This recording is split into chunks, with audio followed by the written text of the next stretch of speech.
Hello? 聞こえますか? Hello? Oh, happy Saturday. Hello, everyone. Hello. How's the audio? I'm holding the mic up to my mouth. Because it usually sounds pretty good if you talk into the mic, but my setup does not allow me to put it that close to my face. Hey, you sound much better. Exactly. Mic sounds different. It's because the mic is up against my mouth. The whole reason why my mic sounds bad is because my mic is so far away. But given how this desk thing is set up, there's just no other place it could be. Especially if I draw or something. Are you eating the mic? Yeah. Got a hair in my mouth. Hello! ASMR. Yeah. Mic eating. Yeah. I got my coffee here. Very happy music for what we're about to read. Duct tape it to yourself. It's a really big mic though. The mic is the size of my head. At least lengthwise. Well, it's 2/3 the length of my head at least. Yeah. I don't think your mic sounds bad on the regular. Oh, it's definitely not as good as other buddies' mics. I hope our audio quality soars when we get back.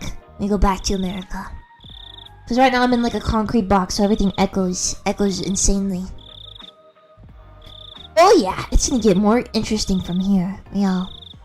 What else is going on? Sorry, I was sleeping. I was up all night playing Minecraft. I don't think anyone was surprised by that. I think many people assumed that was what was going to happen. I'm very tiny. Get bigger! Get bigger! There you go. No, no, no. Yeah. You're very breathy and it's oh. How about this? Is this better? Here? Gotta use 2 rolls! Edward mic hands. Yeah, I'm Edward mic hands. You were feeling a bit sick yesterday? Was I? Oh yeah, I was. I was just a little bloated or something. I don't really know. At this point, it's a gamble on what it actually is. You know, it's just oh yeah, another day, another thing. Of course. Oh, what the? I'm trying to fix my size. Oh good. That should be good enough. Big hands, boys. Today's our day. Another day, another status ailment. Yeah, exactly. Safe bet is bloat maxing. Yeah. Late night Minecraft grind. Yeah. Mixed day since I'm yet again losing my job and reasons that aren't my fault, but I'll be fine. Oh, glad you like the video. Oh, of course. Thank you, Kay. I'm sorry that happened. I hope things get better. Thank you very much. Thank you. Meat mittens? Yeah, the meat mittens time. Mesothelioma got her. No! Am I entitled to substantial financial compensation?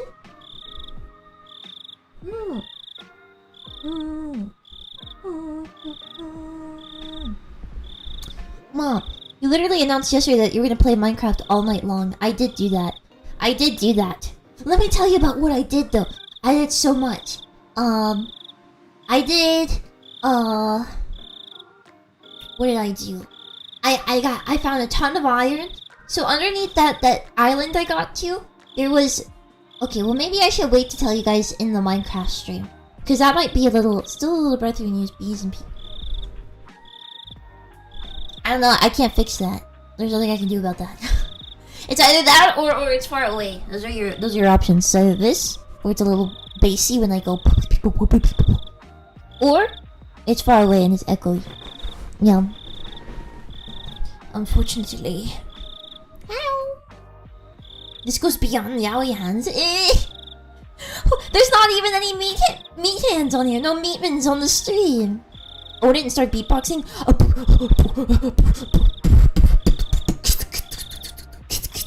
I'm gonna start doing the Thanos beatbox.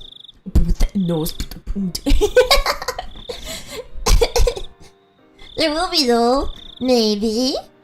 And when you see them, you must cherish them. Oh man, I still wake you up.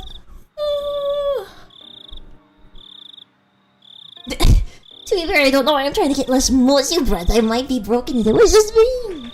What did you mean by that? What did you mean by that? Ma. What else is going on? I don't think I did much. I mostly slept. Oh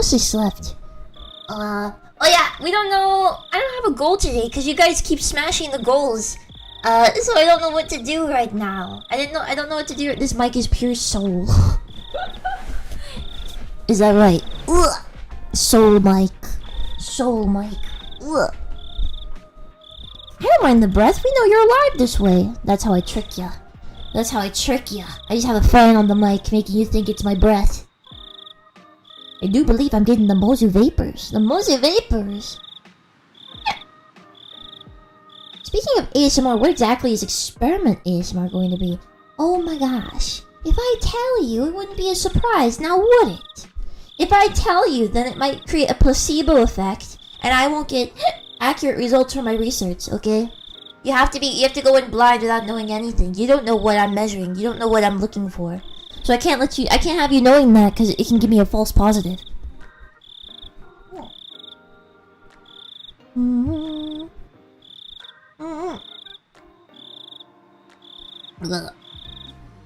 Sheol mic. I'm going to be Mozimaxing next couple days. Oh. So a single blind study. This would be a very long blind study.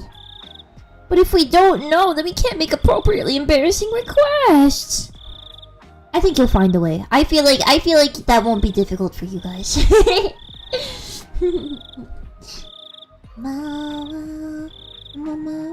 It's not breath, it's escaping gases. Yeah, it's the decomposing air coming out of my body as I break it down.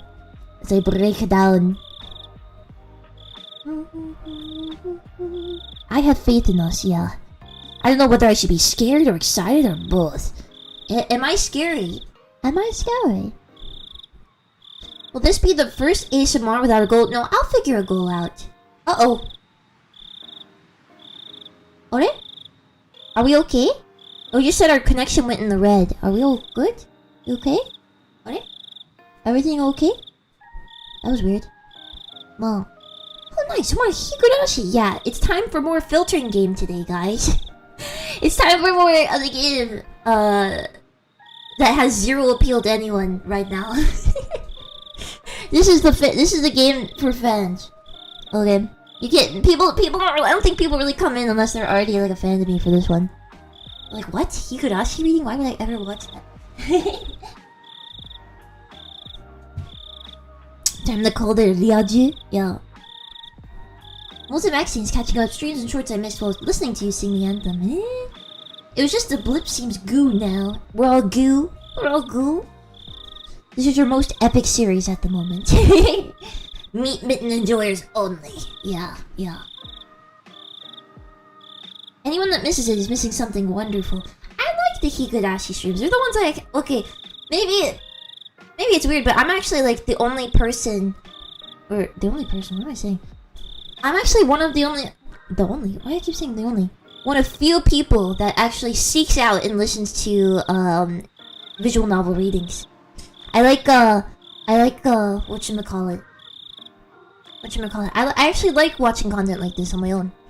It got to the point where I watched like horrible voice actors. Like it was just some guy just going like, "Oh no, Tsukimi-chan, what will we do?"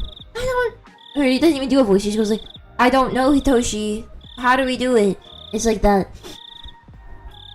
So this is, I can actually watch myself back on this one. I don't mind it. When I cry. Honey, Liz is literally the only visual novel enjoyer. It's true, I'm the true visual novel enjoyer. I couldn't do that. I'm picky with the voices I like. It depends. Some voices drive me up a wall. Other voices I can handle. Like there's this oh man. There's some people that do great content, but I can't watch them because their voice is just too difficult to listen to. I've seen it. Oh, do you know who? Do you guys know Chills? He goes like, the last thing you would expect in your Burger King burger is somebody else's foot fungus. Like, he talks like that now. He did not used to talk like that. I used to watch Chills before he changed his voice to be like that. I don't know why he did it. He used to do just like normal creepypasta readings, and then one day he changed his voice to sound like that. Like, he just started talking like this. The last thing you would expect in your Burger King burger is somebody else's foot fungus. Wait, he had a different voice? Yeah, that's not his real voice. He just put on a voice one day, and he just kept doing it. I don't know why. He doesn't even like it, but that's what made him peak. It was so jarring to go from, like, normal videos. Like, he'd be like, and the problem, like, he talked more like this before. He talked more like this before. And then one day he just changed his voice to talk like this. I don't know why he did it. It was so weird. It was so weird. No. He's trying to be AI. I don't know, man. I mean, I know he's like a gimmick now, right? He just does like crazy videos with this crazy voice. Cause like he's just doing like what is he do? He's doing like a parody of what the content he used to make, which is fine. I get it. He is kind of just like a parody account now, right? It makes sense. But it was just so jarring at the time because it was apropos of nothing. He just started doing that voice. So weird. It's so odd. Well.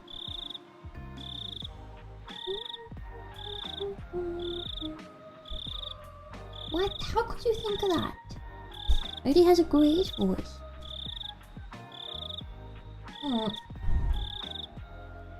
Kids VA is Jeff the Killer for Internet Historian. It's great. Kids like it when YouTubers do voices. Yeah, there's another one. Don't laugh at me.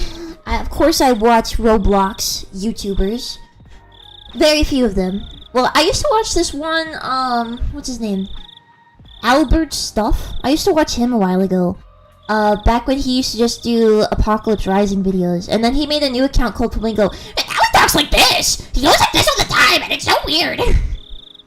It's so weird. I can't believe it was so odd. It's so weird. Like, I don't know. I guess it's because he's, you know, pandered more towards kids, and then he had to like change his voice accordingly, in order to fit. Wait, new mic? No, not new mic. I'm just holding the same mic up to my mouth instead. I'm just holding it up to my mouth. Maybe he was shy to show his true voice? I don't...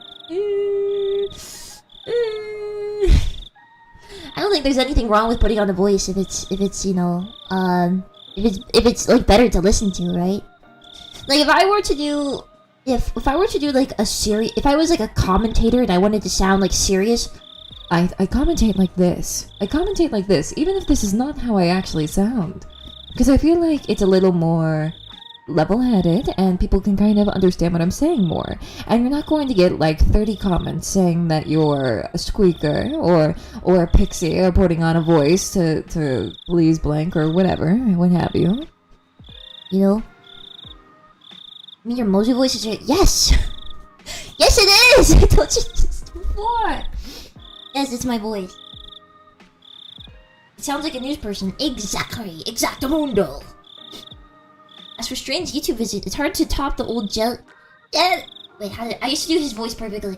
Hello, time.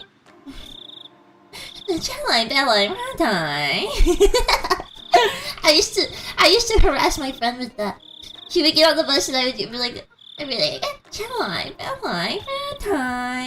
Every time I saw her. I love that video. I just like the voice. I just like the voice. And it got so bad, it became like, I used to do it to myself constantly. I would just be sitting, waiting for the bus sometimes, on like a step, waiting for the bus, and I would just be to myself quietly. Just all the time. Is it making a resurgence or something? This is not the first time I've seen it pop up in like the past few days. Are people rekindling Jelly Belly Ratai? No.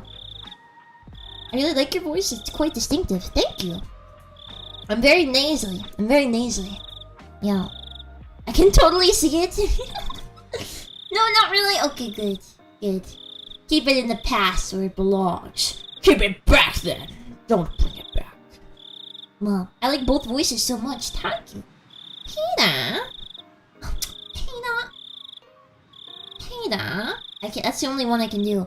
I can't really do well, maybe I can, I don't know. What do I say is Lois? What does Lois say? Ryan? Ryan? You just have to get vocal fry. You basically shut your nose and you get vocal fry and that's it. That's how you do the voice.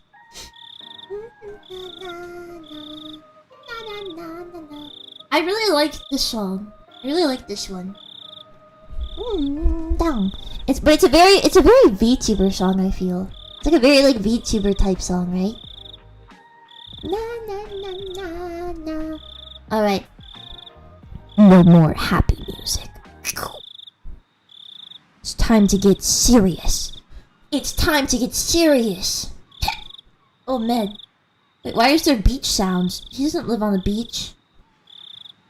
Oh wait, maybe it's because I'm in the menu.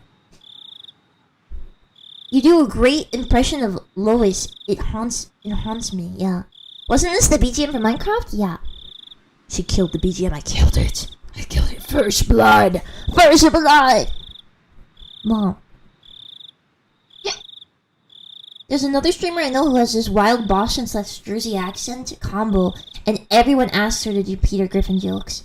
Peter Griffin do you mean Peter Griffin jokes or do you mean Family Guy jokes? I was wondering if the seagulls were outside my house. The only voice I like is Mike Matei doing Inspector Gadget. Yeah. I love brown bricks in Minecraft. The voice isn't why I'm here, but rather the incredibly interesting and a good way person Moses is. Having a fun voice and a great mommy voice is just a bonus. Well, at least you like it. Yeah. Yeah, thank you very much. Just jokes as Peter Griffin. I can't do Peter Griffin's voice. I wish I could. Like, for me, Lois and Peter are like the same. Lois? he's the same. They're the same person. They're the same person. Can you do SpongeBob's voice? No. No, I can't really, like... That's the best I can do.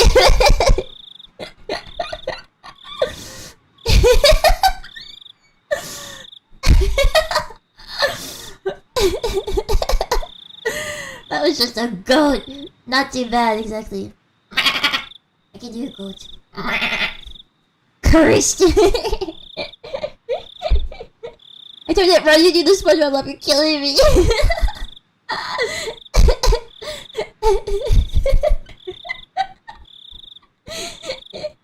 Can you do a pigeon?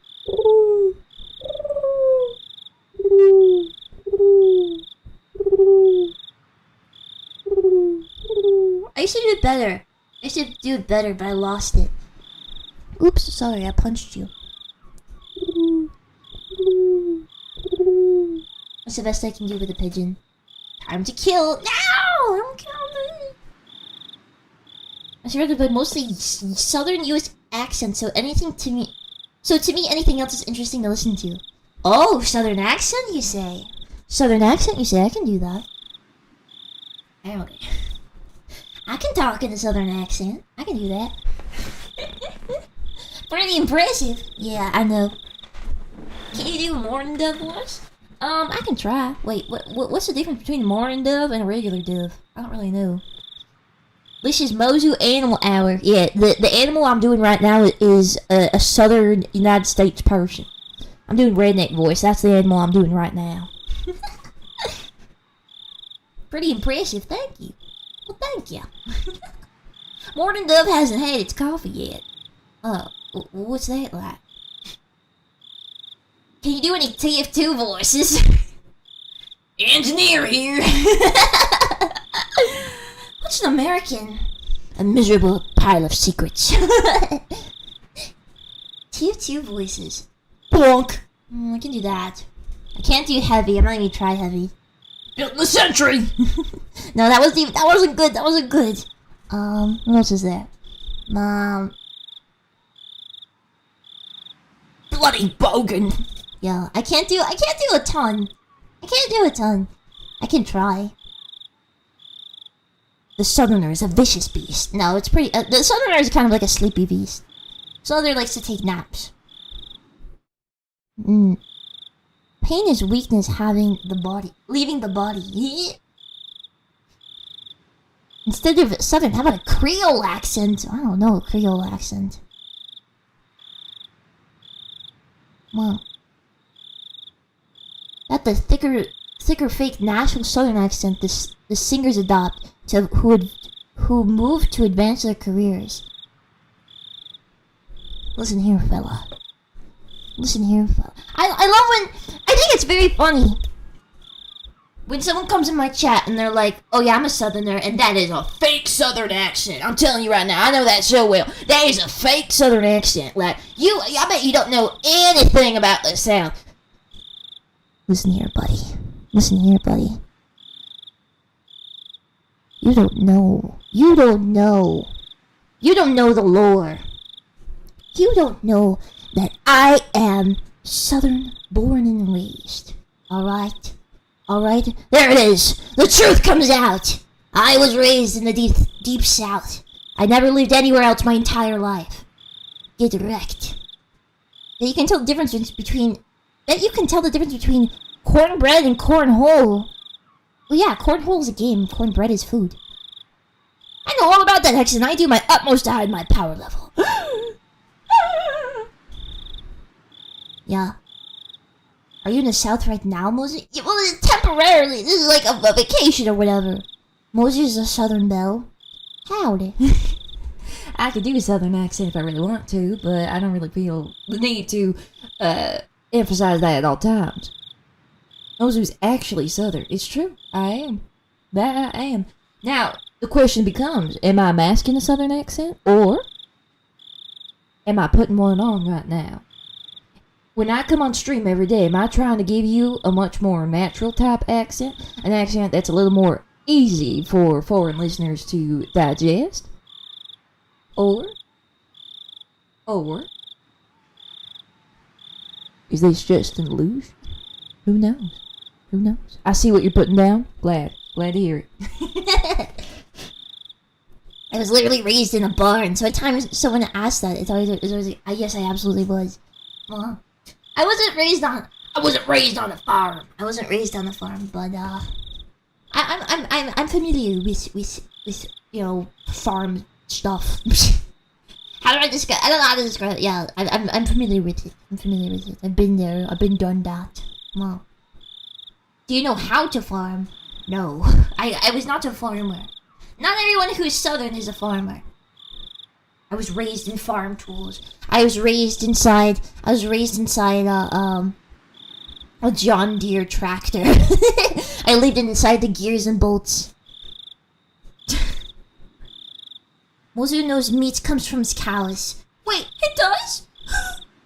Had a math teacher in college with a deep Southern accent. It was almost impossible to understand her. Yeah. Southern accent. I don't even know how to describe it. It's like they like to hold their words pretty long, and like they always go like this at the end of their sentences. And they kind of like mush their mouths. Like their mouths are a little bit more tight. I don't know how to describe it. Like their tongues kind of, they draw. They're like their tongues are like playing around in their spit like a pig in a mud puddle. You know what I'm talking about? That's what they do. Elongated vowels in Southern drawl, yeah.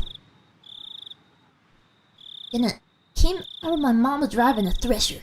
It was a hard pregnancy. It's like they're speaking with mashed potatoes in the mouth, yo. Mush mouth. I wasn't raised on the farm either. My grandparents were just well off and owned horses since we lived within 15 minutes. We visited them a lot when camping, so a lot of time out inside the barn, yeah. The only place where I couldn't understand people at all was Louisiana. It's so I don't know anything about like Mississippi or Louisiana. Do people live there? Are they real places? Are they real?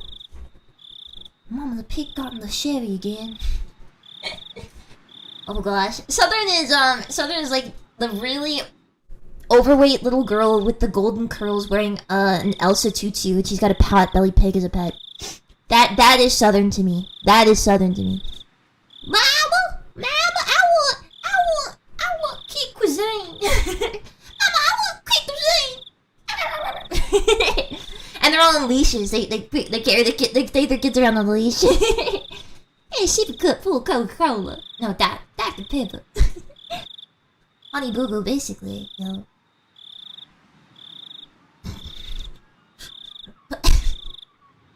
Does America have more accents? I don't know. New York Southern and the one which California has. There's also Midwestern, and then there's up north. People talk like this, eh? I can't do it really well. I can't. It's like Fargo. I know how to say it. Oh, don't you know? That's another accent. Appalachian, you know. Don't you know? For me, Minnesotan accent is kind of like New York. It's not New York. It's kind of like Norway. Norway, they're like American accents. Their English accents are like the same. I think Minnesota has an accent. Yeah, Minnesota. Yeah, they're very like jovial when they speak. It's kind of funny. Like up and down voices, like boop, boop, boop, boop, boop. Yeah. Well, some of my folks have a mountain accent. I have a little bit, but not as crazy as some of the aunts and uncles. A mountain accent? Mountain? What kind of mountain are we talking? Tennessee mountains? Tennessee mountains? I always found it really funny when I would visit Tennessee. I would visit Tennessee, and we would go to like a place in Tennessee, and they would be like really pushing. They would be really pushing their. I don't know. I thought it was funny how like thick their southern accents were, even though they were much more farther north than any of us. I always thought that was funny. They'd be like, "Yeah, I'm a redneck. I'm a hillbilly. Yeah, yuck. It's like, wait, what? Like you're so much farther north that you guys get snow. Popcorn Sutton? What's Popcorn Sutton? Well, I don't have... Minnesota's full of Nords, yeah. They all fled there. I don't have problems understanding people because it doesn't matter how good their English is. I just never understand accents until I listen to it for a bit. But I eventually understand everyone. Oh. Sometimes I have trouble. I can't understand old people a lot of the time. Wait, how is Moses Scottish and Irish accent game? Don't ask me to do that. Don't ask me to do that. There will be no difference. There will be no difference between them. And then it'll just turn into Russian. And then it'll turn into New York. Yeah, no, don't ask me. I'm not good at it. It's like the more north in Florida you go, the more southern it becomes. But yeah, Florida doesn't count. Florida is a Yankee respite. Florida is just a Yankee enclave in the South. That's what it is. It's not southern at all. Well, Tennessee has a few levels of accents. Yeah, sea level. Below and above. Florida isn't the South. It's not. It's not the South. It's the Yankee, it's the Northerners' vacation spot. What's Yankee? Yankee means happy. Yankee means happy-go-lucky. Florida is its own weird place. Yeah, it belongs to the alligators now. It belongs to the invasive iguanas now, and the tigers. Well, the Panhandle of Florida counts as the South.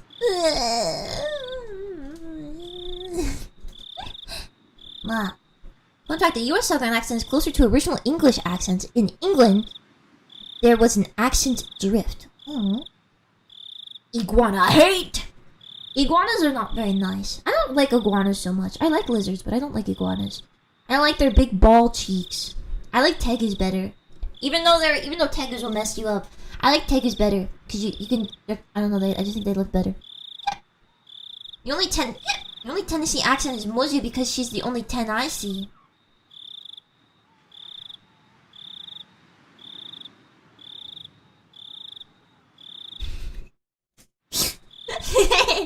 Iguanas also don't taste that good. Aren't they like, they're pretty, the freezing and falling from trees is weird. Well, iguanas I imagine being very tough, right? I'm from EU and I've never heard of iguanas. I'd love to have some in my garden. I don't know if you want to.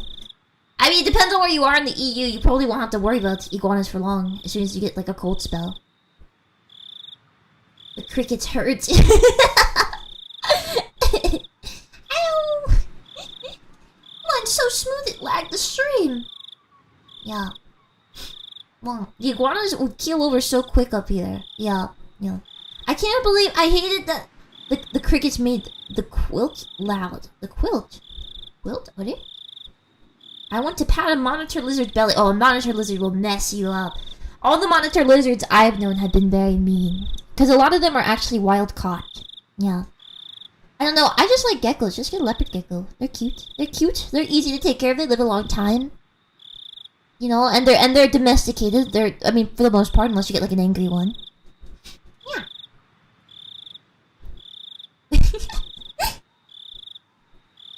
Ma, angsty boys, ma. What? We should probably start the game. What do you think? Hoocha! Hola! Alright, do I remember how to do Keiichi's voice? Let's see. I tore out a piece of paper from my notebook and made my way to my desk. Last time I wrote a journal was for summer homework in elementary school. In the off chance something bad happened, the police could use my diary as a lead. So I should only write down the facts. How should I start? I jotted down my thoughts as they came. I, Keiichi Maebara, am in fear for my life. It made me laugh nervously. It was a line that showed up often in detective stories. I never even dreamed that I would be in the type of situation where I'd write it myself. I do not know why they are after my life. Nena and the others were suspicious, but I had no proof. And that's why I couldn't write anything more. I laughed wryly at myself for writing such a passage draped in mystery. Would the police be able to get a hint from reading this enigmatic passage? I could only pray that they would. What I prayed for the most, though, was that this journal never needed to play its part. Here, I laughed nervously. It was too simple, so I wrote down one more line I just thought of. The only thing I do know is that it has to do with Oyashiro-sama's curse. Was that too much? I probably shouldn't write more than that. If I wrote any more, then it would seem like I was just delusional. In order to appear to the reader that the person who had written this was of sound mind, I chose not to write anything else at that point. I just needed to add more as I learned more about the truth. I folded the paper and thought about a place to hide it. By hiding it somewhere obvious, there was a chance that they would uncover it instead. On the other hand, if it was too obscure of a place, there was a risk of nobody finding it at all. In the end, I decided to take the clock off my wall and stick my folded note on the back of it with scotch tape. After that, I put the clock back into its normal position. Yeah, it didn't look like anything was hidden behind it. Now I needed to set it up such that if anything happens to me, my parents could find it. I looked at it from countless different angles until I was satisfied, and made my way downstairs. My parents were still talking about work. It didn't look like there was going to be an end anytime soon, so I cut in. Sorry to interrupt! I have something I want to talk to you about. I'd never started off a conversation like that before, so my parents were both startled. They stopped talking and turned towards me. What is it, Keiichi? I have a favor to ask of you. Please listen. Just in case, yeah? If it's not urgent, can we do this later? Right now, Mommy and Daddy have something urgent they're talking about. I didn't think their talk was more urgent than mine. In any case, I stated my request. Just in case, okay? If I die, both of my parents' eyes went wide as saucers. If I die, I want you to put the clock on my wall in my coffin. If they did that, then they'd probably find it. My memoir. Both my parents remained wide-eyed, not moving an inch. I couldn't blame them. I made that clock in shop class, and I really like it. So please. What's the matter? Keiichi, did something happen? Mom was finally able to ask me with a questioning gaze. Of course, this was a normal response for when someone's son suddenly talked about a subject like this. I felt bad about making them worry, but right now I just wanted them to think about the clock in my room. With the awkward move leaving with the awkward mood leaving the room in silence, I decided to go back up into my room. I want to get to school early tomorrow, so I'm going to bed. Good night. Saying only that, I left the living room. I needed to get to school early tomorrow and secure that bat. I should make today the last day I went to school with Reina. As I climbed the stairs, I heard my mom call my name, but I pretended not to hear her. It wasn't something I could talk about with my parents. If I talked about it, it would only make things more dangerous. The fight that had begun was mine, and mine alone. I couldn't rely on anyone. I wouldn't be killed. Not when I still knew nothing.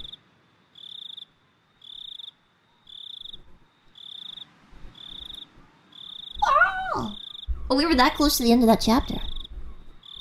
Oh. Cool Ash Ketchum, no! His tombstone read nice clock bro, no! Oh. New tips, okay. New tips. Not feeling so hot. Okay, when having some real normal thoughts right there, yeah. Oh gosh, I feel like it's a little loud, isn't it? How's that? Is that better? Kirispica's feeling down lately. Maybe he's in a bad mood. I wonder. Maybe he's on his period. Mi-chan! That's gross!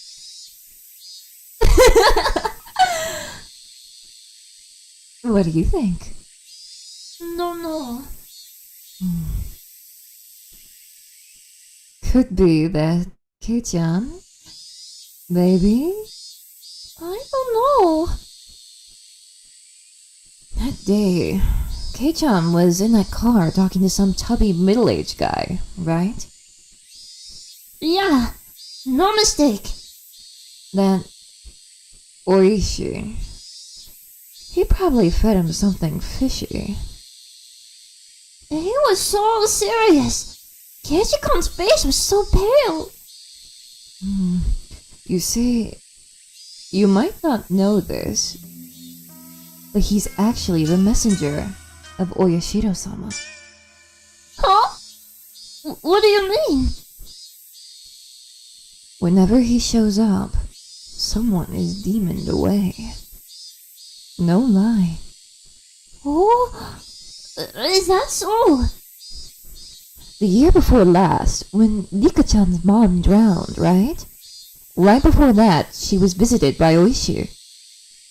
Oh, now that you mention it, it happened before Satoshi-kun transferred out. Transferred? You're so sweet, Reina. So this time, he's appeared before Keiichi-kun. Or no, that's it. So this time, he's appeared before Kirispica. So Kirispica is going to be demoned away too.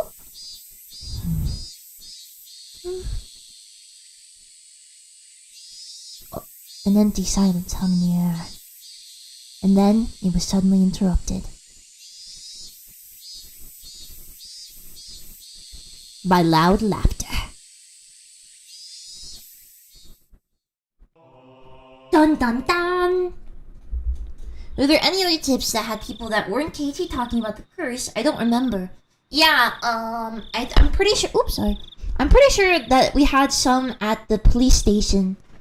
You know, with Oishi talking about it, perhaps. Tubby middle-aged guy? Rude. Yeah, what's wrong with being a tubby middle-aged guy? That's being Hino. That's being epic. That's being awesome sauce. Okay. Continue. And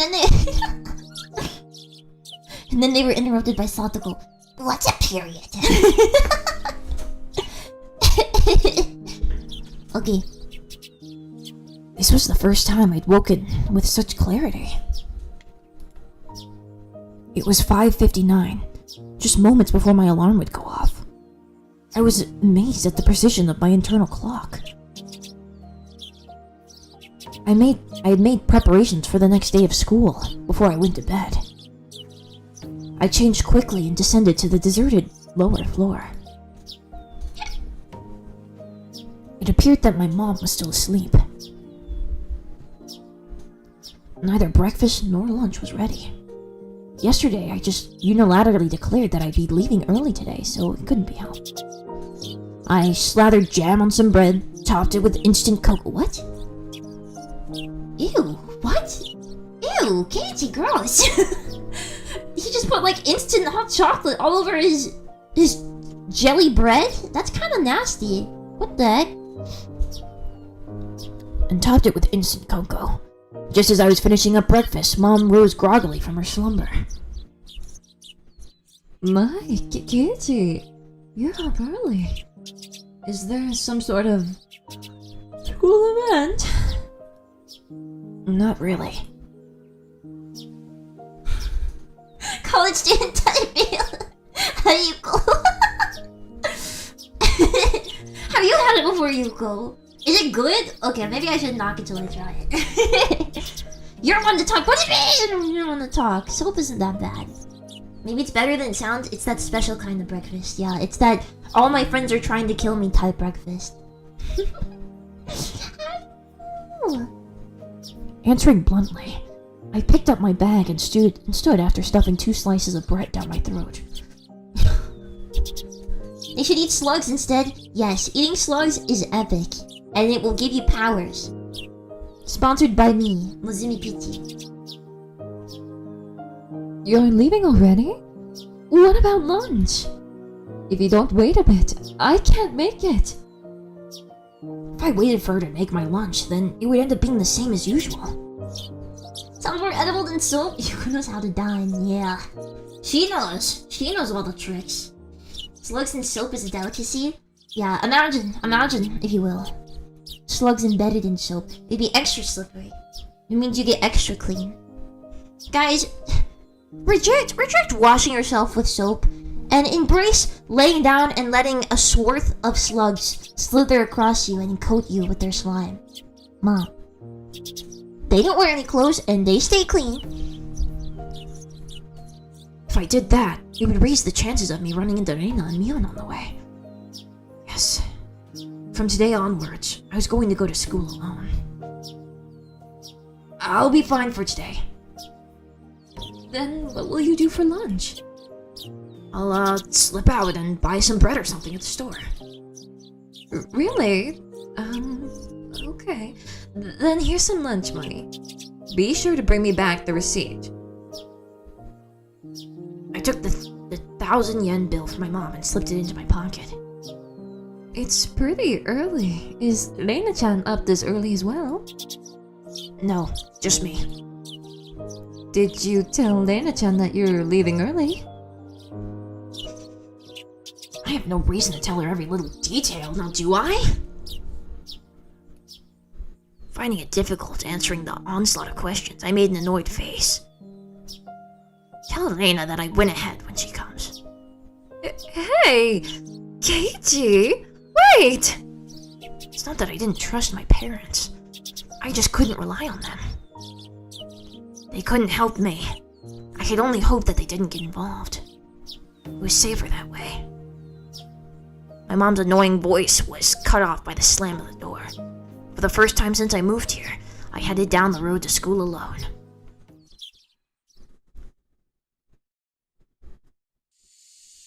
Are we approaching the truth as to why you were 45 minutes late? No, I did not take a slug bath. I told you, I took a nap. Ouch. My hand's cramping from holding the mic. Ouch. You joke, but I think most of us have at least had slugs put on our arm and watched them race. I love slugs. The slugs in Norway are so big. I love them. I want one. I want them as my pet. I keep finding them dead, though. I keep finding the giant slugs either dried up on the pavement or they fall out of trees and die. They're so big and dead. I want live ones. I want the big, fat, live ones. Up until now. Oops, I should rotate it. Up until now, I had always walked down the same path at the same time each day. So I always met with the same people at the same places. But today was different. I didn't meet the people I would normally, and nobody was at the places where I would have normally met them. Of course, Veda wasn't in the spot where we usually met, and there wasn't anyone at the spot where we would have met up with me on. The length of the tree's shadows, the morning air, and the brightness of the sun. It was a completely different type of morning from what I was used to. Without a doubt, it felt strange. It left me with the impression that I had destroyed the illusion Hinamizawa had set up for me before it had enough time to prepare all the props needed to deceive me. My! Oh wait, no. Who is this? My! Keiichi-kun, you're so early today. Is everyone meeting early this morning? The person who called out to me was someone we always pass by as they were taking a walk along the edge of the fields. Her name was, I forgot. Of course, this wasn't the spot where we usually passed each other. I woke up early today, so I thought it would be a good change of pace. That's all. I threw out a random excuse. What about Leila-chan and Mian-chan? Are you by yourself today? Well, yeah. I was being asked the same type of questions my mom was asking, so I answered in the same uninteresting, vague manner. It wasn't funny being asked where Lena was each time I passed by someone. Then maybe it was to be expected. It was because for so long, we were always together so amicably. Even I felt that if I let my guard down, we could still be Stop it, Casey. Don't think about that anymore. You spent all day yesterday thinking about how dangerous it was to go soft, didn't you?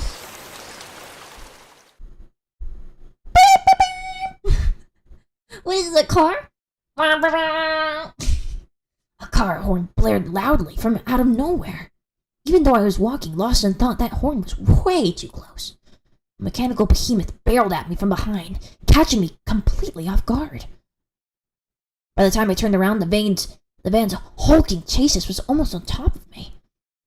I'd seen plenty of cars veer to the opposite shoulder to avoid pedestrians, but this car was doing the opposite. It felt like there was someone on the opposite shoulder, and the van was swerving in my direction to avoid them. A blissfully ignorant train of thought delayed me from realizing something much, much more important. Dum-dum! Uh-oh. Jump! Strafe! Backflip! Do a backflip! The large mass was hurtling right at me. Was it going to hit me? The inside of my head instantly flooded with a painfully cold liquid. In that moment, no. The scene before me, no. Time itself had frozen. In the silence of that frozen moment, I compared the van, so close that I had no way to dodge it, and my body, the upper half twisted awkwardly in order to look behind me. There was no way I could dive out of the way in my current position. If I lost focus now, this moment would unpause and I would probably be plowed over, caught in this silly pose. Bend my upper body over towards the paddy by the side of the road. If I bent far enough, I'd get away with just being hit by the side view mirror. As soon as the thought crossed my mind, the temporal stasis was shattered by the deafening sound of the van. Oh! The side mirror struck my shoulder, sending me spinning off through the air like a top, locked in my contorted position. Kasplash! Sent tumbling through the air, I crashed into the muddy paddy out the side of the road. My entire body was soiled and drenched. But the choice I had made in that instant was unmistakably for the best. I was covered in mud, but when the alternative was being hit by a car, it was the closest I could be to being unscathed. Rising out from the paddy, I had enough in me to glare over at the stopped van and yell profanities at the driver.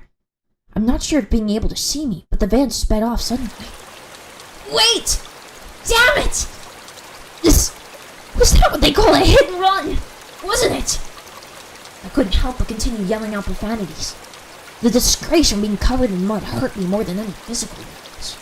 I slogged through the muddy paddy and made my way back down to the road. This is a crime! God damn it! Shit!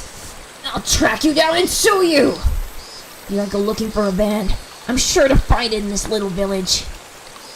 path I was on. Oh, yeah. Oops. Lost a little tension there, Hiccuppy. The path I was on had rice paddies on either side, and it had become so narrow that one car could barely fit through. It wasn't a place you could tear full speed down in a car, let alone pass by pedestrians. Not only was it a narrow road, but the car just now was closer to my side of the road than the other when it went past me. Even as I cursed, I was desperately trying to suppress the dark cloud roiling up within me. This wasn't just a hit and run. That car just now was trying to run me over, wasn't it? Thinking back, I did feel like there had been a car creeping up on me slowly for a while. That's right. As soon as I'd parted ways with that person taking a walk, I had that feeling the whole time. If it wanted to pass me, that it had no shortage of chances. Normally, I would have felt suspicious and turned around sooner. But I was lost in thought, and I was kicking myself for not realizing it was there sooner. And then, when the path became narrow and there was no one in sight, he floored it. If I had hesitated for even a moment, the result would have been no laughing matter, as the adrenaline rush from being nearly run over subsided. I can't read. And the realization of just how terrifying the preceding events were sunk in. There was no doubt about it. That man was intentionally trying to hit me. A cold, viscous sweat seeped from my scalp and slid down my back before dribbling off. I struggled to avoid falling into a panic. There was still the possibility that this, really was an accident. Calm down, Keiichi. But also, don't be so naive, Keiichi. Being that lax will get you killed next time. You need to always be on your toes. Don't give them any openings. If my enemy was really out to kill me, then next time they would use a more reliable method. If that time came and I was acting like I was now, I being covered in mud was the price I had paid for my own naivete. Covered in mud, but without injury. Not even a sprain. I guess this is what you would call the silver lining. I began walking again, this time cautiously. I wouldn't even show a hint of carelessness. I had suspected only Reina and the others up until now. No. It was because I had suspected them that I believed there was no other enemies. Oishi-san had said so, didn't he? There was the possibility that all the families of the village were involved. Was I really mired so deeply in the situation that I had no choice but to try and carry on as usual? Wouldn't it be safest just to hold myself up in my house? The moment I abandoned my regular routine, everyone around me would abandon theirs as well. That was just too horrifying. I recalled the tales Oishi-san told me of when Hinamizawa was still called Onigafutsi. A frightening tale of an entire village of demons hunting their prey, surrounding them and eating them alive. One must not interfere with the demons. One must pretend not to see it. The enemy were numerous. All the village families. The villagers, with their unwavering faith in the curse, would do nothing to help me. The strong sudden flash of sunshine made me slightly dizzy. I had no idea what was going on anymore. When I suspected it was the work of man, I would catch a glimpse of Oyashiro-sama's curse. And when I suspected it was Oyashiro-sama's curse, someone would poke their head out. What was coincidence? What was intentional? Who was my enemy? Who was just a bystander? What I really, truly wanted to know, how did I end up with the proverbial bullseye painted on my back? Eventually, an answer in a form I can understand will appear. I don't care when that will happen, because until then, I cannot die! That alone fueled my resolve to fight, and will keep me alive. He's kind of perceptive. Like, he's pretty perceptive. He's more perceptive than I expect a lot of writers to write their main characters. Like, he has it all figured out. He's like, oh yeah, they're like evil.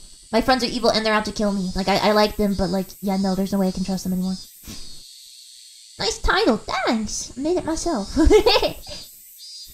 mean, if I got hit like that, I'd be checking to make sure the sweat isn't blood. Yeah, well, I mean, at this point, he knows everyone's trying to kill him, so I would just get the heck out of there. But what I would do is I would be like, Mom, Dad, we need to move. People are out to kill me. I got hit by a car today. Like, I don't know. Like, I would just give up. I'm like, I don't care. I'm leaving. I don't care. I remember seeing the metal bat in the gym storage shed, but there was a padlock on the door barring my entry. At the very least, I wanted to get my hands on it before everyone else arrived at school. I circled around the school grounds impatiently. But all I could find were things like pieces of lumber. Nothing that I could bring into the classroom easily. Then, I had an epiphany. I should search inside the classroom. If it was something in the classroom to begin with, then there wouldn't be a problem. I could tell that everyone's indoor shoes were still in their lockers. Good thing I came early. Nobody else was here yet. I wondered, what could I find in the classroom? I didn't think I could find an especially effective weapon like a bat. But it couldn't be helped at this point. Until the gym storage shed was open, I needed to find a substitute. A lingering hint of naivete whispered that there was no way I'd be attacked at school. But such soft ideas would no longer protect me. To think that they were slowly making their way into parts of my life that I'd once thought impenetrable. In the worst case, my own house might not be safe anymore. That was an incredibly frightening thought. But I believed that not considering the worst case scenario would have been even more frightening. Anyways, I will survive. So long as I lived, then I will definitely be able to escape this labyrinth of nonsense. Definitely. My exploration of the classroom came to an impasse. That much was to be expected. There was no way there would be anything that could be a weapon in the classroom. In case of emergency, there was probably nothing I could do but swing my own chair around. My gaze landed on the lockers that had come to be used for personal storage. Uh-oh. She probably has a knife in there or something. The locker that Mion had used to store her pile of games was among them. There was one for each person in class, all lined up. Of course, there was one for me as well. Oh yeah, there was supposed to still be a tracksuit in my locker. Seeing me covered in mud would be strange. There's gonna be like a severed finger in there or something. I should go change later. But first, I needed a weapon. If one of my classmates came, it would be hard to rummage through all my lockers. I swiftly began operating the lockers one by one. They were mostly filled with things like gym clothes, personal items, umbrellas. An umbrella? If I couldn't find anything better, this would have to be my weapon. Uh-oh. I was about to give up on finding anything decent when I opened a locker that held exactly what I wanted. It was, without a doubt, a metal bat. It was well worn and pretty beat up, but there was no doubt it was usable. It's Satoshi's! In that locker, that wreath of mold, there was also hung up a baseball uniform. It was, probably the locker of a student in Pee Wee League or something like that. If that was the case, he'd probably ask for it back. At that time, I could hear the voices of children scuffing their way noisily from the hallway. Amongst them, I could make out Rika-chan and Satoko. Oh! Now it's time for Rika and Satoko to become evil and yell at us. Okay. Good morning. My! You're quite early this morning, Keiichi-san. I nonchalantly hid the bat I was holding behind my back. Well, what is with your outfit? You're covered in mud! Yeah, I had a little accident. I'm going to change now, so, cut me some slack. With that said, I began taking off my clothes. Satoko began to blush just as I expected her to. Changing in front of a lady! How do you know tact at all? I would think that a lady staring at someone who was changing would be the one lacking in tact. There was no changing room for the boys, so just deal with it. As Sadako feigned disgust, she went into the hall, still blushing.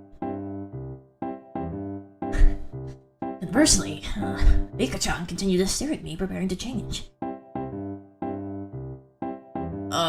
If Rika-chan is a lady as well, then I don't think it would be appropriate for you to be watching. I'm not a lady, so it's fine. She deliberately pouted and looked at me with upturned eyes. Then starting now, you're a lady. And I'm a lady, and I suppose I must. Rika-chan, appearing to be satisfied with being considered a lady, made her way to join Sadako in the hallway. Just as I breathed a sigh of relief, Rika-chan suddenly stopped and turned back towards me. Uh-oh. Are you going to start playing baseball? It seems that Rika-chan had noticed the bat. Yeah, you know, I was feeling a bit out of shape, so I thought I'd try practicing my swing. I think it's wonderful you're taking care of your health. She was talking like an old lady, just by her appearance. After saying that, Rika-chan started to leave again, but stopped and looked back at me once more. Please, don't lose that bat.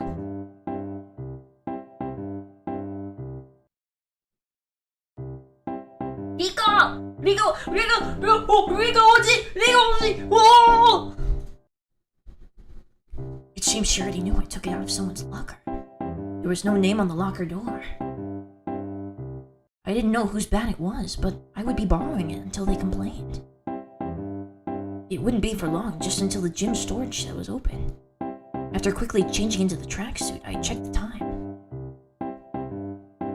What does she mean by that? Remember that. Is Rika on our side? Rika's an ally? She knows! Oh, I just looked down. I have a huge bruise on my leg. What the heck? Where did that come from? You know what? I probably jumped when I got, like, spooked by a creeper or something in Minecraft and I slammed my leg on the table. I'm pretty sure that happened. I still had plenty of time before class began because I came so early. I took the bat in one hand and went out to the schoolyard. That was, of course, to practice my swing. I needed to make it known I would always have a bat on me so I could practice my swing.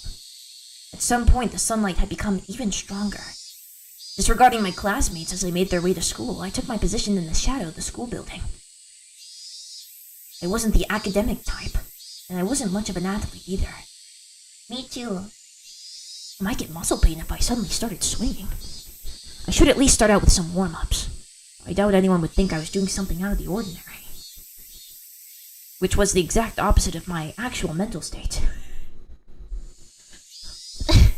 Story of my life. What a great tune. I doubt any... I want to clip that part. I want to clip this line on, just like hang it up on my wall. I doubt anyone would think I was doing something out of the ordinary.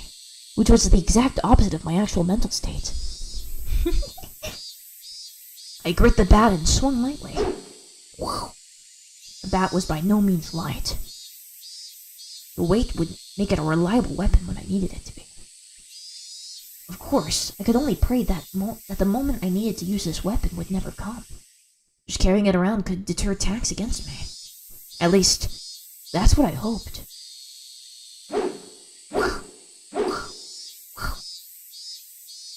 Huh?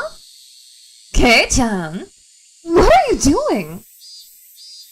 Being bombarded with such a hysterical voice, I jumped. Whoa! Kirispica, are you on the baseball team? The baseball team? It was Reina and Mion. I was... Wait, no, that's not. This is... I was surprised to hear you went off ahead. What are you doing, Kei-chan? Can't you tell by looking? I'm practicing my swing. For the championship. You could say it's part of my diet if you want. Diet? Are you really that fat? Bet you didn't know. I actually have a beer belly. It's plump and it jiggles.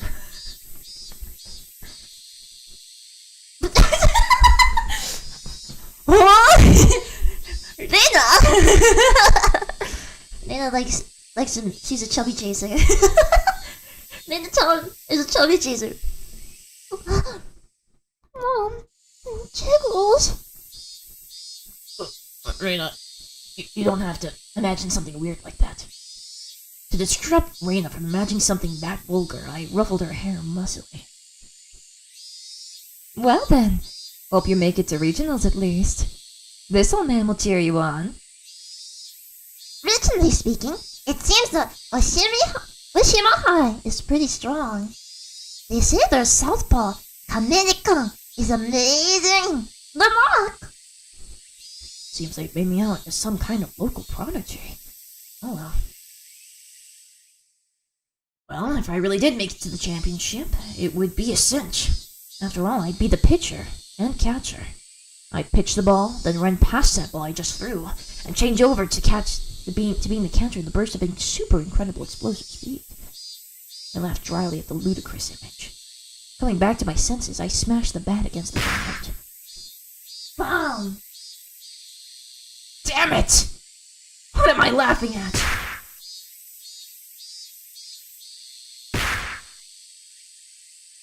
I pounded the ground over and over. To each impact, the reverberation traveling through the bat stung my hands. They make me smile like that. Don't allow anyone close to me. Don't trust anyone. No matter how many times I tell myself that. If they make me smile like that, I already knew quite well that there were demons dwelling in my smiling friends. But I just couldn't believe it. That kind of split personality really exists. Like how Reina confessed to the doctor. Were they simply being possessed by Oyashiro-sama? In other words, did a supernatural being like Oyashiro-sama really exist? And was it super possessing everyone trying to kill me? Yes. Yes, that would be wonderful. If everyone were actually my friends all along, and everything was all just Oyashiro-sama's fault.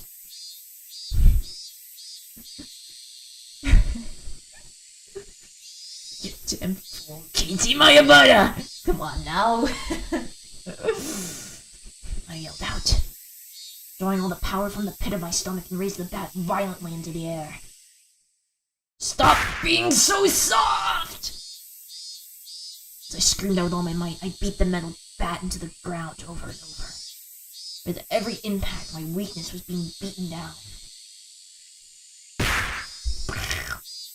Smash. Forget. Smash. Don't be so soft. Smash. Know your enemy. Smash. Like hell, I'd let them kill me. My shoulders heaving up and down from my ragged breathing. I heard the first bell ring just as I calmed down. Wouldn't it be nice if Oishin was a little girl with horns? Wouldn't that be Moe? Super Moe. She's like Suika. It's just Suika from Toho. Just Suika from Toho.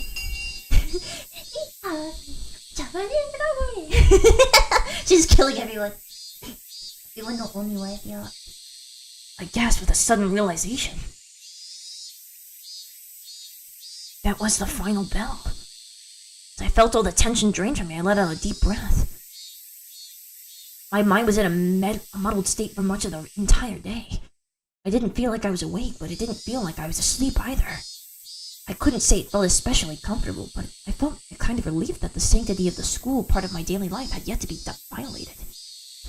How long would I have to keep on living like this? I could grit my teeth and bear with it, as this living hell slowly gnawed away at me. Come on! It's club time! Club time! The sound of Rena's voice brought me back to my senses. Come on, come on. Wait, no. Come on, Kei-chan. Stop spacing out. Bring your desk, come on.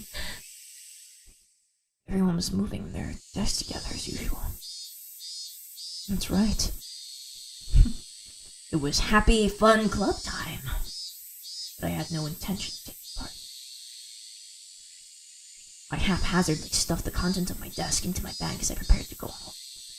It was a weak-handed gesture to avoid having to actually say, I'll be going home now. What's this, Kei-chan? You planning on going home right away again? Leon sounded quite disappointed. I'm not in the mood. Could you just let me be for a while? The tone of the words that spilled from my mouth matched Leon's disapproving glare. It felt like the air in the room had dried out. Satoko looked like she was about to say something, but perhaps dissuaded by the mood she swallowed her words and stayed silent. Nobody said a thing. I took that to mean that I could leave if I wanted. But the collected gaze of the four of them, like the tiny pins used to mount an insect in display, held me in place. Rena was the one who cut through the heavy mood. She just didn't like playing with girls, I guess. Oh, shut up, Rena! I'll beat you into a pulp. I have a bat. Can't you come? It's just he's a bit of a misogynist, isn't he? Shut up! Shut up! She said it in such a melancholic tone that it sent a wave of pain racing through my heart.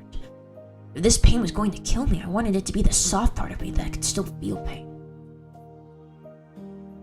Keiichi, I didn't know you were so bigoted. Wait, we had a whole... Dude, he had an entire, like, botsa game where he made them, like, be his servants. I tore at my chest, violently tearing out the pins that held me in place. That's not it at all! I'd only be hurting myself by saying anything more, so I swallowed my words. Cutting things off there, I turned away and exited the classroom. They didn't speak a word to me as I left.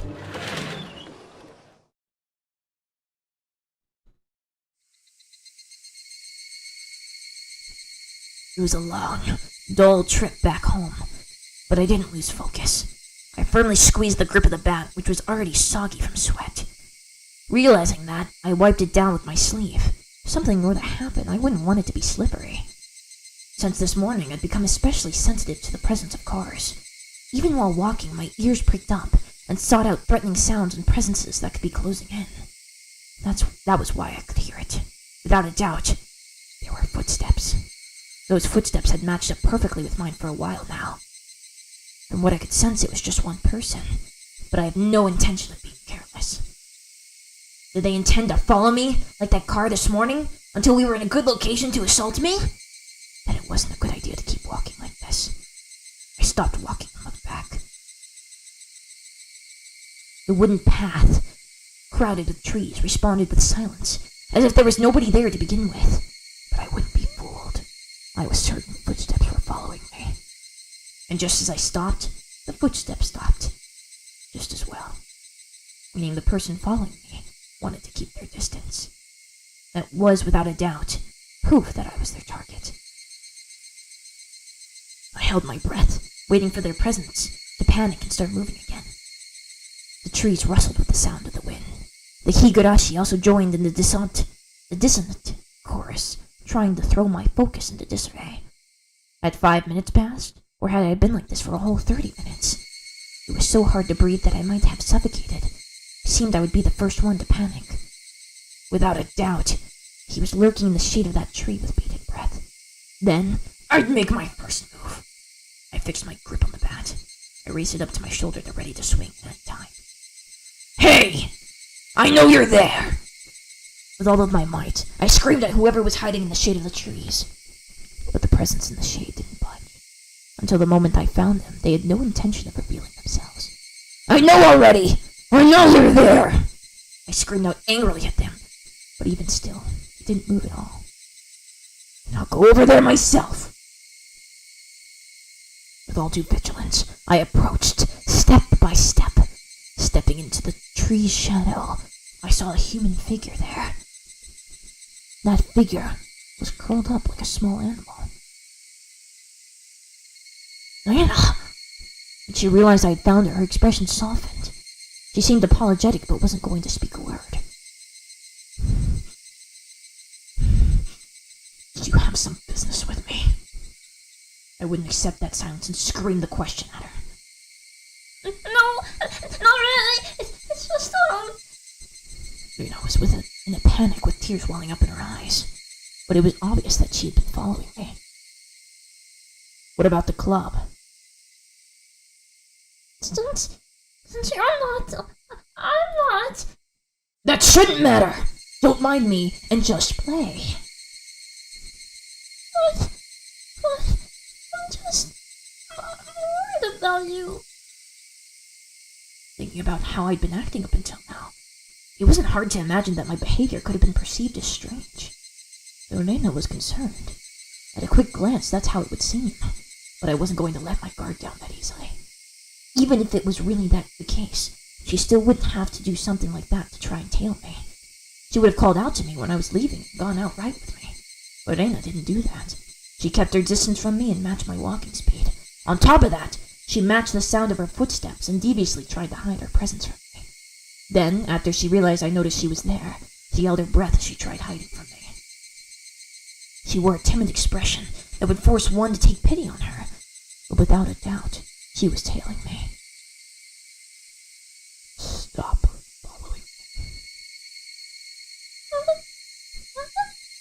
Still glaring at Lena, continued walking onwards. And after I walked for a bit, she ignored my command and began walking again. So I yelled at her once more. I told you to not follow me!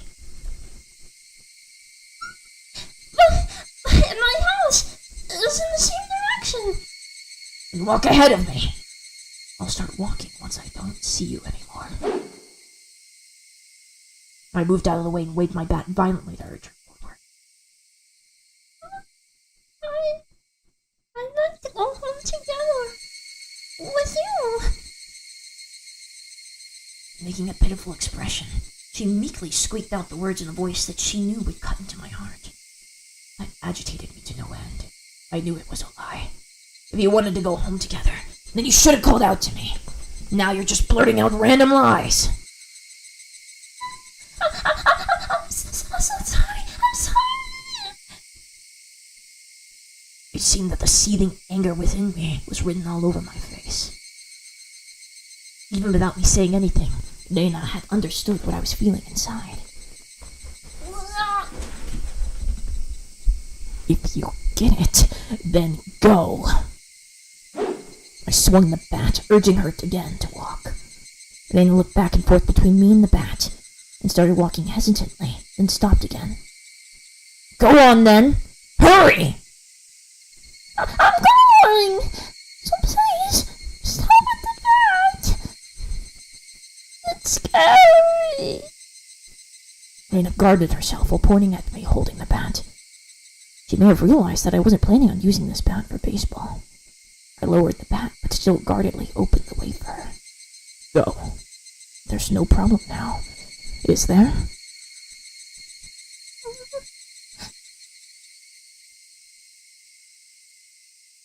There was nothing else she could protest. She passed by me timidly, as to not to set me off. As I watched her pass by, she stopped completely after having barely moved at all. Hey, don't stop! Then, a powerful gust blew past us, barraging my face with dust. The dust got into my eyes and clouded my vision! While rubbing my eyes with my left hand, I wildly swung my bat, and my right protecting the small opening I had presented. But Rena didn't even try to attack during the opening. Attack me? No. She hadn't budged an inch. I could tell from the sound of her fluttering skirt in the wind. As her skirt settled, so did the silence. At that moment, the voice inside of me immediately warned me of impending danger. I was caught by surprise. The smell of the air had changed without me realizing it. The air around me suddenly felt like a calamity was about to befall me. It was like the air had suddenly become invisible concrete, like Elena and I were locked in this space. Elena didn't move an inch. Also unable to move, I stared at her back. Mion, did they come to attack us? Elena was the first to break the silence. Instantly, she altered her stance. I felt like I had just witnessed her shift from Elena into that other person who looks like Elena. But the voice was one I knew well, which filled me with a kind of bewildering pity. Carelessly, I felt relief upon hearing that pitiful voice. Well, excuse me, but, can I ask you something? Too shy to even turn around, Elena squeezed her voice out desperately as she trembled. What? Well, why do you have a bat? I wonder. The question Elena asked was by no means unexpected. I can carry whatever I want. But you didn't have one up until today. Why so suddenly? It's alright if I decide to do something suddenly, isn't it? Is it strange that I have a bat? Because Katie, you're not the kind of person to play baseball. It's weird. I couldn't tell what kind of answer she was looking for, and I was getting tired of answering her. I just suddenly got the urge to play baseball. Is that so weird? It's weird. She answered instantly, and that annoyed me slightly. I just suddenly wanted to play baseball, and I wanted to practice my swing, so I'm carrying around a bat. What's strange about that? Strange. Weird. Definitely. Why has Kirichi come also? Your ramblings are annoying me. Is that strange for me to have an interest in sports? I tried to sound a bit more threatening to end the conversation. Until my suspicions about Lena were cleared, I had no obligation to answer her questions. I'm sorry. Don't get so angry. Lena still hadn't turned around and spat out words of apology one after the next.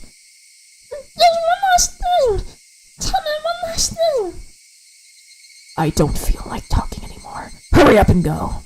I yelled loudly at her, causing her to flinch like she'd been struck. Seeing her in such a pathetic state caused my heart to ache sorely.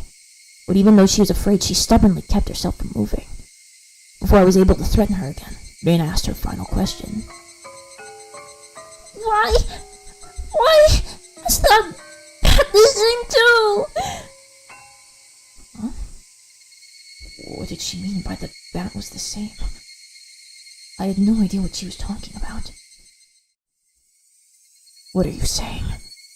I mean, why is even the bat the same? I don't understand what you mean at all. Say it clearly! But still, Lena didn't turn around. After inhaling deeply, she screamed. I mean, why is even the bat the same as Satoshi Kon's? I knew it. Told you. Satoshi... Huh? Upon hearing that name out of the blue, I became dumbfounded for a brief moment. My Satoshi... Did she mean the student who transferred out last year? No, that couldn't be. Lena had tried to cover it up by saying he transferred, but Oishi-san told me quite clearly that he was missing. He was the student who sat at my seat up until last year. He was believed to be demoned away by Oyashiro-sama's curse. I didn't know the details about his disappearance. The aunt he lived with was killed the night of the Watanagashi by a drug addict, and not long after that, he suddenly vanished and was now missing. Satoshi and I were... What? My gaze fell to the bat in my hands.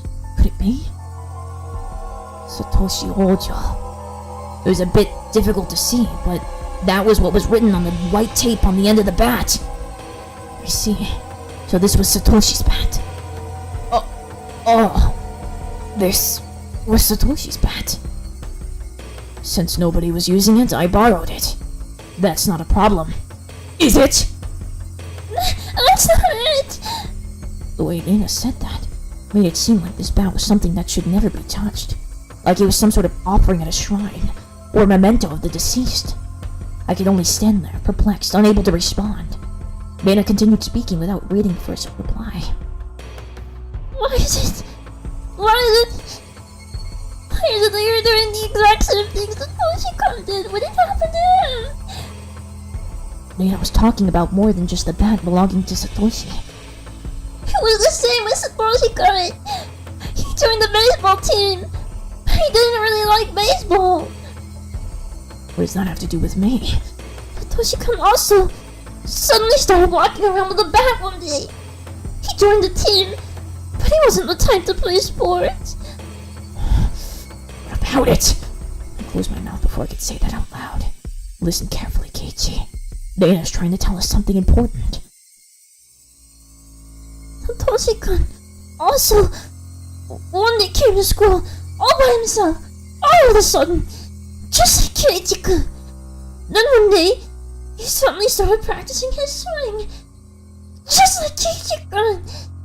Then one day, he suddenly began carrying the bat around with him, just like Keiichi-kun. Then one day, he suddenly what? Lena swallowed her words.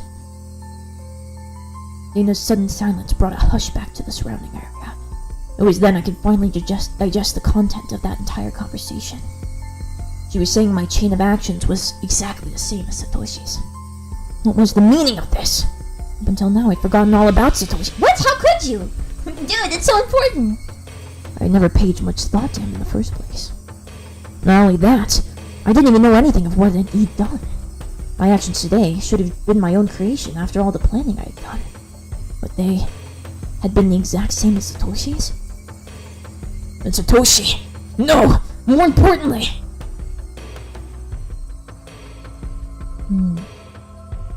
If both Satoshi and I acted the same, then there was a really good possibility that what happened after would be the same. Lena, that day, what happened to Satoshi? Lena knew. She knew what became of Satoshi. No, forget about what happened to a guy in the past. Lena knew what was going to happen to me. Answer me, Lena. Satoshi! What happened to him? With that, I grabbed Lena's shoulder violently and forcibly turned her around to face me. As I faced her, I felt a jolt travel through my entire body. I told you, Keiichi-kun. It was that person I didn't know. At least it definitely wasn't the Lena Ryuko I'd been talking up until now. The voice now just didn't have a trace of trembling or emotion that it had before. The amount of regret I felt for turning her around was so carelessly, was so unsurpassed. That gaze pierced like a cold needle. The smile on her face that invoked an image of having been carved out by a knife. Chills went down my spine. My mind froze under a layer of grime. Both of Rena's eyes pierced through me, leaving me unable to look away. As if to remind me of the fear from that time before, Rena brought her face close to mine, so close I could feel her breath. Her face had filled my entire field of vision. Then, her sharply shaped lips grew even sharper, like the curve of a crescent moon. She grinned. I told you, Keiichi-kun. After a short pause, Rena repeated those same words again. Satoshi-kun, you see, transferred out. Transferred? Meaning what? What Rena meant must have been some new definition of transfer that I was previously not aware of. My throat and lips dried up. I couldn't even acknowledge what I just heard. All I could do was swallow my own saliva. It would seem that Rena saw that as a nod. She pulled her gaze back and slyly stepped back 2-3 paces. As she did, my legs gave out and I fell to my knees pathetically. Rena, and me on my knees underneath her emotionless smile. That had to be a very odd sight indeed. Seeing me in that pathetic state, she neither scoffed at me nor held out her hand. But I could neither stand nor escape her gaze shooting through my eyes. That was undoubtedly a metal bat in my hand, but right now it was useless to me. I was like a fly caught in her web. Cave her skull and get her. Kill her. Heavy sweat beaded all over my body. I could feel it dripping from my skin. You won't? Will you? Keiichi-kun. Dana finally released me from that cage of time, after what felt like an eternity. But her question was missing something important, and was incredibly vague. Once again, I swallowed hard, urging her on. Do what? What did she not want me to do? Transfer.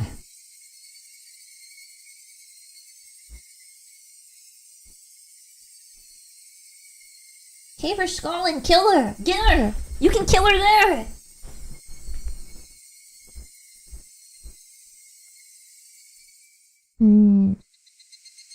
Satoshi and I had what? All of my well-planned actions throughout the day turned out to be nothing more than a reenactment of what Satoshi had done. Satoshi had he really been in the same situation as I was in now? The friends he had gotten along with had changed suddenly, and for no reason, at least none that I had noticed, planned to kill him? Then, fearing for his life as I am, he got a bat to protect himself, carried around every day to practice his swing, and then one day, suddenly, he transferred. My blood went cold, causing a prickling sensation to course through my veins. Pineal gland completely calcified.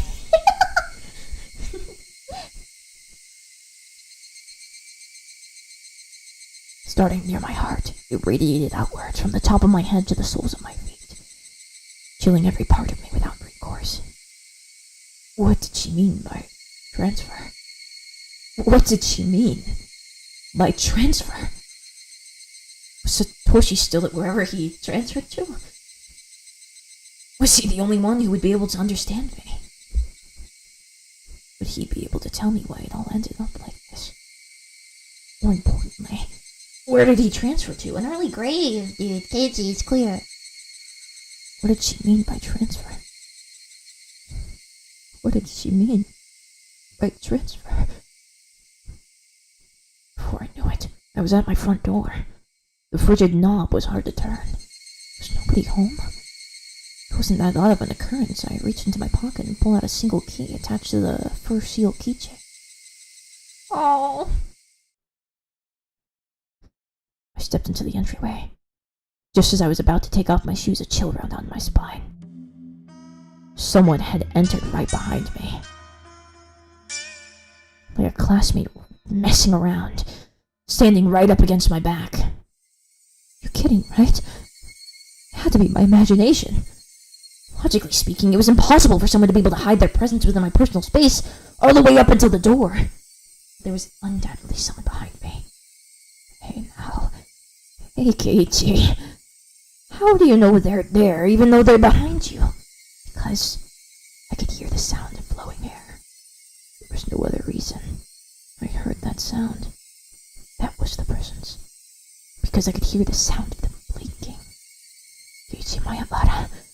There's no way you could hear that. It was mostly instinct, than anything else that was warning me of that presence. Common sense was telling me that it was just my imagination. It was just my imagination. There was nobody behind me. I began to erase the mental image of that eerie figure standing behind me. But at the same time, I asked myself, if there was nobody, then what was I feeling? As an uncomfortable sensation crawled up my spine. Actually, wouldn't it be better if there was somebody there? Dude, just turn around. Just turn around and check. There was nobody there when you turned around. Would you be able to accept that? I'd be able to answer all those questions just by looking behind me. I didn't have enough courage to even do that simple task. Oh yeah, I could try speaking to him. The person right behind me might answer me. It was a random thought. I didn't care how I went about it, just so long as I didn't have to turn around.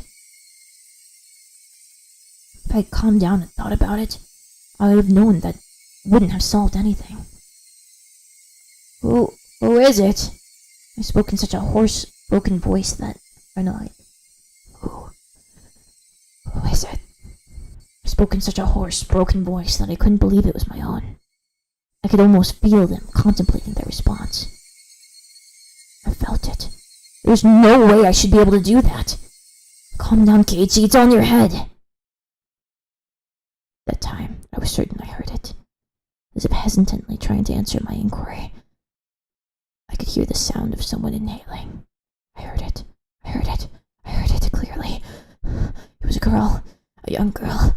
I didn't know who, but a tiny speck of courage in me, however reckless it was, inspired a primal yet fitting solution to this current predicament. A scream. All the force in my body released from my lungs and through my throat, ceasing all thought processes in my head. Suppressing all my thoughts and emotion, I began to collapse like a house of cards, somehow managing to twist my body and look back as I did so. It was definitely there. Right there. Somebody was there. Until the moment I turned around, until I brought the area into my field of vision, they were definitely there. Falling face up, my eyes tranced the remnants of the presence suspended in the empty space. It couldn't be. They were invisible. It looked like they weren't there. But were they actually still standing there? As I screamed, all the emotions I was holding back burst free in a violent wave. However, I was decidedly calm as my emotional dam collapsed.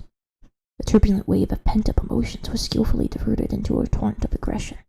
The emotion was definitely required to extricate myself from the bizarre situation happening right in front of me. In my state of heightened lucidity, I entrusted my body to the fury.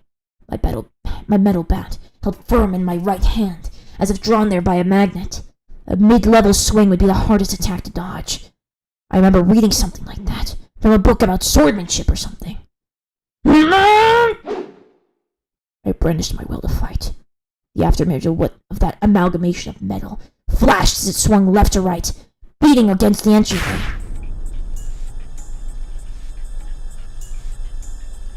The bat slammed into the right wall, the tip rebounding violently. Very calmly, I transferred the force of the rebound into a sweep to the left. Oh. The door of the shoe cupboard was split into pieces. Those two swings whiffed through the empty space, but they seemed to have a great psychological impact on the enemy. I could feel the panic emanating from that space. The attack wasn't the only thing required. I extracted the bat from the cupboard it was embedded in and screamed as I spun my entire body around in a large arc. My scream shook the air, imbuing my ferocious swing with even more destructive power.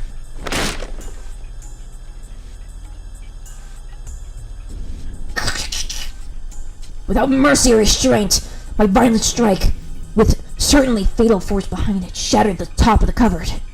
None of my attacks struck the enemy, but my ferocity had certainly seemed to impact them. Breathing heavily, my entire body soaked in sweat.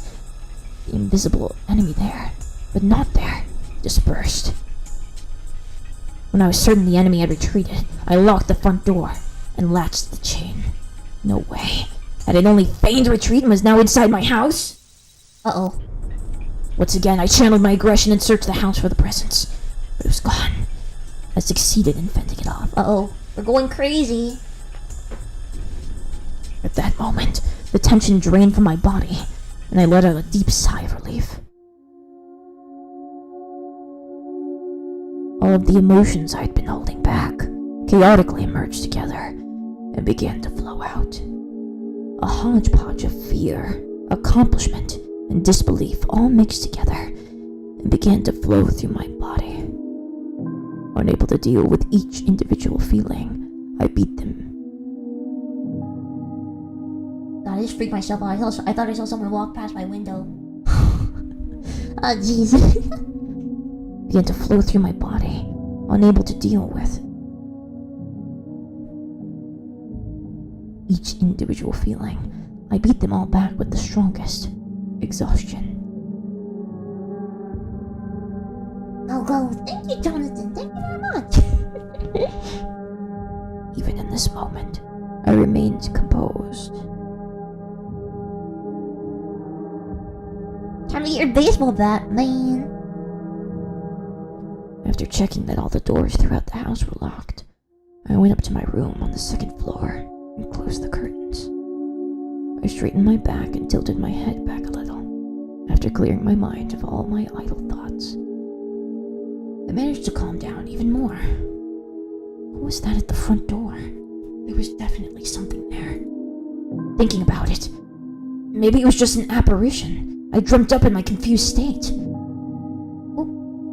But I really didn't think that was the case. Calm down, Keiichi Mayabara. Compose yourself. But no matter how calmly I thought about it, what just happened wasn't a figment of my imagination. It was obviously a supernatural phenomenon, and without a doubt, something was behind me. It wasn't some sort of illusion I saw amidst my confusion and disorientation. Proof? I had just one piece. When I asked who is it, they inhaled as if they were about to answer. That sound had clearly reached my ear. Was it Rika? Could it have been Rika? Because Rika's like known for being especially silent and going behind people. The situation I was in right now was still unclear. Did Rika follow us to our house and was trying to warn us about the other girls? And then we just freaked out and just smashed everything. And she was like, "Oh, a god," and ran away. Who knows at this point? It's weird. He specifically said it was a girl. Yeah, I think I'm putting bets on Rika. I think it was Rika. I believe it. Yeah, because Rika has to be extra silent. If Rika is on our side, she has to be extra secretive, or else they'll kill her. His little girl detector was going off, you see. Oh no. Maybe he's scared. I'll eat his He just caves her skull. The situation I was in right now was still unclear. Either I'd been possessed by the supernatural phenomenon known as Oyashiro-sama's curse, or this was a ruse by the villagers who believed in it and were imitating it. Either way, their motives were unclear. The roundabout way it had been done was also still a mystery. If it was perpetrated by humans, that would mean admitting that it was Nena and the rest of them doing it. But it would be solvable. Oishi-san and the rest of the police would surely arrest my enemy. But if it was a manifestation of Oyashiro-sama's curse, I wondered what would happen. Oishi-san very clearly declared that curses didn't exist. At that time, those words were pretty dependable. But as things were now, with the rising possibility that the perpetrators were not human, he suddenly seemed quite unreliable. If I told Oishi-san that this was the work of Oyashiro-sama's curse, what would happen? I couldn't imagine his reaction, but it would go without question that a void would expand rapidly between myself and Oishi-san. With me having so few allies to begin with, and not being able to confidently declare whether or not this was a curse or not, there was no merit to doing that. Yeah, he's worried that if he tells Oishi-san, "Dude, it's a curse," Oishi-san's gonna be like, "Okay, you're crazy and not helpful to me." Yeah.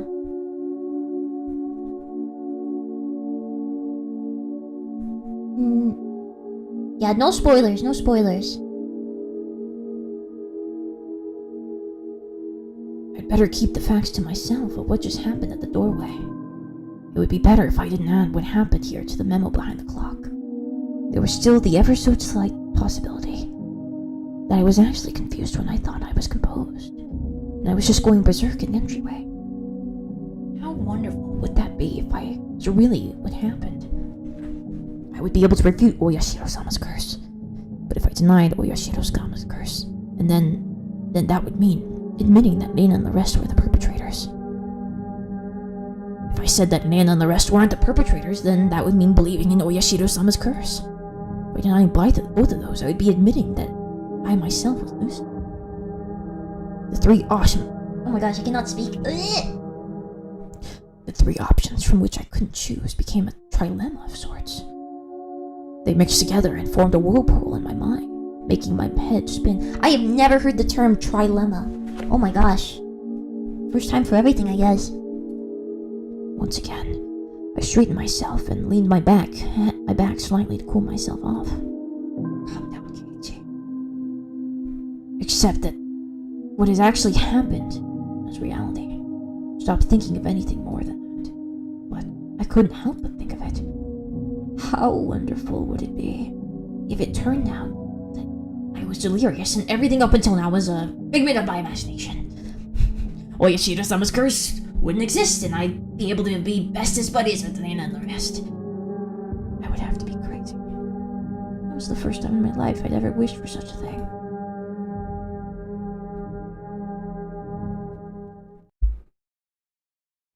I can have more than 2 crises at a time? Uh-oh. the phone rang noisily downstairs. Generally, there were no calls for me, so I never really answered the phone much. But since my parents weren't here, I had no choice. I squirmed off the bed and went downstairs. Uh-oh. Hello, this is the Mayabara residence. Katie, this is Mom. Uh-oh. I intuitively had a bad feeling about this. It was because I thought she was going to ask me to go out and buy some things. So I took the initiative. What? I don't mind having instant noodles for dinner. There's still a lot of them. The other day we went out as a family and bought a whole case of cup noodles. I wanted to get a bunch of different kinds actually, but they refused since the individual packs were expensive. So instead I got a whole case of the mega-sized pork bone ginger flavored ones I liked. My parents don't like strong flavors and I don't touch any of them. So the cupboards were still full of them. Is your dad dead?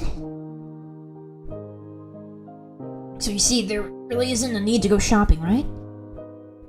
Katie, I'm not asking you to go shopping. Okay. Both Mommy and Daddy have to go to Tokyo right now because of work. Right now? This was really abrupt. No, we're already here. We left this afternoon. It's quite a distance to Tokyo from Hinamizawa. Jeez, what neglectful parents. Gunning at full speed down the highway would still take 6 hours. Oh, wait. What is it?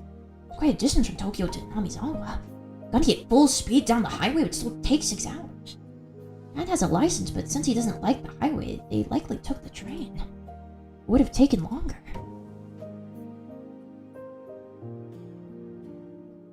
I'm thinking you might understand since you heard us speaking last night, but it has to do with Daddy's contract. Right now, things are not going so smoothly. Now that she mentioned it, I remember that they talked all the time about how his job prospects weren't looking so good. Daddy's really sensitive about things like this, so if we leave things as they are, it will affect his work. Part of my father's particular fragile artistic personality. His emotions changed as easily as the fall sky. You could also just say he didn't take criticism. But something like that can be done over the phone. Keiichi, this is your father's job, so can you support him a bit, please? Anyway, it's just faster to talk about it in person. Ugh. So there wouldn't be any misunderstandings. As their son, there was nothing more I could say once they started talking about work. So we'll be back tomorrow night. Keiichi, will you be fine on your own? It's not like I'll die or anything. Casey, shut up! You're jinxing it! Keiichi, you shouldn't speak so lightly of dying. If there's something troubling you, just talk to us. I believe Mommy will be able to help you out. Yesterday I did bring up if I died rather abruptly. I suppose they were a little worried. But really, I was more depressed by the fact that nothing would be solved by telling them. But I didn't plan on dying. At least not while I still knew nothing. I would never allow it. I won't die. I won't. I'll survive even if I have to gnaw my leg off. Yeah. See you then. Tomorrow morning, make sure to wake up. And eat your breakfast. And don't forget to take a bath and brush your teeth. Yeah. See you. Call it. Sometimes my parents went off to Tokyo for business meetings. Dude, our house is about to become Call of Duty zombies. Dude, we're about to have to like bar the windows and like Dana and Beyond are gonna be like trying to rip the boards off, and I have to like smash them with a bat and like staple them back up. Actually, sometimes my parents went off to Tokyo for business meetings, but Tokyo was far away. They normally did things by phone. The times they did go were normally planned out in advance. It never happened this suddenly. I couldn't say that those circumstances didn't feel strange or rather unnatural. Anyway, I only need to recognize the reality of the situation. That tonight, I was the only one in the house. That when my parents came from work, I'd be gone. Missing. Vanished. Looking back on the series of the events of the previous 5 years involving Oyashiro-sama's curse, it wouldn't seem that strange at all. Come to think of it, it's getting pretty late. I didn't think it was good that the only light on in the whole house was the one from my room on the second floor. It was the same as broadcasting to the enemy that my parents were gone, and this was their chance. First, I ran to the living room, flipped on the lights, turned on the TV to a reassuring volume. Next was the study. I similarly turned on the lights and some music. With this, from the outside, it would look like my parents were here. Once again, I went through the house, checking to see if there was anything left unlocked. When I saw the veranda and the laundry still hanging out there, I went pale. They would have made it too obvious! I needed to take it down! I snatched out the laundry haphazardly and erased all traces of my mother wasn't there. Should be fine now. The garage! They hadn't gone all the way to Tokyo by car, but they had gone up to Okinomiya Station. The garage was empty, wide open, and in plain sight. This was not good. You leave your garage open? Dude, that's how you get robbed. I panicked and rushed out to the back. The normally open garage, it should be fine now. I need to get the paper! Mom always got the paper. Since I left it in the afternoon, the evening paper was still out there. My premonition was correct. I pulled out everything from the mailbox and dropped it in the entryway. With this, for sure this time, it would be fine. Come to think of it, leaving the cupboard busted like that for my little freak out was kind of bad. I'll just say I tripped and fell and the bed I was holding smashed into it. Even so, leaving it in its current state wasn't so good. I should clean it up a little before my mom got back and scolded me. Uh-oh. I remembered that there was a broom and dustpan in the closet. As I was going to get them, the phone rang once again. Hello, this is the Mayabara residence. Oh! Is this Kate? Wait, who's this? No! Yes, you stupid! Oh, is this Kirispica? Is your mother around? She isn't here at the moment. You're waiting, Keiichi, Mayabara! Don't reveal your parents are gone! You can follow up still, calm down and take care of it. I think she'll be back soon! It wasn't a good response either. Now they might say they'll call again. Or tell her to call when they come back. Then that's fine. It wasn't anything important. Well, then, sorry for the bother. The scenario I feared didn't play out, eliciting a sigh of relief. You should have told her she was on the jaw and tell her she was going to the bathroom. Like, sorry, my mom's taking a wicked dump right now, she can't come. Bye-bye. That call was fortunate in more ways than one. I'd have to deal with more telephone calls coming in from my parents tonight. I was somehow able to deal with the phone call just now, but I couldn't continue to rely on such poor improvisation. I needed to make up a good story to explain that my parents were home, but couldn't answer the phone at the moment. They were making tempura and couldn't step away for right now. That wasn't good enough. They were sick and went to bed because they weren't feeling well. Well, is that going to be safe enough? I was thinking about it on the way back to my room when the phone rang once again. It was like they were calling because they knew I was going to lie. I didn't want to pick up, but I knew I had to. They'd suspect my parents weren't there. I should have just taken the phone off the hook under the pretense that I didn't realize that it was. But since the phone rang, I had to pick it up. I prepared myself and lifted up the receiver. Hello? I stopped announcing this was the Mayabara residence. I had no reason to be kind to someone I didn't know the identity of. But unlike my uncouth voice, the person on the other side sounded goofy and lighthearted. Hello. My apologies for calling so late. This is Oishi from the Okinomiya bookstore. Oishi-san! Is that you, Mayabara-san? Good evening. Good to hear you are doing well. Wait just a moment, please. I grabbed the portable handset and rushed up to my room with it. It was the same no matter where I was, since there was no one else home. But I wanted to be in a spot that felt a bit safer when speaking on the phone with Oishi-san. Sorry for the wait. How are things? Anything changed since then? Since then? When was that exactly? There was something about the brazen way he talked that rubbed me the wrong way. The last time I spoke with Oishi-san was 2 days ago. The day I stayed home from school, I met Oishi-san on the way back from the hospital, and we headed to town for lunch and had a talk. Then after that, Reina and Mion came up to check on me. Whenever I spoke with Oishi-san, they always knew about it. It was like that first time since I had met him. Today's phone call may well be found out by them as well. Hello? Can you hear me, Mayabara-san? Huh? Sorry. What did you say? I asked if anything's changed since last time. Wasn't an answer. There was an answer, so I got a bit worried. Not really. Dude, you do. I mean, I don't know. If you're not like willing to be part of the investigation, just say that. You know. But I mean, you should tell them like, so they tried to run me over with the car. They said that the person did the exact same thing. Like, dude, you got some stuff. You got some stuff to say. Come on. The words stopped in my throat. There's a ton of stuff that happened. All of it baffling. What should I talk about? I didn't understand any of it. I should try asking. If I didn't ask now, I may never have another chance. This night, when my parents weren't home, I had no guarantees I would make it through the night safely after all. Well, Oishi-san, it seems that, someone is after me. Really? It could all just be a coincidence, but that day I missed school when I was sick. The two of them came to check up on me. Which two? Reina and Mion. They started asking about how I had lunch with you. What next? They left me some mochi when they came to visit, but there was a needle inside.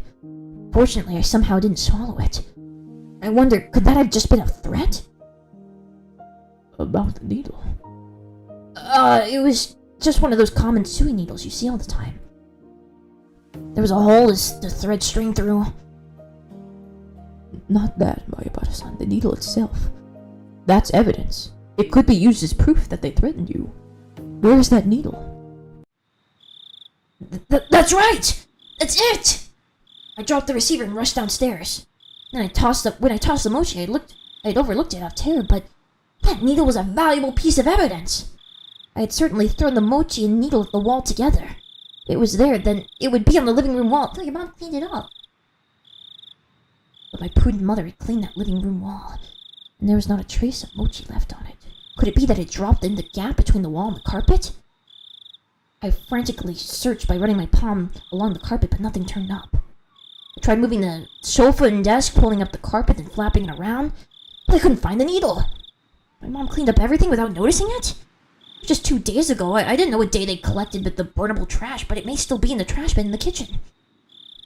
I rushed into the kitchen, opened up the lid of the pail, and poured out its contents. But even at a glance, I could tell it would be incredibly difficult to find a needle on this pile of trash. I was looking for a needle in the trash bag. I know, I'll try running my hand through it. It was a bit gross, but I was looking for a needle. If I felt a small prick, I'd be able to find it. It's a pretty tactless method, but it was the quickest. I held my breath and started striking the trash with my hand. Filth threw about. There was nothing more disgusting than this, but it was not the same as to be more concerned about such details. I continued on for a while, but nothing searched up. I wanted to search more thoroughly, but I was still on the phone. I shouldn't keep Oishi-san waiting for too long. Later, when Mom got back, I'd have to ask her if there was a needle. I hastily began scribbling on the note and affixed to the refrigerator with the magnet. Was there a needle? I scrawled the words with a red pen. I then dashed back up the stairs, where I had been keeping Oishi-san waiting for far too long. Hello? Hello? How did it go? I couldn't find it. I was really overwhelmed back then, and... I see.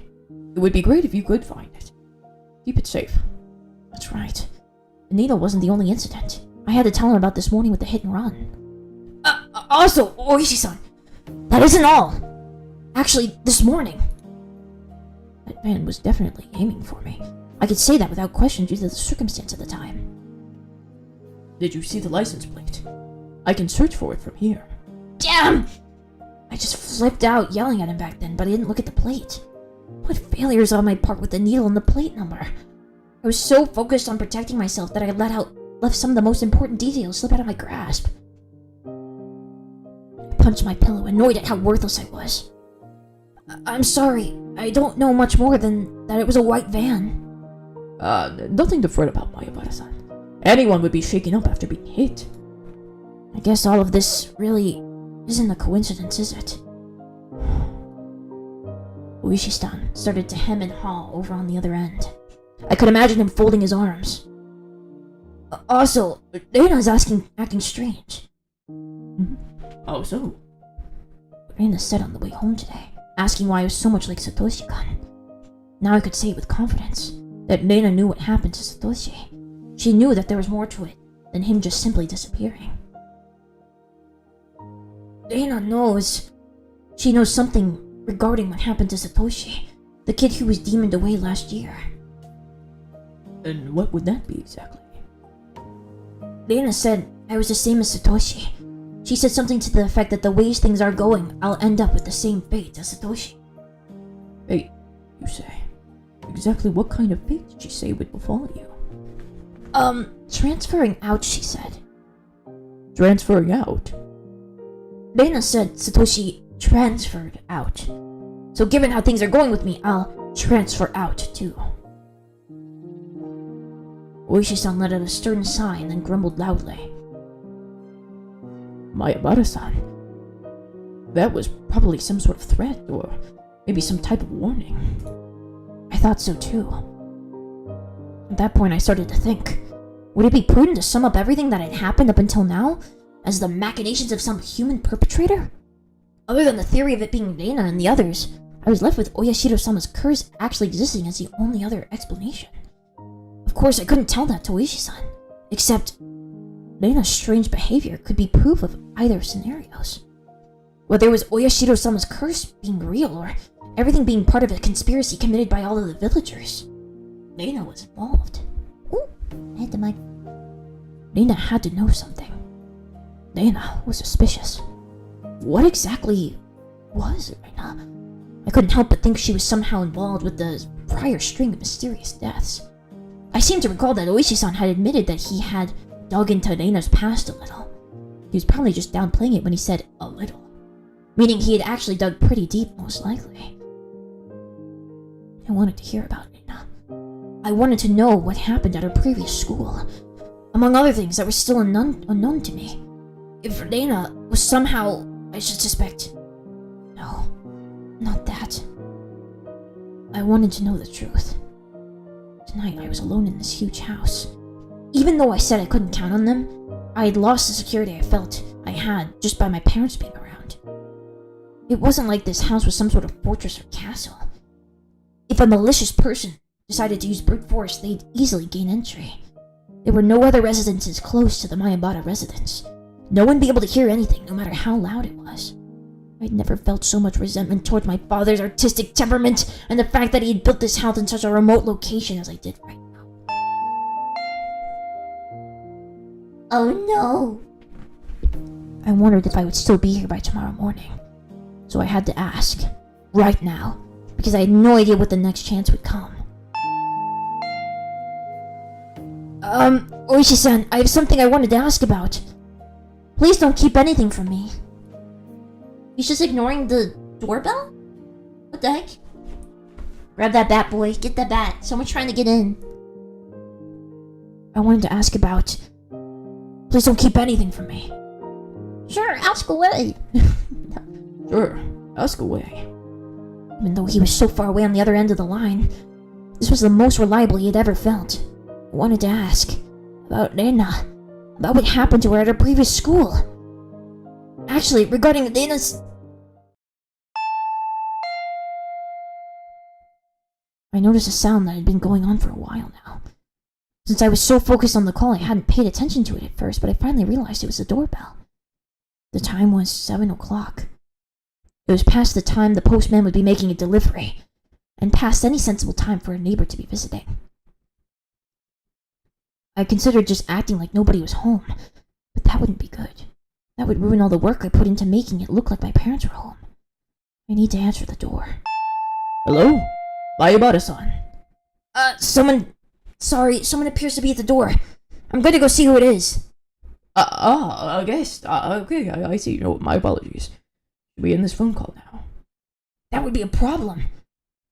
No, I'll be back in a second. Do you mind if I just leave the phone on? It's fine. I don't mind.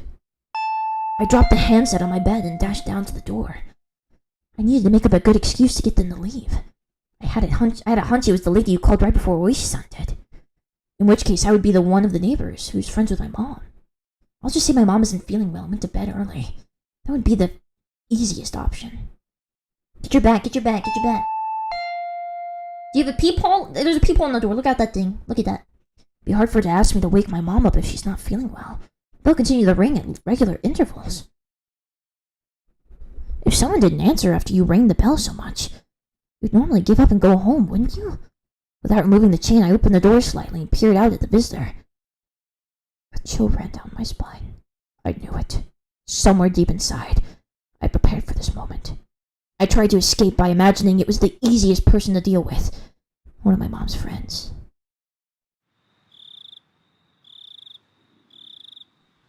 Good evening. There shouldn't be any reason for Dana to come over at this hour. The timing also made me feel uneasy. Because it was just as I was about to ask Oishi-san about Dana. I wish I could have chalked up this to being mere coincidence. But those unsettling words from Mion several days ago echoed back to me. There's nothing this old man doesn't know about. Are you alone, Dana? Yeah. It seems that Mion wasn't with her. But that didn't change the situation at all. Why did you come here? Can't you come? I'd like you to open the door so we can talk. Can I come inside, I wonder? Hell no! It was true that speaking through a chained door wasn't the right way to talk to a classmate. But at my house, the chain has to be on at night. Don't worry about it. It can't be helped, I guess. Rena pouted rather sadly. But she kept smiling at least, and her efforts to keep that smile was quite pitiful. Even though she was tugging at my heartstrings, I didn't lower my guard. As long as I stayed like this, even if it made my heart ache, my life isn't in danger. What I really feared, more than the possibility that hoodlums would assault me if I removed the train, was trusting Rena enough to remove the train, and having my friendship betrayed. As long as the chain wasn't unlatched, even if it made my heart ache, I wouldn't have to deal with being betrayed by Rena. Since it didn't seem like I removed the chain from her heart, from her silent urging, she appeared to give up on trying to get into the entryway. How are you eating yet, Kirispica? No, I haven't eaten. As my mom wasn't here, dinner wouldn't be ready no matter how long I waited. I laid down when I got home, was woken up by the phone, and didn't have a chance to eat since I used up all that time talking. Don't tell her you didn't eat.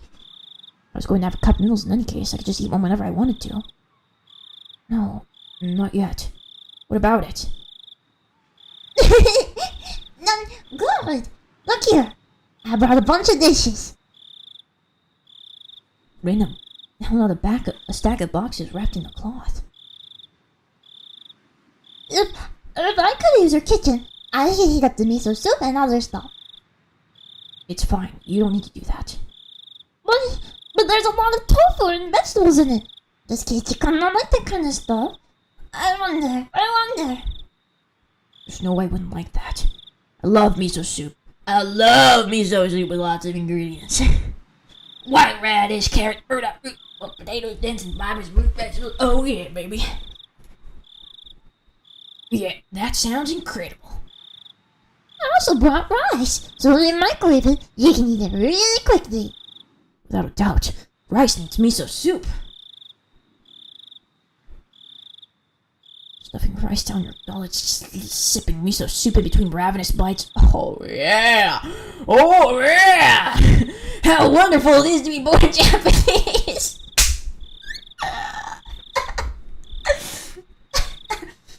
God, I'm glad to be Japanese. God bless Nippon.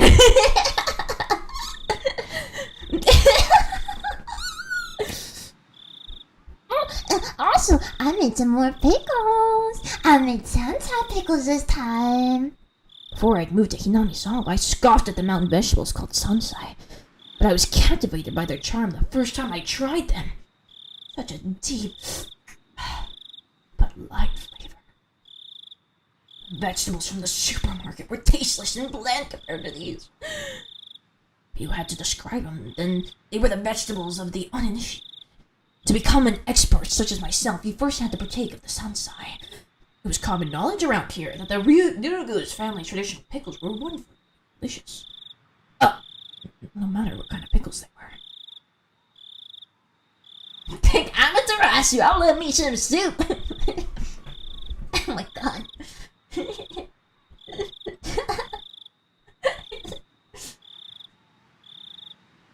They'd go so well with that fluffy white rice.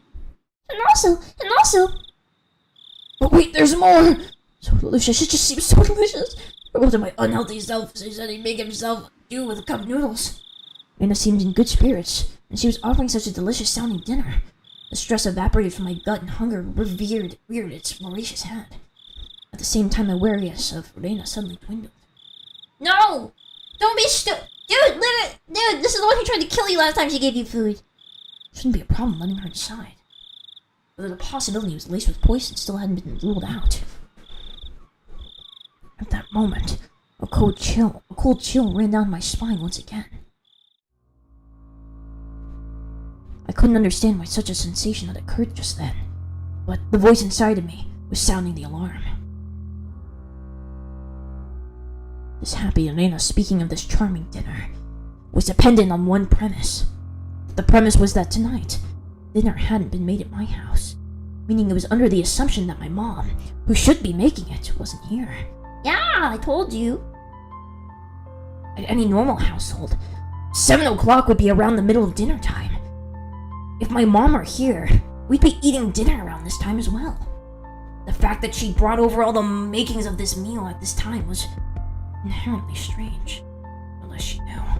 Reina, did she know that my parents weren't home? Yeah. But there was also the chance that this was a bluff. I turned on the lights and a bunch of other stuff to make it seem like my parents were here. There was a chance that Dana was unsure if my parents were home. But I had to wonder. The laundry, the garage, the evening paper. There were plenty signs of them being hastily tidied up. It was hard to say that Lena didn't have a chance to determine if my parents were here or not. But there was no reason for me to confess that right now. I should try holding on to that fact as long as I could. First of all, the chain was still latched. As long as I didn't take it off, Lena wouldn't be able to do anything to me.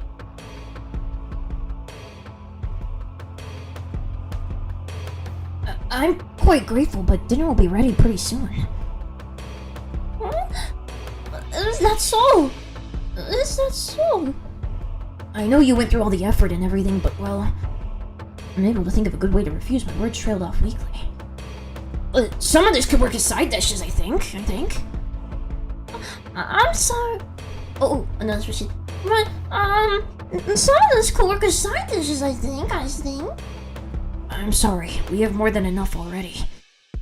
My mom always makes quite a few sides, so... Huh? You don't have side dishes? With a smile that bordered on a cringe, I dodged her questions apologetically. But the feeling I tried to ignore began creeping up my back again. I spoke as if my mom was settling down dinner right now, but it didn't mesh well with what Lena was saying. Lena was talking as if she was aware of some obvious fact, and that I was aware of it as well. It's okay to can cook. What did you make, I wonder? No, well, it's not that Lena assumed out of nowhere that I'd made the dishes. No, not so much that I'd made them, but rather that my mom hadn't. Did you really make them? The side dishes? Did you, Kirispica? It wasn't me who made them. My mom did. No, she's making them. Right now! So you see, I'm sorry, but I can't eat what you brought. Raina fell silent at that moment. At that moment, I felt the light had suddenly disappeared from her eyes. How about I try guessing what Kirispica's dinner will be? It doesn't matter what I'm going to eat.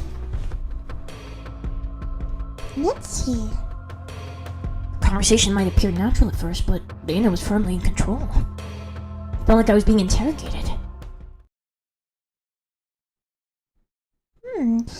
Your dinner, I wonder? Is it something that can be made with just hot water? Hey now! Stop with the insults! I can't believe you belittle my mom's extravagant dinner like that. Tickets sold out, full capacity already. It's that amazing. I tried to put my best to put on a strong front, but I couldn't grit my teeth quite right. So instead, I looked like someone who's borderline hysterical. But Aina showed no reaction whatsoever, even to that silliness. Kirispica, did your mother really leave you dinner? No, you see, she didn't leave me dinner. She's making it right now. It's almost time for dinner. Aina hadn't shaken that assertion of mine. That my mother was home and making dinner right now, and was completely ignoring it. I could tell that the more I panicked, the colder Aina became. Hey, Kirispica. At that moment, an uncomfortable chill crept in the gap in the doorway. Is your mom home, I wonder? I couldn't keep up this charade anymore. Aina, she knew full well that my parents weren't home. But I'd come too far to admit that now. Anyway, my parents were here. We'd be having dinner soon. That was the situation I had concocted. So I answered. I told her she was here. She's here, of course! I could feel the humidity drying out from the surrounding air. What? Aina's eyes became even more frigid, piercing me with their gilded glare. Why? Huh? What do you mean, why? I tried acting casual, but that facade was torn off the instant I looked into Lena's eyes. That look, and informed me of Lena's response faster than she could open her mouth. Why have you been lying to me? I wonder. I'm not lying. That's a lie, isn't it? It's not a lie. Lies! And let me do it better, I can do it. Lies! Lena's outburst sent a jolt surging through my body. Lena and I were still separated by what few inches that slightly ajar but still chained door could afford. But despite that, I was still being cornered. My house, which I considered a safe haven up until now, became more like a dark alleyway where no one could save me. Shall I guess your dinner, Kirispica? Let's see. I knew now that Lena had already known that my parents would not be here tonight. But it was still so strange that it had come to this. Even if she somehow knew that my parents weren't home, there was no way she would be able to guess what I'd be eating tonight. But Lena said she'd guess. How could she guess it? How could she know it was instant? Cup noodles. That's right, isn't it? I was going to eat... Wait. The cooking repertoire of a man who can't do housework is probably nothing but cup noodles after all. Looking at this statistically, it was the most probable answer. That didn't mean she was guessing. I don't think you'll be full with just noodles. I think having rice and stuff will definitely hit the spot. Calm down, Kate. This was just a coincidence. Lena was just reading certain tales of mine. So the fact she was inferring what I was thinking alarmed me. But it wasn't as if she was actually reading my mind. It was just being read. If it was being read, then she was a demon. No, not a demon. Things like that. It couldn't possibly exist.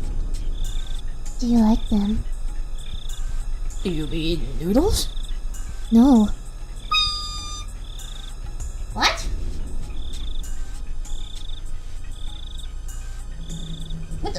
What is he liking? What? Lena indicated that the point my answer was addressing was wrong. Her rebuttal was so short that I momentarily didn't understand the words that Lena had spoken. Sorry, Lena. What did you say just now? About what? Just now, you asked me if there was something that I liked, didn't you? It wasn't long before I regretted how carelessly I pushed forward with that question. It was such a simple answer, that's why I wasn't able to comprehend it. Pork bone and ginger flavor. I wondered how I appeared in the moment my mind were completely blank until the moment I was able to recover. As my field of view began to distort, slowly swirling in a counterclockwise direction, I lost all sense of balance. Why do you know that? I didn't even deny it. That was the type of frenzied state I was in. How could Dana even know this? Not even caring as I mashed my head against the door, I fixed my gaze on Dana. What? But she didn't even flinch when she saw me do that. I certainly did buy them. I bought a bunch at once. I bought a whole case! How could you know that? What, I wonder? Quite strange, isn't it? Isn't it? How could you dodge the question at a time like this? The chain and the door suddenly were no longer protecting me. How do you know? Why do you know? Answer me! You bought them at 7th Mart, didn't you? Shiver ran up my spine. I tried covering it up with an angry facade. Like I said, why do you know that? I was behind you. Following you the whole time. What? What are you saying? I couldn't understand why she was saying she'd been following me all this time.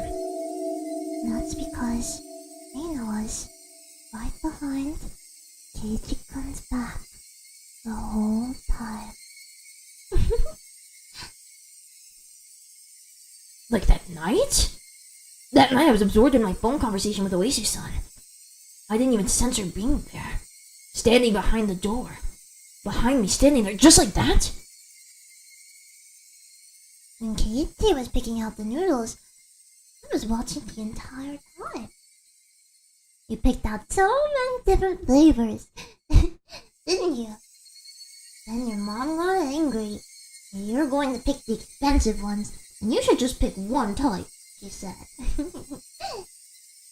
Then Kirispica picked out a box of pork bone and ginger flavor that he loved oh so much. Didn't he? I like it too, pork bone noodles, but I can never eat a whole big bowl myself. My brain was paralyzed. Like my senses. It might have been a defense mechanism to diminish the fear I was feeling to non-traumatizing levels. With the fear being diminished, the fog enveloping my mind was cleared away.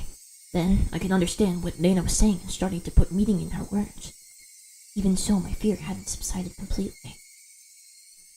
It was like I was standing at the edge of a cliff, eyes closed so I didn't have to look down. It didn't actually solve any of my basic problems. I slowly took a step backwards. As I withdrew, Dana advanced. Okay, Chikan, can you open this? We can eat together.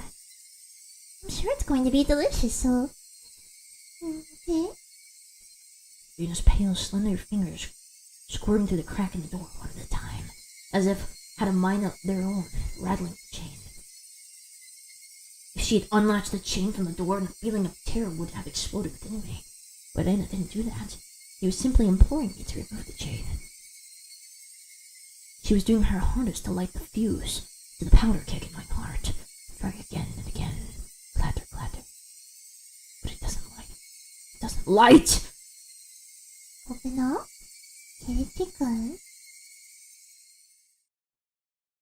Please. Please go away. I beg you.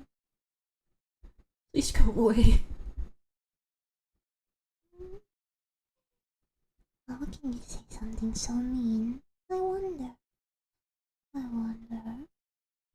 Please go away! Go away! Go away! Powder keg inside me finally went off. No smoldering, it just exploded. I tackled the door. The force through the door knocked Lena momentarily off balance. I couldn't hesitate here. I grabbed onto the doorknob with both hands, planted my feet firmly, and pulled with all my might. That slamming sound I so desired didn't have. Are you crushing her fingers? I could feel a tiny disturbing bit of resistance. Keeping it. Oh my god! Dad! You're smashing your fingers! The source was Dana's fingers. Dude! Each of those fingers wriggling, squirming around like tendrils of a carnivorous plant through the crack in the doorway. It hurts. Kirispica, it hurts. It wasn't a harsh shriek, but more of a yelp she was trying to keep back. Go away, go away, go away! I kept on pulling the door with all my might. Oh my god! I didn't even realize that if I didn't loosen my pull on the door at least momentarily, Dana wouldn't be able to pull her fingers out, and that's why the door wasn't closed. really hurts, Kirispica. I'm sorry if I was messing around too much. I didn't care one bit for her apology. No matter however much she apologized, it didn't change any of what she had done up until now. It didn't change anything!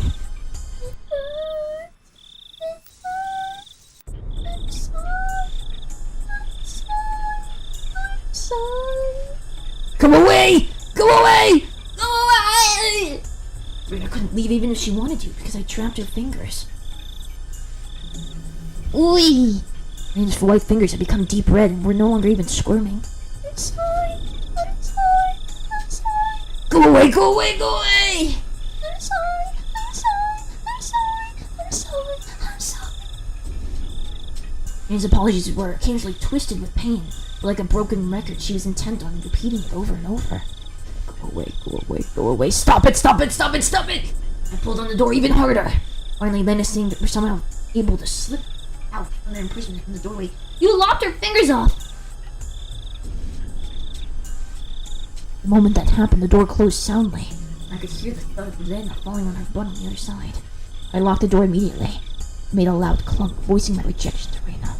I'm sorry. I'm sorry. I'm sorry. I'm sorry. Kirispica. I'm sorry. Open up. Kirispica. Lena leaned against the door, apologizing profusely and nothing else. After confirming that I was sufficiently sealed off from her, I trudged away from the entryway. On the other side, I could still hear Lena echoing her apology. I'm sorry, I'm sorry. Those pitiful words, they would be forever seeking my forgiveness. I didn't feel so bad about this at all. But that wasn't any sort of malice. I felt a sort of hazy sense of release that I was able to escape from Lena. Before, Mian had threatened me at this doorway, saying there was nothing she didn't know. Just now, at the same place, Lena told me the same thing. My feeble attempts to disguise the fact that my parents were at home had served no purpose on the start. I should have just pretended to be out, and not even opened the door. My meager plans hadn't helped at all. The Hinamizawa, it was impossible to outwit them. Even though I was on the other side of the door, I wanted to get as far away from Reina as possible. 1 step, 2 steps. With each other, his sniveling apologies became more distant. I sprinted up the stairs and dove into my room. As you would expect, I was finally no longer able to hear Lena repeating her endless apology. Diving into my bed, I was startled by the hard lump I felt. There was something in my bed? It's the phone! It was the receiver. I finally remembered. I was in the middle of a call with Oishi-san. Looking at the clock, apparently not much time had passed since I last went downstairs. Could it be that my clock had run out of batteries? I had joked with Reina for so long.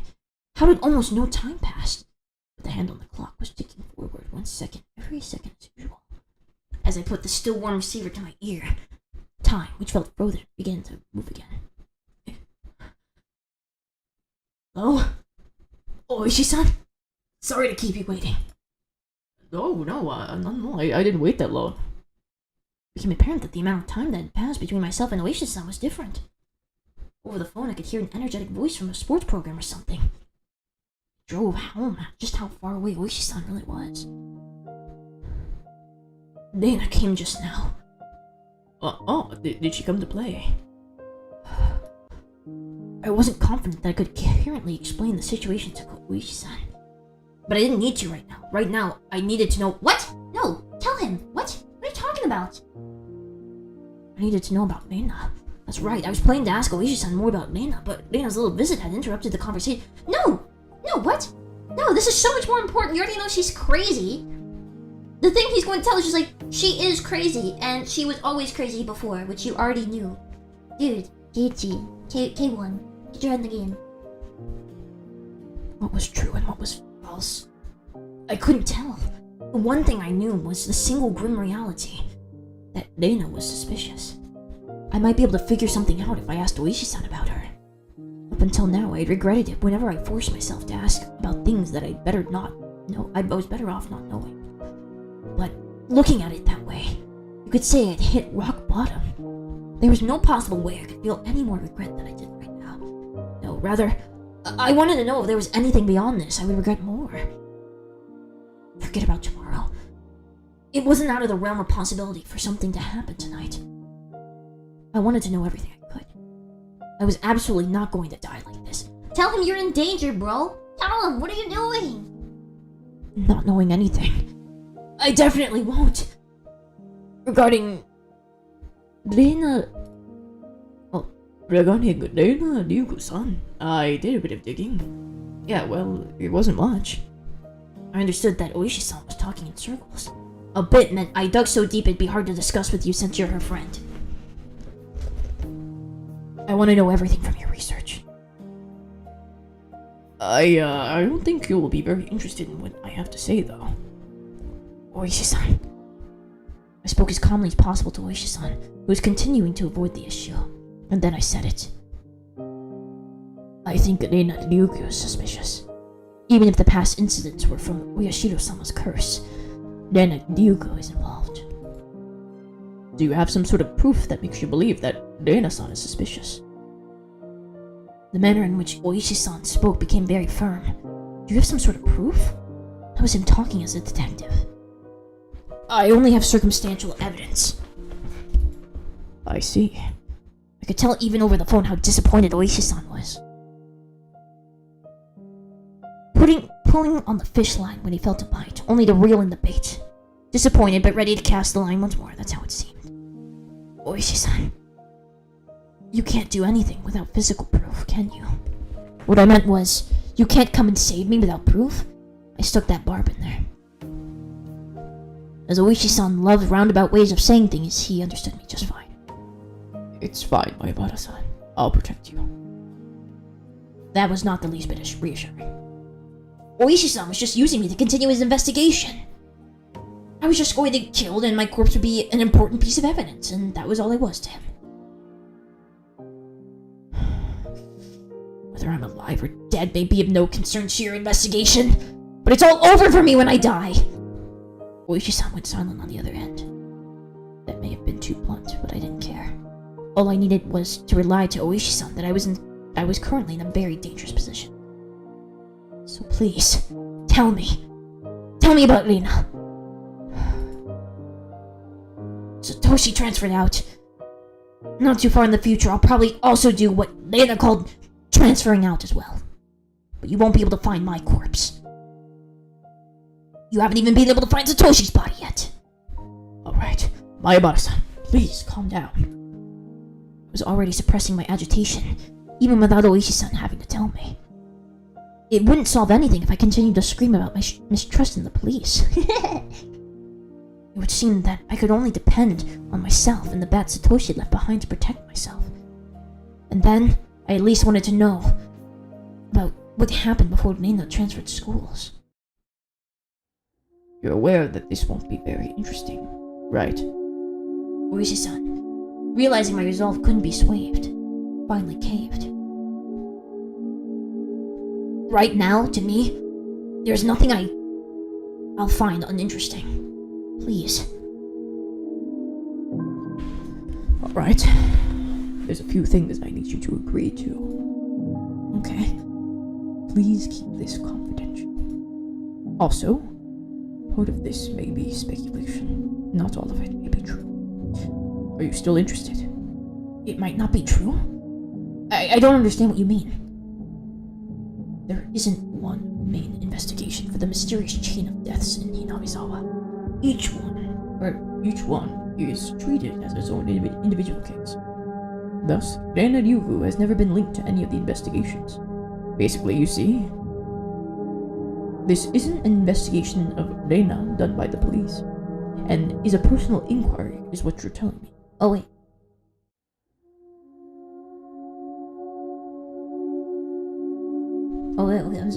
This isn't an investigation of Reina done by the police, and it's a personal inquiry is what you're telling me?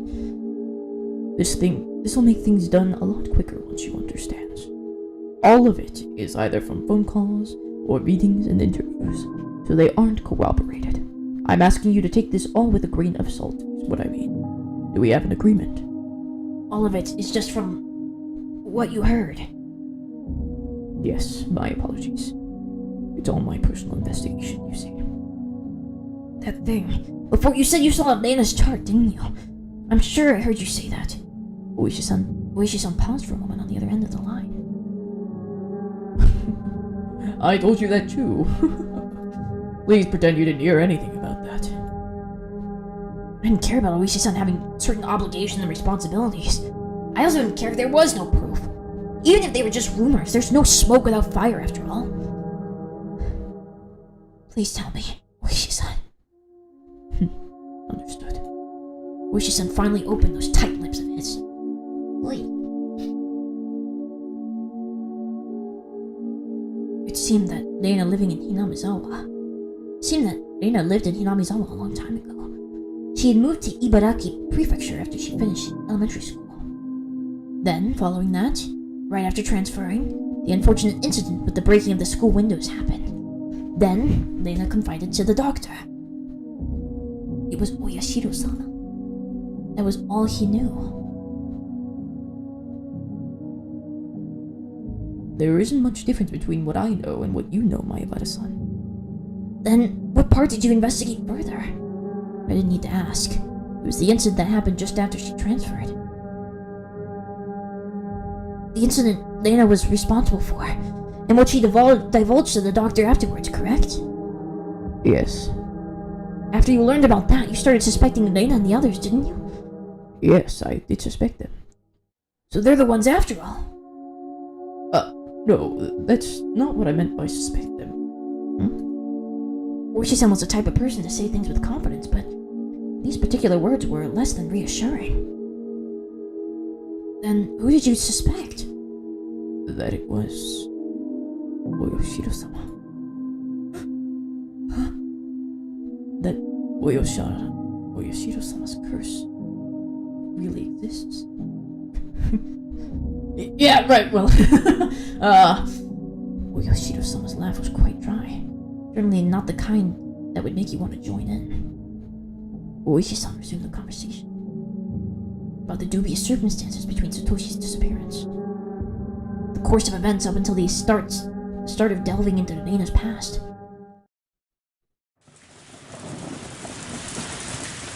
Oh no! Just then, there was thunder in the distance and a heavy rain started pouring down. It came without warning. Rain that was so heavy it felt like it could beat you down. I had left the window in my room open a crack to let the heat out. A violent wind danced into my room, making the curtains flap wildly. Oh my gosh, you left the window unlocked and open? Are you insane? Dude, lock that stuff down. Get it down. what is it? Nothing. It just suddenly started raining heavily. Sorry, please continue. I got up while still on the phone and closed the window. I said at the beginning it was an incident, but neither the school nor the victims filed charges and the police were never involved. So you see, those involved were very reluctant to talk, regardless of there being a victim who had one eye beaten so badly it had permanent damage. It could have been the school or possibly some individual who made arrangements to keep this from going public. Oh, so she did. So she didn't just break windows, she assaulted people with a bat. And then none of them wanted to squeal. No snitches, yeah. But lots of stitches, apparently. Also, the psychologist was very strict about the professional ethics. Hello? Maebara-san, can you hear me?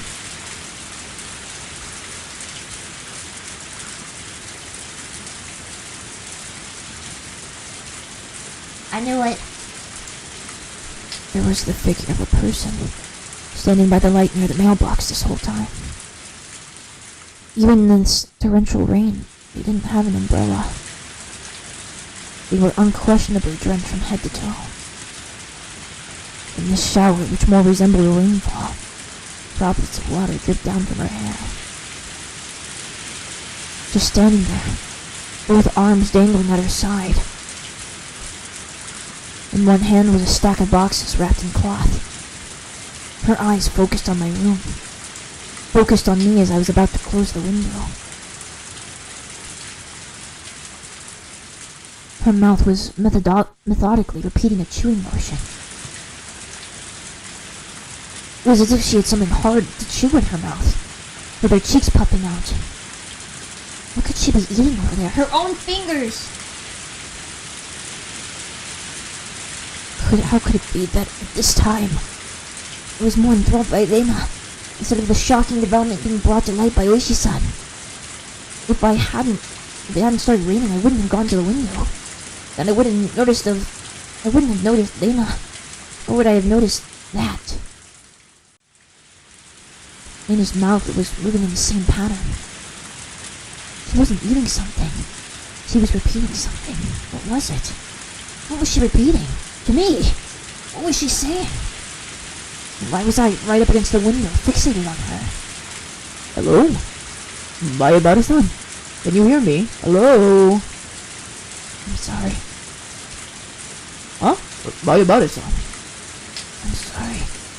I'm sorry. I'm sorry. I'm sorry. I'm sorry. I'm sorry. I'm sorry.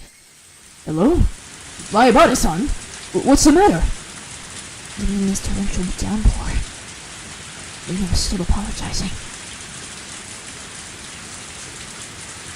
The other self inside me drew the curtain hastily with my right hand, blocking the view from outside. But even doing that, Lena's relentless apology still reached my ears. I'm sorry. I'm sorry. I'm sorry. I'm sorry. If I forgive this, if I forgive you for this, will you forgive me for that? Please stop. Please stop. Please stop. Please stop. I'm sorry. I'm sorry. I'm sorry. I'm sorry. I'm sorry. I'm sorry. I'm sorry. Jennifer, why do I have to forgive her? I'm the one who wants to be forgiven. What part of me can't you forgive? I won't be killed. You won't forgive me, and I won't forgive you either. I won't forgive. Won't forgive. Won't forgive. Won't forgive. Won't forgive. Won't forgive. I won't forgive. Mayabara-san? If you can hear me, please respond. Hello?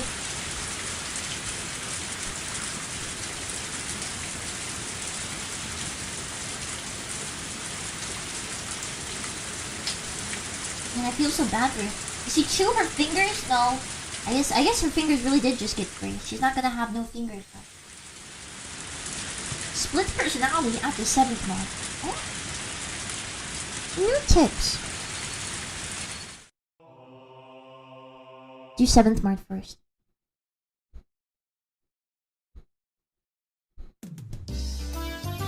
The 7th Mart was a bargain supermarket with food and alcohol.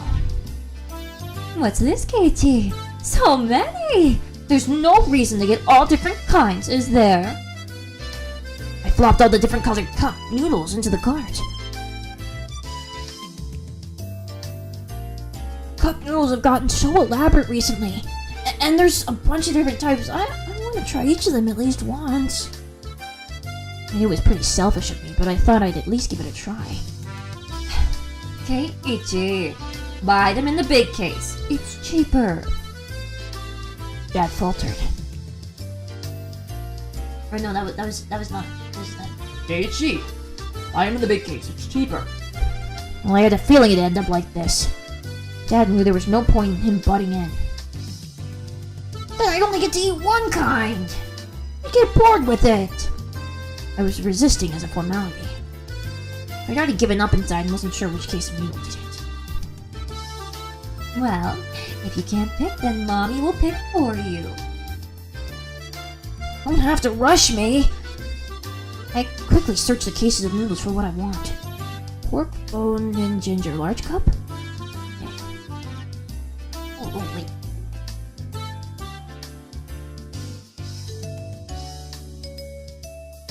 This is Mom? Pork bone and ginger large cup. Hey, Keiichi, can't you get a more normal one? If I let my mom pick, she'd err on the side of safety and get soy sauce or salt flake. Pork bone is good! I don't want a big bowl of tasteless stuff. I remember insisting that the noodles I picked were the right kind.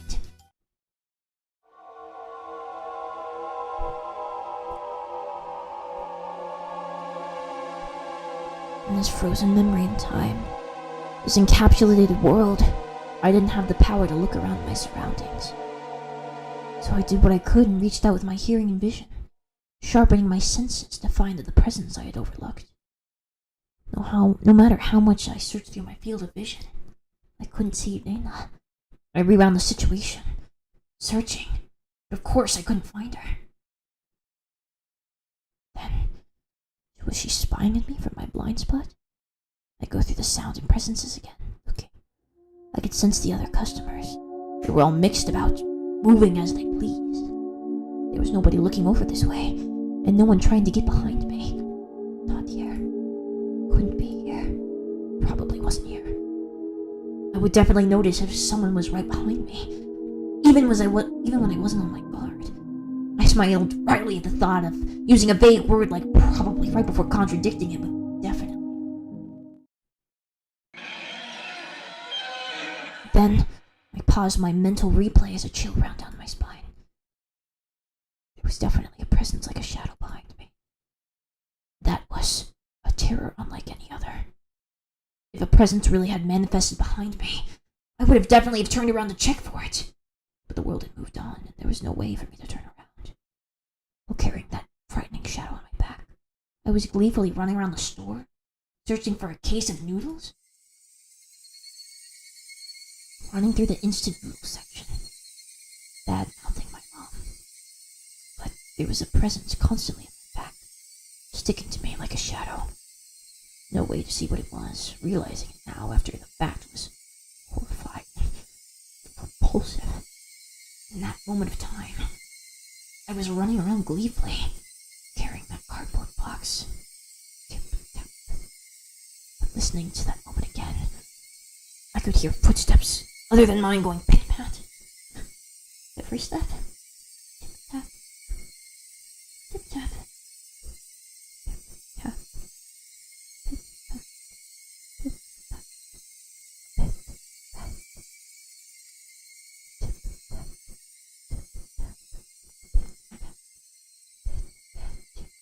tip-tap, tip-tap. While I was running around, the sound of those barefoot footsteps going pit-pat right behind me.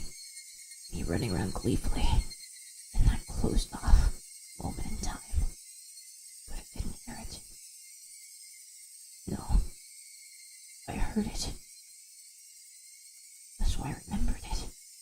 I didn't think I had heard anything. That's why I didn't turn around. That's why I didn't turn around. In that moment, the pit-pats of those footsteps were following me around the entire time. I couldn't run faster and escape. I couldn't run any faster than I ran at that time. I couldn't turn around. I hadn't turned around before. Not once. Then I returned to my parents and started talking. Shadow-like presence was right at my back. Since I didn't move, the shadow didn't move. That is why it made no sound. That was all. At that time, I hadn't taken a single step while talking with my parents. I was just standing there. This was undeniable. And yet... Uh-oh, jump scare! I heard it go pit-pat. That shouldn't be. I took 3 steps and followed 3 steps. Wasn't that the rule? There was no sound other than that. At that time, the entire world had gone dark, sudden darkness. It was the end of my reflective journey. I was tired. I wanted to end it.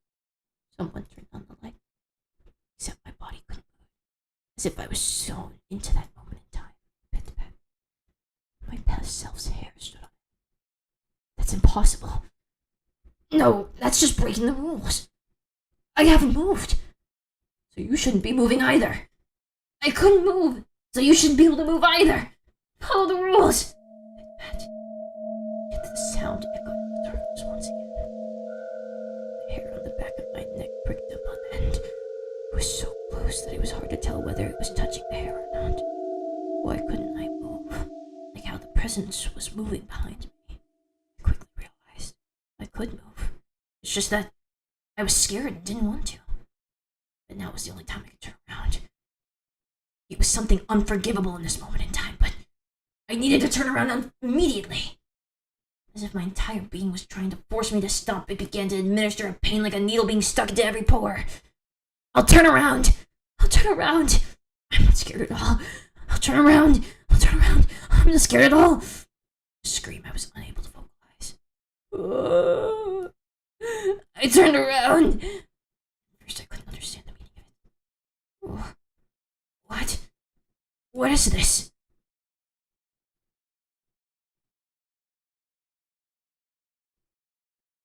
What is this? The situation in front of my eyes. It was like a mouth biting into an apple, slurping the juice the way you do it with an apple. My mind was being eaten. Began to munch down, slurping the juices, because it was like an apple. Meaning, what in front of me was... Ah! What? What happened? He got his brain. There was a zombie. She was a zombie. She's so into this, of course. Wouldn't it be weird for Dana to be there? His parents all the nurse too. Yeah. I just need to that.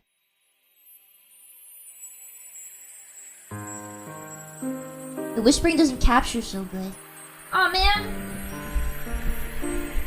I don't know what to do. Whispering is cool though. How else would he? Something cuts off whispering quite a bit. If I whisper like this, can you hear it? In the back of my mind. In the back of my mind. Like this? Is that okay? If I'm that close to it? I just need to keep in mind that I have to be that close. Yeah, that works actually. Good. I see. I see it in movie news quite often, but what is it exactly? What is it? What is this? Multiple personalities are thought to be escapism.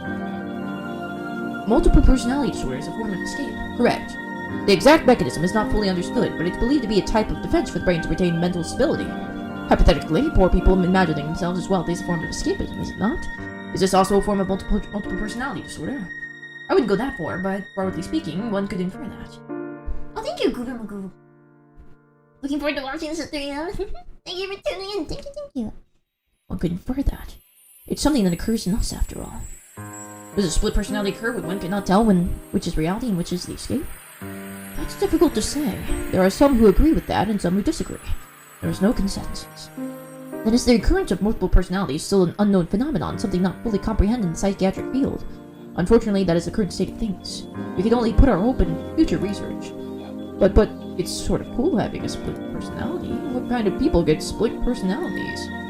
Recent studies find those who develop it, or rather, those who are more susceptible to developing it, may be genetically predisposed or may have abnormal mental development. Some say that childhood abuse increases the chances. Speaking of which, Person A here experienced abuse as a child, didn't he? How sad. Why are you so happy about this? Person A has 7 different personalities. Let's watch a video of him. Right after these commercials! What? It's on TV? just giving you some lore on multiple personalities, I guess. Doc and Oishi. He got his brain eaten like an apple.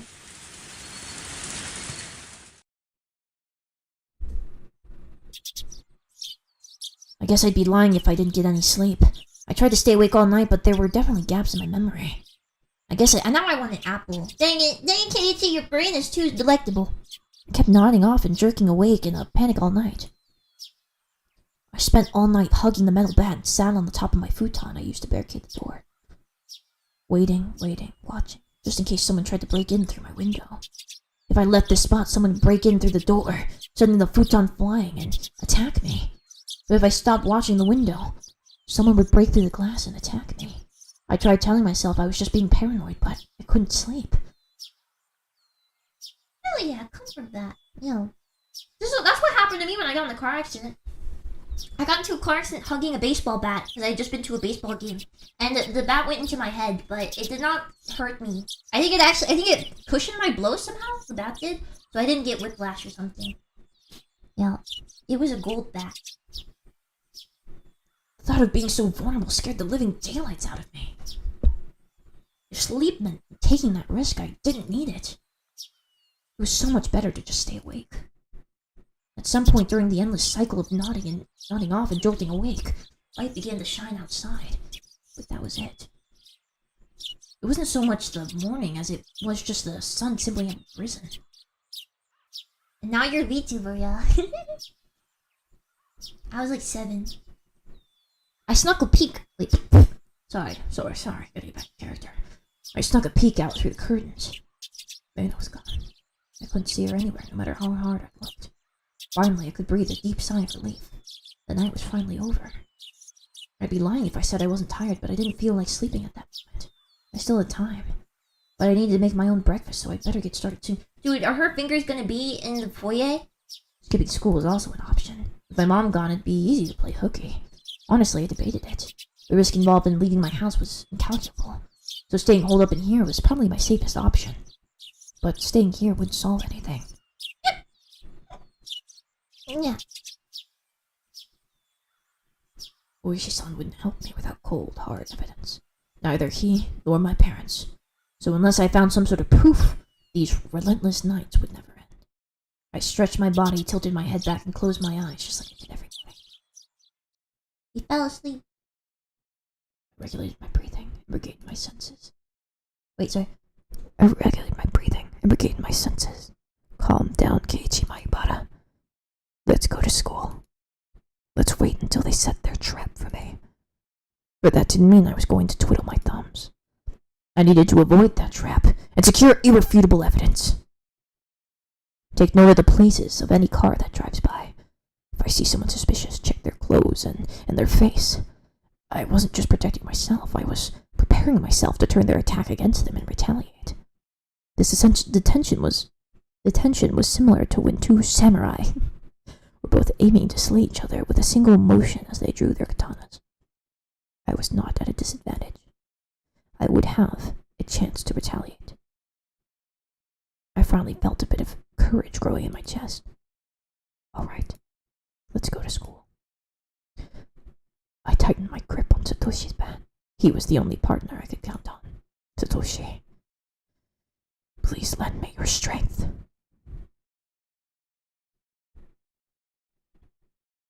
Since you were probably murdered, and trust your dying regrets to me, I'll make sure I dispel them. With renewed resolve, I checked the clock. It was still early. Of course, I was going to school by myself today. If I didn't want to run into Reina or Mion, I needed to leave now. The shattered fragments of my cupboard were still strewn all over the entryway. Right. I meant to clean that up last night, but never got around to it with the phone call and everything. If my parents came back and saw this while I was at school, I'd never hear the end of it.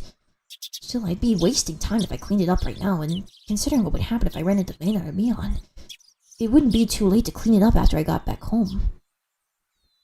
Being extra certain the doors were locked, I left the house. Oh, there were no fingers. Okay. My uniform was still covered in mud from yesterday, so I left it in the washer. Today I was going to school in a tracksuit. By wearing a different outfit this morning, my mind was forced to accept that today was different from yesterday.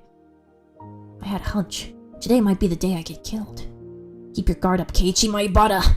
The only one who gets to decide if today's my last is me. No snacks. Yeah, Dana ate them all up. She ate them all up. She didn't want to leave us any. She's like, fine, you don't want to eat my lunch. I get to eat my fingers.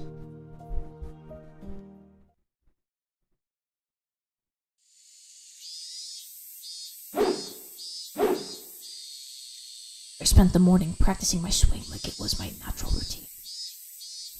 After a while, Nana arrived at school. Our eyes met, but she said nothing. Nana said nothing about last night, as if it had never happened, but I could see those events were real by the wounds carved into her fingers. I just heard her telling Satoko and the others that the bandages were from hurting herself in the kitchen. Though it wasn't like it bothered me. The details that Oishi-san shared about Reina's incident before her transfer played vividly in my mind. Now that I knew about it, I couldn't even dream of Reina as a cute, ideal girl. Kei-chan, I see you're still aiming for the nationals. It was Mion. I had already sensed her approach, so I wasn't that surprised. Oh, Mion. If you understand, then leave me alone. I'm busy practicing. I gave her a curt reply without my usual jokes. Then I gave the bat an even larger swing, tacitly keeping Mion from getting any closer. Hey, Kei-chan, take it easy. I I think Mion got the message, but she still urged me to give it a rest. Homeroom's not that far off, is it? Just let me finish practicing. I swung the bat even harder as a sign of my refusal. Kei-chan, when did you get into baseball? Just recently. Recently? You mean yesterday? Don't ask if you already know. Oh dear. That's a very unsportsmanlike reply. You're distracting me. Go away. I ignored Mion and kept swinging. Normally she'd get mad or bored and leave if someone gave her a cold shoulder like this. Mion just stood there waiting patiently for me to stop swinging. I didn't sense any hostility, but we were in school in plain view. I doubt she'd suddenly attack me here. Or was that too naive? Still, I was starting to get tired. Maybe it wouldn't be so bad to take a break and hear her out. You need me for something, right? What is it? Blood poured from me as I stopped swinging. I noticed my shoulders were heaving as I breathed. I cursed my lack of exercise. At this rate, I might not be able to move as needed when the time came. I should probably keep practicing my swings to build stamina in addition to the excuse for carrying the bat around with me. Well, it's nothing important. If you're tired, I can ask later. Now is fine. I'm only dealing with you right now because I judge this situation to be safe. Talking to you alone and away from others, that's out of the question. Well, Mion was uncharacteristically trying to choose her words. But unlike Oishi-san, it didn't look like she was going to talk about something I'd rather not hear. Mion was puzzled, trying to find the right thing to say. And then she gave a hearty laugh to break herself out of that mire. This old man's just not good at this stuff. Having a poor vocabulary hurts. What's this all of a sudden? If you have something to say, then just say it. Stop it. Stop that swinging. Get straight to the point. Her request was so frank I didn't understand it for a moment. I had already stopped swinging to listen to her, hadn't I? I just stopped, didn't I? That's not what I meant. I want today to be the last day you swing that bat. I'm sorry. It took me some time to understand what she was asking. What's wrong with swinging a bat? Why? None of your business, is it? I'm not bothering anyone, am I? You are. Mion said it flat out. It didn't make any sense and that was really irritating. When did I bother anybody? Mion was at a loss for words. She finally made up her mind and spoke, though she stuttered as she said it. Because, Kei-chan, that's someone else's bat. You shouldn't borrow it without permission. It was left behind by a student who transferred, right? I'm just borrowing it till he comes back. Huh? Yeah, you transferred. Mion grew uncharacteristically flustered. He made it all too clear that his transfer was a lie. It's strange, isn't it? The older brother that transferred by himself while his little sister stayed behind? Mion couldn't hide her reactions as my words shook her up. Kei-chan, you knew? Satoshi Hojo. Satsuko's older brother, right? The one demoned away last year? Unable to respond to that, Mion fell silent. Dana asked the same thing. Why'd you start swinging that bat? Wait, no. Dana asked the same thing. Why'd you start swinging that bat? He told me Satoshi did the same thing. Practicing his swings. Right before he went missing. So?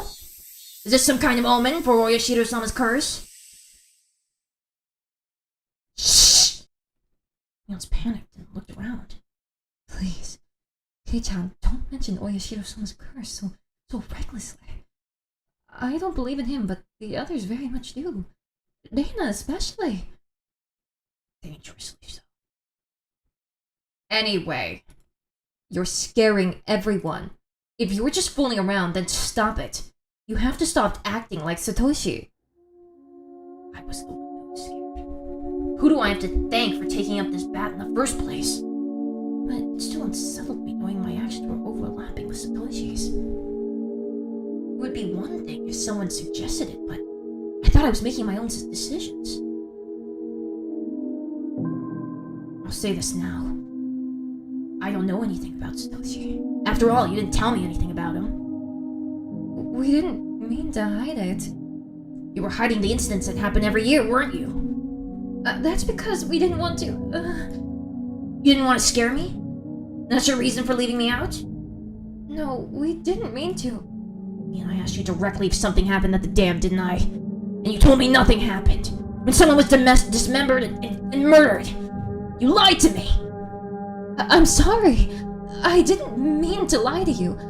Friends don't hide things from each other, right? Isn't that right? Then, you all aren't my friends! Kei-chan, Mion looked so helpless and flustered. Was I imagining tears in her eyes? I never could have imagined Mion acting like this. Oh, yeah! By the way, those get well mochi you brought me the other day? Oh, they were good! I thought I was going to bleed! Who did it? Huh? You? You? Or Reina? me. He admitted it so easily. I couldn't help but be surprised at how easy that was. You could have killed me. How could you do that to a friend? But it was just a little prank. Mion gave a wry smile mixed with confusion, causing more anger to swell up inside me. You think that was a prank? I grabbed Mion by the collar and lifted her up. It wasn't the same as putting Tabasco sauce on a piece of mochi. It was a needle. A sewing needle. If I'd swallowed that, it lodged in my throat. What did she think would happen? Mion's face froze as her body rattled in fear. That wasn't the Mion Sonozaki I knew anymore. Anyways, you're not my friend. There's no reason for me to listen to someone who's not my friend. So leave me alone for a while. Got it! Mion wasn't replying anymore. It won't be that easy to erase me, you know. The cops have been on you from the start. I don't think you can make me disappear like you did Satoshi. I said it clearly. This was my declaration of war. I think you guys are suspects in the previous incidents, too. I also know you spent a lot of time with the cops ever since that anti-dam movement. Don't think you can hide it from me, you got that? How did you... No! Mion stood there with a dumbstruck look on her face. That was when I heard the principal ring the bell for school. It was time for morning homeroom. Let's go. Class representative needs to be there. Right? At that moment, for the first time, I realized Mion was sobbing as tears rolled down her cheeks. You're so mean, Kei-chan. I wanted to console her, but I shut my mouth. I had no need to feel guilty. I'm going. Don't be late for homeroom. I left Mion still shaking as I turned around to head for the entrance. I had no idea how troubling it was to make a girl cry. Behind my back, I could hear her muttering. It was a faint mutter, as if she was speaking to herself.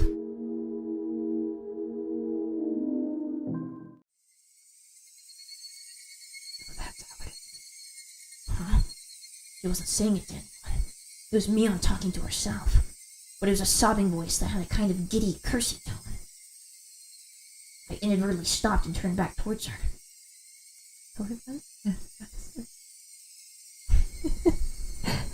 You licked it all, the Kei-chan. She balled up her fists as tears continued to rain down.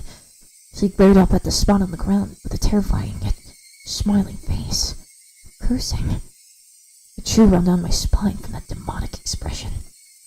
This transformation, Mion's transformation, was different from Reina's.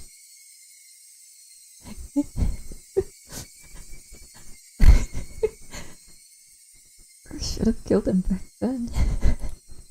He forgot the mercy I showed him. Just because he was going to retire this year. Retiring this year? Was she talking about Oishi-san? Damn it. I'm going to kill that gentleman.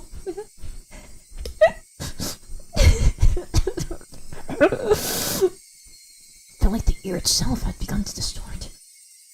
With Mion at the center, the world had begun to twist and spiral, bending, whirling. This was the first time I'd experienced such a visage. Rise! Attention! Mia had made an excuse for her red eyes by saying there was something wrong with her contacts. After that, neither Reina or Mion spoke to me for the rest of the day. Neither Satoko or Rika-chan looked me in the eye. Strangely, I didn't feel hurt. Everything had just went back to the way it was. The month since I transferred in had been almost too much fun. That was all. Satoshi was supposed to be something like this to begin with. Or school was supposed to be something like this to begin with. I should have just liked that feeling, but today it felt oddly refreshing.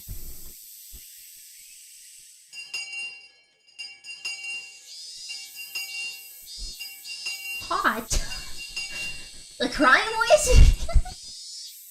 The bell rung sounding the end of the monotonous school day, which had felt so tense yet so dull. Since it would cause a lot of unpleasant memories, if they asked me to join in to the club activities, I promptly started preparing to go home without even looking at them. I stuffed the contents of my desk into my bag, wrapped my hand around Satoshi's now familiar bat, and began heading towards the entrance.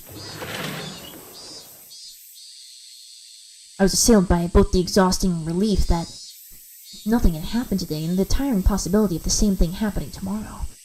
But deep down inside me, far beneath in the recesses of my heart, achingly I knew this would be the last day of this cycle.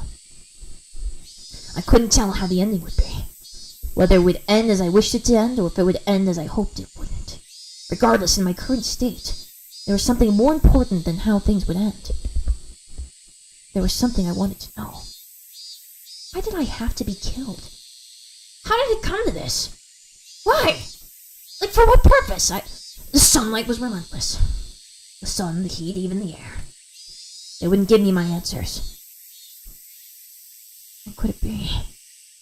The cries of the Higurashi were desperately trying to tell me something. Somewhere, mixed in with their shrieks, Toмотake-san and Satoshi were also probably trying to tell me something. I simply haven't been able to realize it yet. When I do realize it, I wonder if I will be amongst the victims, the Higurashi fruitlessly crying for the next victim. Glancing down at my feet, I saw Higurashi on its back spasm weakly. Bleed, bleed, bleed. There was still much of the summer left, yet this one was already chirping its last song. I couldn't tell what it was saying no matter how hard I listened, but I had to try. I had to listen to what it was so desperately trying to tell me. At that moment, the thrills of the Higurashi ceased all at once, as if they had huddled together, fearing that the person who'd brought them to their dreadful fate had arrived. There was no mistaking it. A presence was approaching. The sound of footsteps was almost non-existent. If the Higurashi hadn't warned me by ending their chirping, I wouldn't have noticed. My exhaustion left me in a heartbeat. In its place was a rush of adrenaline that sharpened all my senses. I was just barely able to hold back that creeping, suffocating feeling of horror. It wasn't something I could hold back for long. But in this moment, when I needed to be razor sharp, I was able to retain my composure. I wasn't going to shout like I did yesterday. I hid myself calmly amongst the trees, waiting for my pursuer's shadow. Could I get them to pass me? No. Since I was able to hear their footsteps, they were probably also able to hear mine. They might have already been able to tell that I had hidden myself and was holding my breath. The person tailing me, was it Reina like yesterday? If it was Reina, I wouldn't hold back. I could yell at her and make her go ahead like yesterday. If it wasn't Reina, it would depend on how they acted, I guess. The footsteps ambled closer. I swallowed, wiped my clammy hands on my pants, and readjusted my grip on the bat. I could tell that the fear that I had beaten back once more was coming for an opening at me. Who could it be? I peeked out from behind the tree at the person following me. My imagination hadn't led me astray. It was Reina. It was a bit of a relief as I realized it was someone I knew, but that feeling left me in an instant. This wasn't the same Reina that I knew. Her eyes were dark and lifeless, but her mouth appeared as if it was carved into a crescent. Yes, it looked as if she was grinning slightly. And in her right hand was an axe. I hid myself behind the tree once again and recalled the unbelievable sight I just saw. What was that just now? The embodiment of terror laid bare. Baseball, practice my swing, there was tons of excuses for me to be carrying a bat. But for that axe, there was no excuse for that. An axe, just like that. Hey, chicken. Are you playing hide and seek? I wonder. My heart was pounding. Hard enough that I had trouble breathing. What little composure I had been able to hold on to was now crushed in its place. Cold sweat gushed forth, covering my entire body, letting me know precisely what kind of emotion had taken hold. Not good, not good, not good. I wasn't able to hide myself completely. He already knew I was here. Are you trying to scare me? I wonder.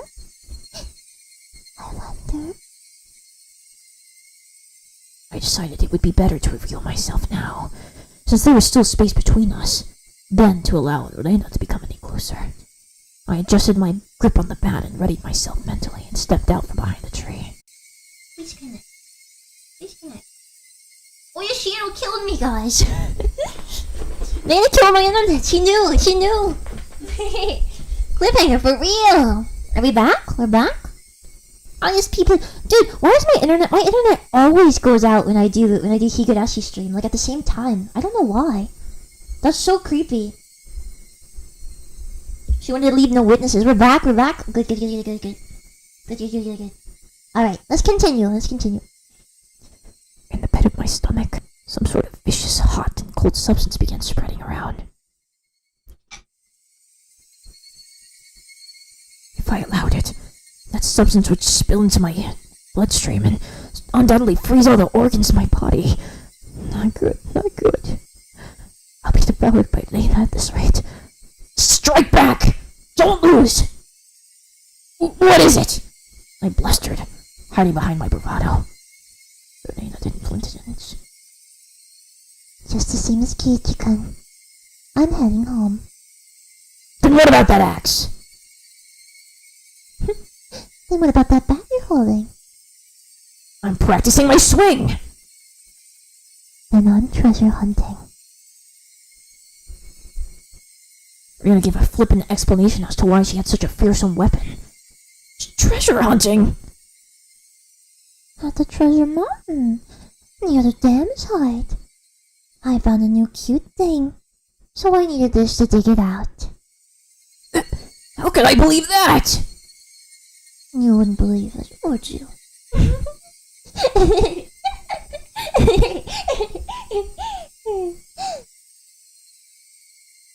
Lena's laugh was obviously very strange. I'd seen Lena's transformation many times before. The one today was completely different, like her mischievous tone and shrewd glint in her eyes. It wasn't something that roundabout. I'm not sure what to say. It was just so obvious. Wait, Kiichi-kun.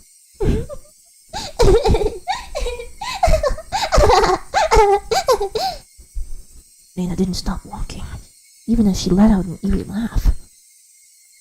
Whenever Rena got too close to me, I would scurry away and turn my back toward her. This cycle repeated over and over.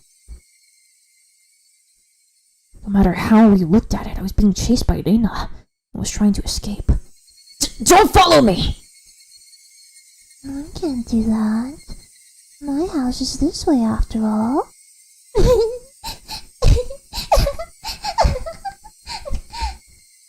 When I met with Rena on this road yesterday, she cowered and trembled as she followed my commands. But today was different. Rena didn't show a hint of trepidation. Actually, wasn't I the one who was cowering? The way home for Rena and mine was the same, that's fine. I just changed my route. That'd work out, wouldn't it? I turned onto a side street I'd never been down and knew little about. Rena saw me do that and followed me while laughing. Why? Why? Aren't you going home? Then just go home down the street you normally do. Why would you follow me down this weird little side road? Uh-oh. These thoughts screamed in my head, eventually spilling out of my mouth. What? Why are you following me? The tone of my voice was already tinged with terror. Cause I want to talk to Keiji-kun. Keiji-kun wants to talk to Dana too, doesn't he? Doesn't he? I don't want to talk about anything with you. That's a lie, isn't it? There's something you want to ask me about, isn't there? Not at all! I have nothing to talk to you about. That's a lie, isn't it? It's not a lie. Lies! Alright, I keep doing it too cute. Lies! There we go. It's not a lie. Lies! Nina's scream echoed, startling some nearby birds into flight. I cringed in fear. The only other thing I could do was increase my pace. Let's talk, Keiji-kun. Talk.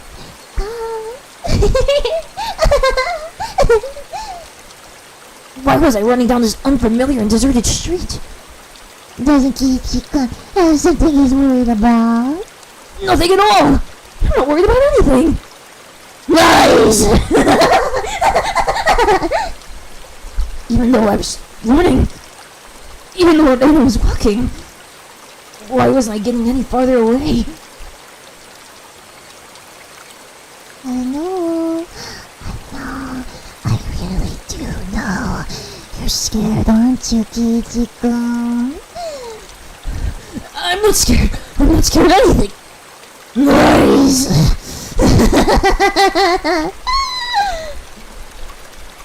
My breathing grew heavy and it felt like my legs were giving out from beneath me. And I wasn't even breaking a sweat. I'll listen. This time, I'll listen. I had no idea what she was talking about. What exactly she wanted to do. This time, I'll listen. It'll be different from the time Satoshi-kun. She said Satoshi-kun's name. I turned back for a moment. Even as I did that, Dana was still advancing. I couldn't afford to stop. Satoshi-kun would too. It looked like he was having such a hard time. But I didn't listen. I was so sad. Where did this street connect to? All these twists and turns, ups and downs. It was hard to believe that this was even remotely in the direction towards my house. I sensed the direction had long since gone out the window. I really regretted it when Satoshi-kun transferred out. I thought that if he had listened, he may not have transferred out. I really regretted that.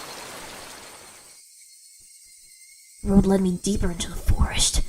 Wasn't I getting farther away from the village the more I ran? I lost more and more of my composure the more I thought about it.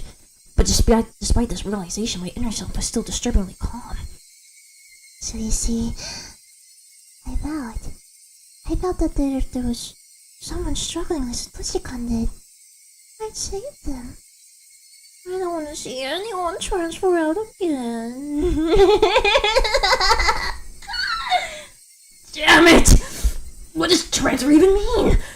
I won't let you transfer me. I won't end up the same as Satoshi. Come on, Keiji-kun, talk to me. I'll be able to understand you, Keiji-kun. I started wheezing, out of breath. My lungs were so hot that they felt they were going to explode. My heart was beating as hard as it possibly could.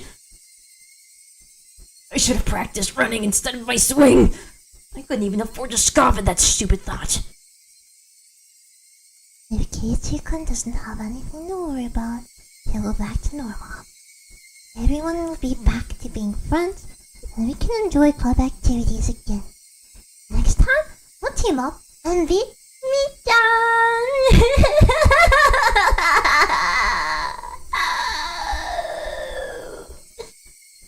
Yeah, I found happy. I couldn't even imagine how much I wished I could turn back the clock of these past few days. You could be nice to me again, too. I want to go searching for treasure again. This time, I'll prepare a nice lunch. Actually, we could just go right now. Let's go to the dance site together. I'll show you the cute thing I just found. I'm sure you'll like it too.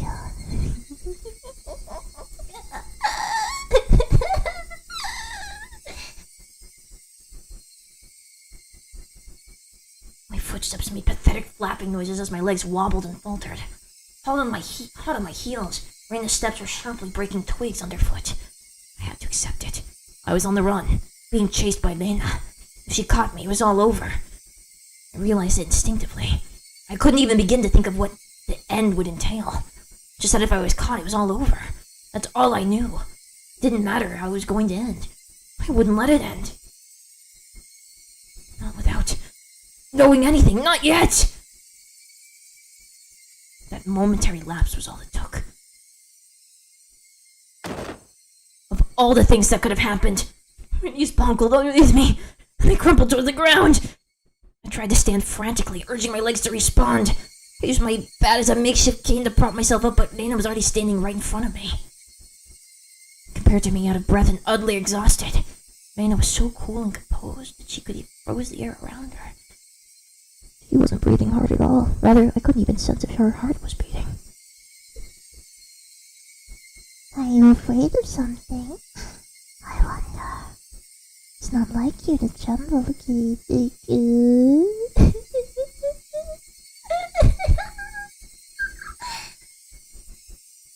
Her expression looked almost affectionate.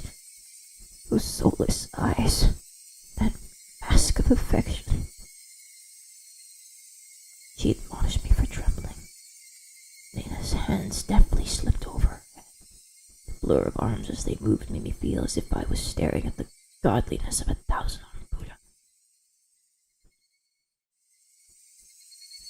Then, as both of her hands met above her head, that actually had came into focus. I stared up at it in disbelief. It was all I could do. Tell me. What happened to Satoshi? Lena stayed like that, with the axe raised above her head, and solemnly opened her mouth. It was as if she was expressing a farewell to a friend she was never to see again. That cool scenario resided somewhere in her actions. I told you. Satoshi-kun transferred out. Enough of that transfer crap! It means demon away, doesn't it? Doesn't it? You can tell me now, can't you? Who made Satoshi disappear? Was it you? Mion? Or someone in the village? Answer me! I became frantic the more I screamed, but Reina did nothing but maintain the smile frozen on her face. I have no idea what Kirispica is talking about. Then I'll say it in a way so you do. Who's the perpetrator of this chain of mysterious deaths? You seem to be confused, Kirispica. Huh? There is no human perpetrator. Everything is by Oyashiro-sama's will. Isn't Oyashiro-sama's curse just superstition? You believe in that too, don't you? It's not about believing or not. Oyashiro-sama exists. Period. Lena's gaze grew even more gay-lit. The ferocity of her stare was so intense, not allowing me to question anything. There's just no way that something like Oyashiro-sama could exist! You don't believe in Oyashiro-sama? There's no way I could believe it. There's no way it could exist. It exists. Oyashiro-sama exists. Kirispica should have felt it personally. I never felt something like that.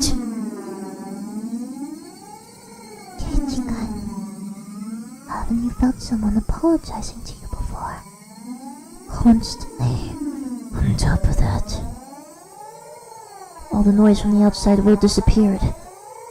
Only Lena's voice resounded. Loudly. Terribly.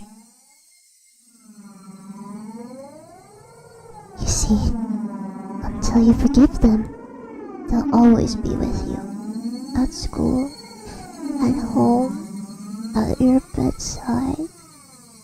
I couldn't understand what Lena was saying. Came to me too. Oyashiro-sama did. That's why I transferred and came back to Hinamizawa. I don't understand. I don't understand. What does transfer even mean? What was Reina saying? Cousin Oyashiro-sama wanted to use with Kirispica. I'm probably the only one you can confide in. I won't let you transfer out. Okay?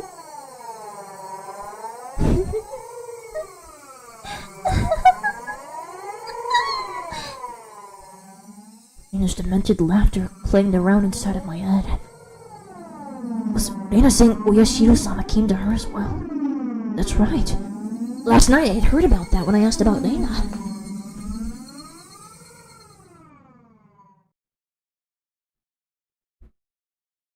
Please keep this confidential. Also, part of this may be speculation. Not all of it may be true. Are you still interested? Oishi-san began speaking. Neither the victims nor the school filed a complaint, so there's no preliminary report. Basically, the police hadn't intervened in this matter, so all of these details are just what I heard from those involved, meaning it's not credible. You said there were victims? Didn't Reina just break all the windows?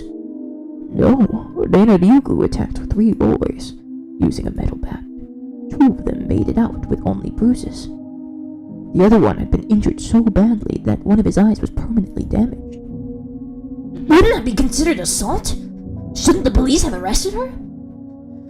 For whatever reason, the victim never pressed charges. There was no report to the police, so... They were beaten with a bat and suffered significant injuries. Normally that would be a criminal investigation. But why didn't they press charges? I tried asking the 3 male victims for their side of the story, but they were all reluctant. It's hard to say, but they were all afraid, even after she transferred schools. Oishi-san, could you summarize it starting it from the beginning? Nina hit people while she broke the windows. Or was it she started breaking windows as she got bored of hitting people? It sounded similar, but the meanings were drastically different. On an undisclosed date. Reina Ryugu was conversing with 3 male students, close friends of hers, near the pool storage shed. Who were those 3?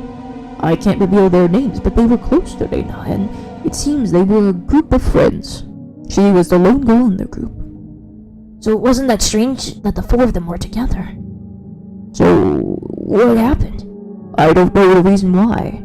She took the baseball team's bat that was in the pool storage shed and began to beat the 3 of them down, one after the other. What? There were no witnesses. This was an account pieced together by information given at the time of the incident. One day after school, Reina and 3 male students were at the pool storage shed talking together. They weren't seeking help, rather, they usually met up there. It appears it became a heated discussion. At that time, Reina underwent a change. The change was so abrupt that the 3 of them didn't comprehend what was happening. Then, taking the metal bat, she attacked her friends one after another. Leaving her friends covered in blood with gashes on their heads, she made her way towards the school building. Then she broke the glass windows one after another. A few minutes later, a teacher appeared on scene and subdued her.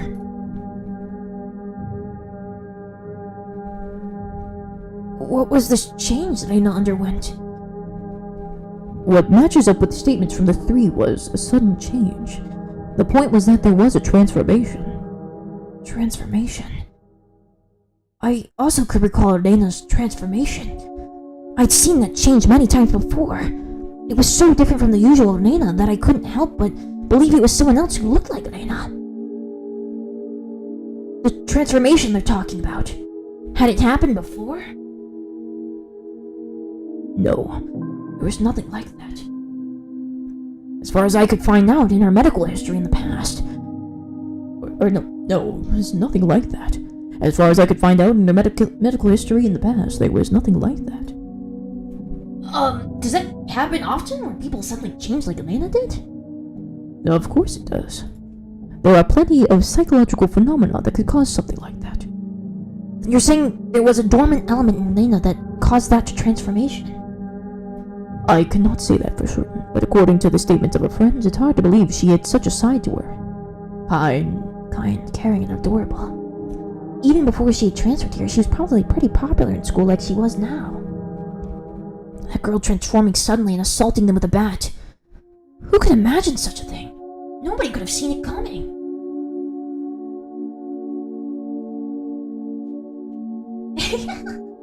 You get it on Uyashiro-sama's MLM scheme.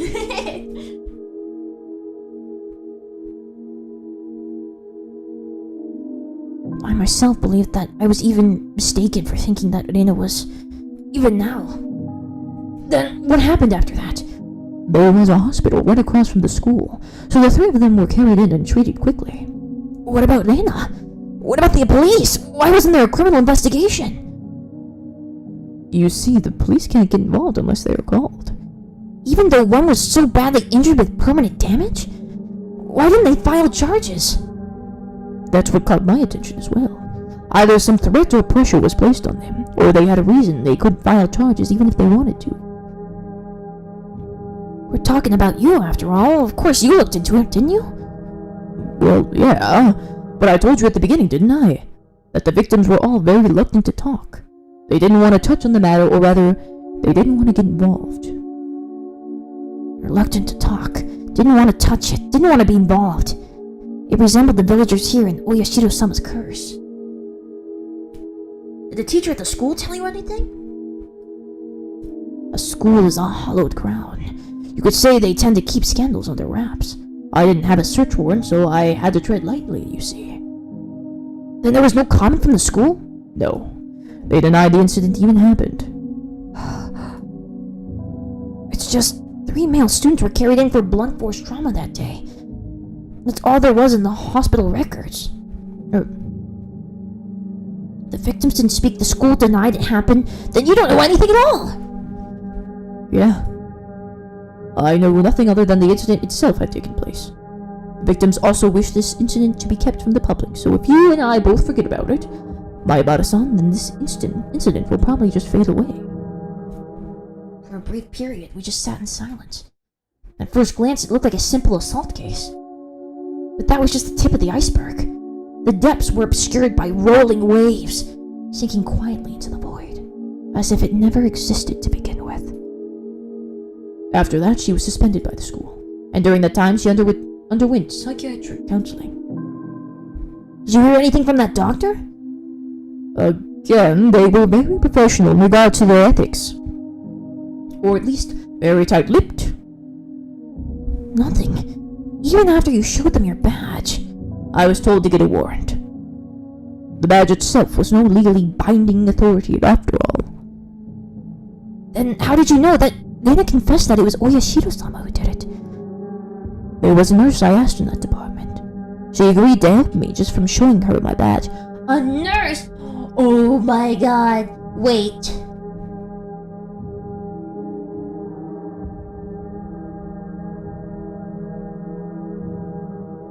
It's the girl that was with... No.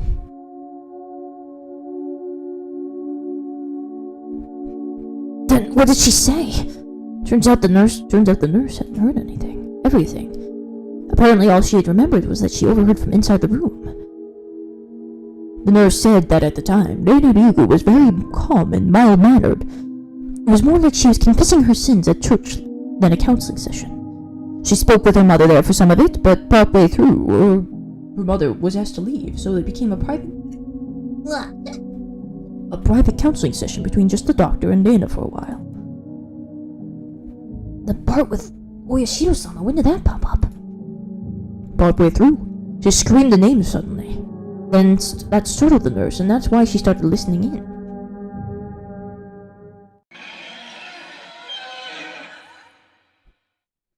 It was Oyashiro-sama! Dana suddenly shouted that. I had no idea what was said before, so I had no idea what the meaning behind it could have been. The doctor calmly and collectedly asked Reina to have a seat. What is this Oyashiro-sama you speak of? Gently, ever so gently. The fundamentals of counseling were believing what you were told. Whoever abandoned Hinamizawa will be hunted down by Oyashiro-sama. And he finally got to me! That's the town you lived in before you moved here, isn't that right, Yugo-san? I didn't want to move. Because of my mom and dad's circumstances, we had to. But Oyashiro-sama wouldn't allow it. Yugo-san must have a lot of friends in Hinamizawa. Even now, you must be missing them dearly, don't you think? I want to go back. Back to Hinamizawa. No, it's not that I want to go back. I have to go back. I should have gone back much sooner. But now it's too late. Oyashiro-sama is gone. Oyashiro-sama is the name of the god in Hinamizawa, isn't that right? Everyone knows it's Hinamizawa's guardian deity. And if you ever try abandoning Hinamizawa by leaving, you incur his wrath. You had moved quite a while ago, didn't you? Then it was just how that this god has arrived. Just now that this god has arrived, is what you're saying? You might not believe me, but Oyashiro-sama exists. The nurse was then asked by another nurse to do something and left the room. That was all she remembered. We're in a flashback within a flashback. That it was Oyashiro-sama's doing, right? I do believe that is that kind of superstition in Hinamizawa. And if you leave the village, that you incur Oyashiro-sama's wrath. You should be familiar with this part, my Abada-san. I knew very well that what those scorned by the village incurred. To hinder that damn construction project, they cursed the construction foreman to his death. Then following years, Satoko's parents, supporters, and leading advocates for the dam were cursed to their death. But this was the first time I've heard of the curse incurred by leaving the village. This is my first time hearing that. I can understand outside threats being cursed by the village, but why also villagers who leave? Normally people who live in villages aren't supposed to be cursed, right? I know it's a bit strange to say, but I could see it as a rule that the people who come in are the ones who would be cursed. Far from Jupiter, far from his thunder. Curses weren't something to chase after people that leave, were they? Oishi-san pondered for a bit, over on the other end of the receiver, and then began speaking again. Well, I told you of long ago when Hinamizawa was called Onigafuchi, didn't I? I recalled hearing that. Long ago, Hinamizawa was feared and respected as the village of ogres. The villagers at the foot of the mountain worshipped the ogres, so Onigafuchi was hallowed ground that you could never enter. It came to be that said that if you entered carelessly, you were cursed by Oyashiro-sama. Those who set foot in Onigafuchi, in other words Hinamizawa, would be cursed. I can understand that. I know that, but for leaving to also be no good, that's... Also, the ogres, you see, they were being strictly watched by Oyashiro-sama, so they would not enter into our world. In other words, Oyashiro-sama probably restricted interaction between Onigafuchi and the rest of the world. I see. I finally understood what sort of thing Oyashiro-sama was. So basically, Oyashiro-sama is more like a warden than a protectorate deity, I guess, trying to keep his place isolated from the rest of the world. Higurashi has no filler. How's the nurse that was hanging around with Toмотaki? Yup. Oh my gosh! Oh my gosh! I guess that's how it would seem. I'm sorry, I don't know very much about this myself. This is mostly just what was passed on from me from my grandmother. I can understand it a bit better if it was like that. Those who came to Hinamizawa would be cursed, and those who tried to leave would also be cursed. So because Elena originally lived in Hinamizawa and moved away, she fulfilled the requirements for being cursed. So that means because Dana moved away, against its wishes, she was cursed by Oiras Hiro-sama. Is that what it adds up to? In short, that seems to be what it points to, I guess. As a matter of fact, soon afterwards, they did move back to Hinamizawa after all. Those who abandoned Hinamizawa and left were cursed. But then, why Dana? Shouldn't Dana's parents also have been guilty of the same transgression by moving away and have been cursed? Also, in this day and age of Japan, shouldn't there be a lot of people coming and going? If every single one of them was cursed, then it'd be insane. But in reality, it wasn't that big of a deal after all. Oh no! My headphones died. Uh-oh. My headphones died. Well, I can continue, but I won't be able to hear anything. And this has audio cues. It has audio cues. Oh no! The curse is real! The curse is real! Oh my gosh. Well, what do I do? I can't hear anything, and you guys won't be able to hear anything either. Oh no, this is not good. This is not good. What should I do? Zatsu on the charges for a bit.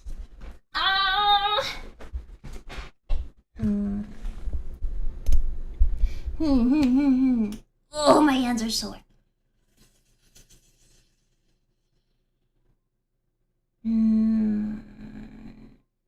Hard to say when the chapter ends too. Yeah. Ooh, my hand.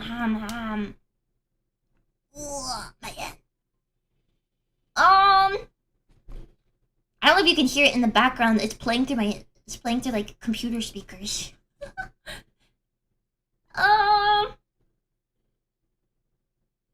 It should end soon as this chapter. Can't hear it. Nope. Let me see what I have. Oof.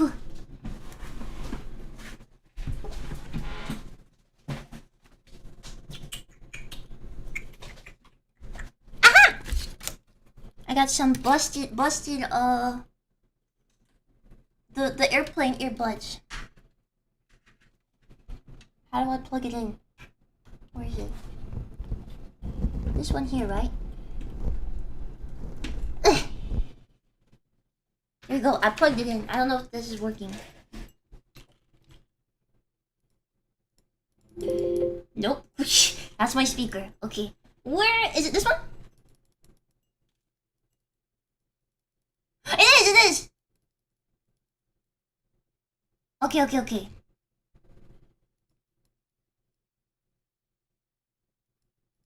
It's also not working at the same time. Where's this one? Which one is this?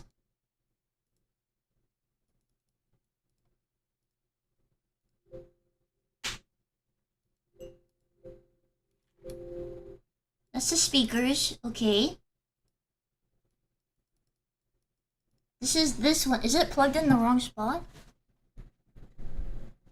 Ugh. Plug it in this one. Does this one work better? I can't tell. Oh no! This one! Yippee! This one works. Sort of. Actually, I can't hear anything else. I just hear the system sounds. Okay, wait.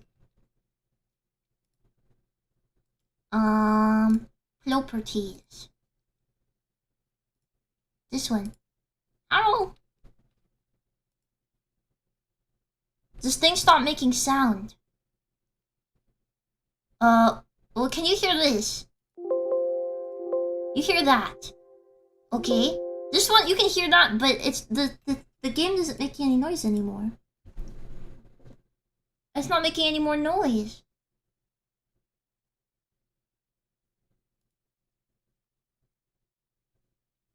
It's not making noise. The game is dead. We hear it. You can hear the game? No, you can't. There's no sound in the game. The game stopped making sound. What do I do? It might still be outputting to your headphones. It can't. It was just doing it a second ago. Is there any sound on this? Wait, hold on. Is it just the game? No, you can't. There's no sound in the game. Oh. Okay, so there is. Okay, so there is sound. Alright, so it is just the game. Okay, well, maybe it'll come back in soon, hopefully. Hopefully. Maybe it'll come. Maybe we took so long, it just like faded out or something. Restart the game? Okay. Let me see, like, oh wait, it's back! It just needed a second. It was being fickle. Alright, there you go. Alright, let me take these headphones off. I'm wearing 2 sets of earbuds right now. Ouch!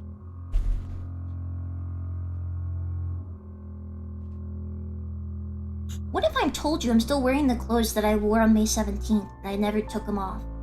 What if I told you that? Would that fit this horror theme right now? The horror music right now? I had to make sure you really wanted it, yeah. Alright, here we go. We can keep going. Headphone masking. How's the sound? Is the sound good? Sound okay? Same, bro.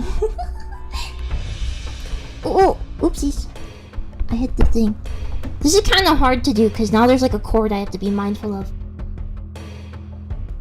That's expected. I'm scared. That's expected. Were we supposed to expect something else? I mean, you've done it before. Anyways.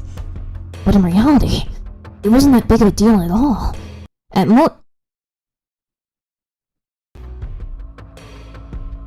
These headphones are buggy. At most, there would be one person dying and one disappearing on the day of the Watanagashi. I don't like saying at most, though. Well, anyways. There's just a lot I still don't know. Even if it was Oyoshida's... It's going out as I say his name. It's cursed. Even if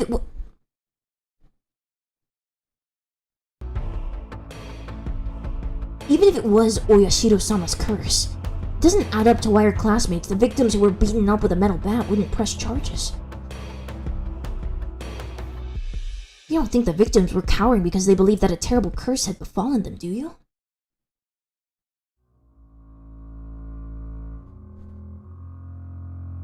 Oh yeah. Of course I didn't want to believe it. But more importantly, I had just realized something else. That Reina. There was another bizarre connection that Reina made between Oyashiro's curse and metal bats. Satoshi fell victim to Oyashiro-sama's curse and went missing. I had recently learned that Satoshi had also become infatuated with the metal bat right before he disappeared, just like me. Then Reina as well. She was affected by Oyashiro-sama's curse. She confessed that much to her doctor, and the weapon which she had used at the time of that horrendous act was, again, a metal bat, and finally, me. I encountered various things that were inexplicable, and now I was holding on to a metal bat. I was shocked when I learned that Satoshi did the same thing. It couldn't be! Had the same thing happened to Reina? But there was one critical difference between her and Satoshi's case.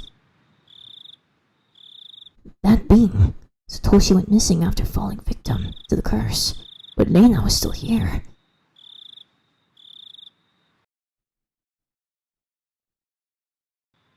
Yet, they were met with different endings. And finally, me. I couldn't call it a coincidence anymore. Reina, Satoshi, finally, me. Could it be that I really was under Oyashiro-sama's curse right now? No. More importantly than that, what should I do now? Satoshi had been demoned away, vanishing without a trace. Reina was fine. Fine. But Reina had undergone a change. I could only believe that there was something that wasn't Reina residing within her. And here right now, it was standing before me. Ooh. The music is loud. Oh, and it's going in and out. Please, stay with me. Stop popping out, please. Oh gosh, the squeaking sounds are so bad in these headphones. Reina, please, tell me. Jimmy. Lena stood imposingly, not answering. Satoshi disappeared. Satoshi disappeared, but Lena didn't disappear. So what will happen to me?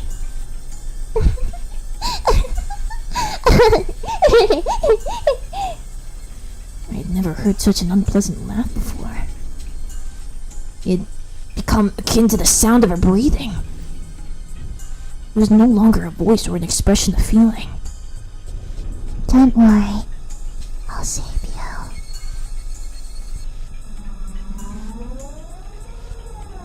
Lena took one step forward, still holding the axe right above her head. Now then. One step closer. Lena's face spread out to fill my vision. Speak.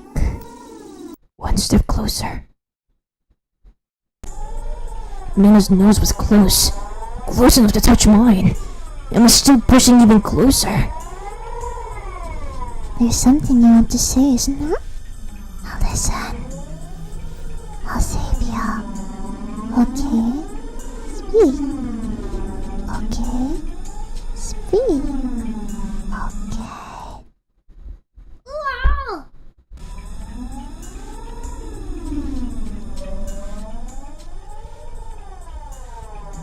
I slumped down, landing squarely on my butt. It wasn't for some pathetic reason. It was all I could do to get as far away from Lena.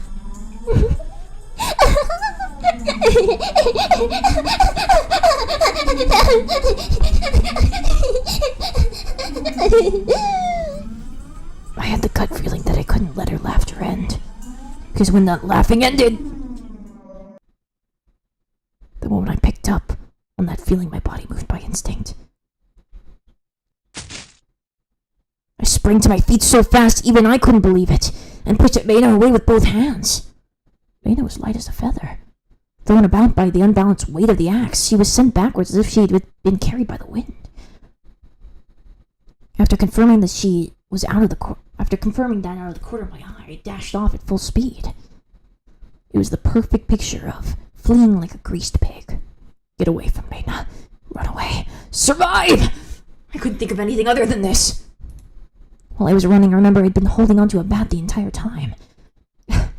Such a worthless weapon. I couldn't believe I'd forgotten about this weapon at such an important time.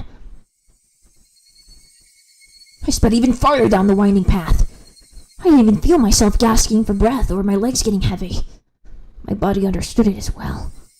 If I didn't run away from here, I wouldn't live. I could hear the laughter of the simulacrum of Lena coming from behind me. It rang through the trees and in my head, slowly chiseled away at my sanity.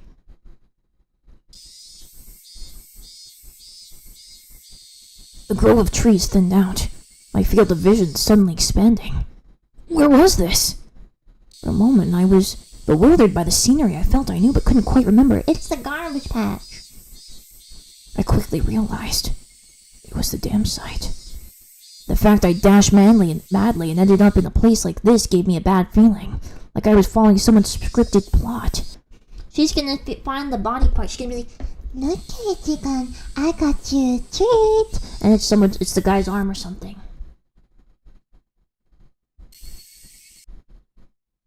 I had a good view of my surroundings, but I didn't see a single soul here. This was a terrible spot for someone on the run. There was no better place for an attacker. My heart was already on the verge of bursting. The muscles in my legs were screaming, but I didn't care. If I stopped here, then they might not even be able to scream for much longer. Even still, I glanced back, looking for an excuse to rest. Lena wasn't there. Instead, I saw two villagers walking around. I breathed a sigh of relief that it wasn't Lena, but a third party. Except the voice inside me rang the alarm once again. Villagers walking around weren't suspicious in and of themselves, but it bothered me. They both wore rough-looking clothes. Empty-handed, they definitely gave the impression that they were just out for a walk. But at this time of day, two adults wandering around without a purpose, it was enough to raise questions. But more than anything, those eyes! They weren't chit-chatting or walking, they were both silent, heading forward, looking in my direction. Was I at the end of my rope and had finally begun imagining things? I should run away. That was probably the best choice. If they weren't involved, I'd lose them easily by running. If they were part of the group after me, then they would come running after me. Either way, unless I hurried up, Lena would catch up with me. That's right. I was going to run! Decided that the moment I decided to turn tail, both of them rushed towards me, as if they knew exactly what I was thinking. Somewhere inside me, I had jumped to the conclusion that Lena was the only thing I needed to be afraid of. I made the assumption that I didn't need fear or anything else. But right now, I realized just how blatantly wrong I was. Suddenly, the story Oishi-san told me about the demons all leaving the village to hunt prey floated through the back of my mind. I could tell they were both coming after me without even turning around because of their frenetic footsteps. It was frightening being unable to shake Lena off as she slowly closed in on me, but this didn't even compare. Being pursued with such violent ferocity, this straightforward horror was unparalleled. One of the pursuer's arms grazed my shoulder. Now, it wasn't just their frenzied footsteps, but also the distinct sound of their breathing that I could hear. Oh my gosh, this is driving me nuts. I'm going to go crazy if this keeps cutting up. No, I could practically feel them breathing on me, and they were already right behind me. Calm down, Keiichi, my butt. Still running at full tilt, I felt the surrounding area grow still. No, it felt like time itself had stopped. I turned my head back slightly in the frozen world, realizing how close my pursuers had gotten to me. I couldn't win against the legs of an adult. In less than the time it would take to blink twice, when this frozen time began moving again, they'd be right on top of me. On top of me. And then... Don't think about that, Keiichi. First, realizing that you won't be able to shake them off like this. In fact, you can't get away. That was a given. Then, you need to make a decision. Go with the right leg or go with the left. You just need to decide which one. Let's go with the left. That moment I decided that the temporal singularity burst into pieces. Right. Left! I swung the bat in a wide arc with my right arm. Using the inertia, I stopped and suddenly spun. Ah! The two of them were clearly startled, momentarily losing sight of me, both of their outstretched arms. Ready to grab me, instead grasped at empty space. The man on the right, I applaud him being able to figure it out, spun around to the spot I shouldn't have been and faced me in astonishment. But it was too late! I didn't even need to swing my bat. All I needed to do was extend my arms as I turned around. It was by no means a heavy blow, but it seemed like it had enough power behind it to knock him off his feet. But just knocking him down wasn't enough to scare him away. Ooh. He got back up in no time. Both of them took a fighting stance and were ready to face me. This made me certain they weren't just two people out for a walk. They were clearly after me. It felt much easier than dealing with Reina. Just by not recognizing their faces, by not knowing them, it made things easier. I smiled wryly on the inside. What do you want from me? Next one is going to be right in your face, you bastard! It's fine if it was just a bluff. By barking out at them, I was able to fire myself up. They didn't respond. They spread out to either side of me with unbelievably calm expressions on their faces. One of them would grab my bat, and the other would hold me down. What was their plan? Taking on both of them at once would be impossible. Hot spread poured from every pore in my body. Then I just have to settle it with the first move. I'd step in and strike the first one down. Narrowing my target down to the man on the right, who had already been knocked down before, I stepped in and swung with all my might. There was no way for an unarmed person to guard against it. It would cause immense damage. If they blocked it with their arm, their bone would snap like a twig. If they turned their back to it, then it was possible that the blow would travel all the way to their vital organs. It looked like he was aware of this.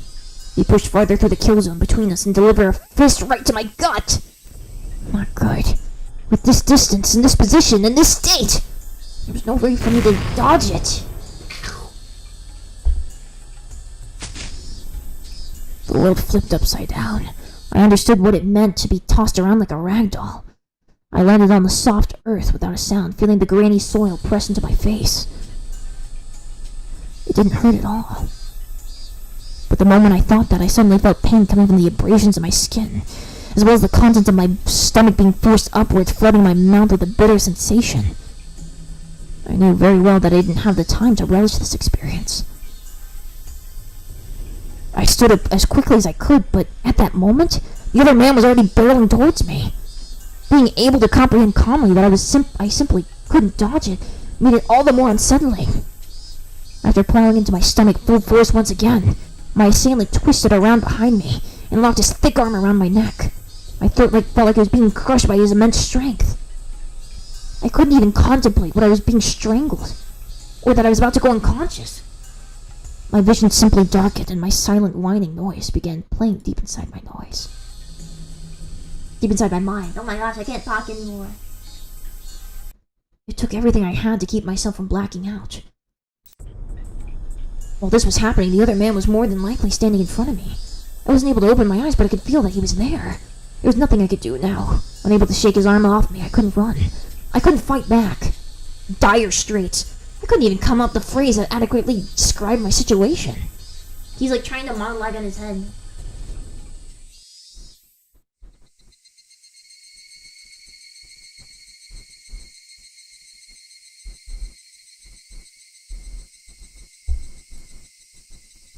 Oh. Alright.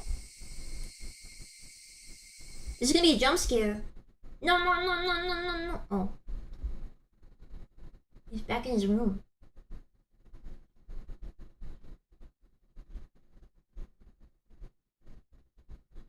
Very A familiar ceiling. The smell of the bed and pillows. I knew them well. Was this my room? Normally, there wouldn't be anyone in my room besides me, but their presence made me spring wide awake. When I did that, pain shot through my entire body. Feeling alright? I think you'd better just lie down for a bit. Why was Dana in my room? Blood began to surge through my muscles and my capillaries. But Dana's smile belonged to the Dana I knew well. I knew I shouldn't let myself feel this way, but I relaxed thinking that this version of Dana was safe. Why am I... Don't you remember?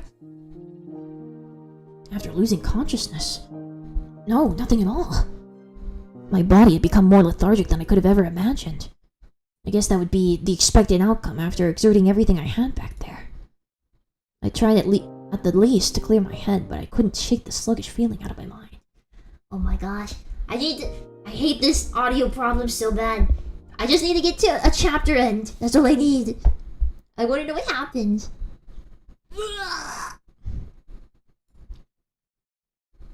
I called the doctor. He should be here soon. I think you better just lie down until then. I wasn't injured seriously enough to merit calling a doctor, but knowing that someone impartial was coming was slightly reassuring.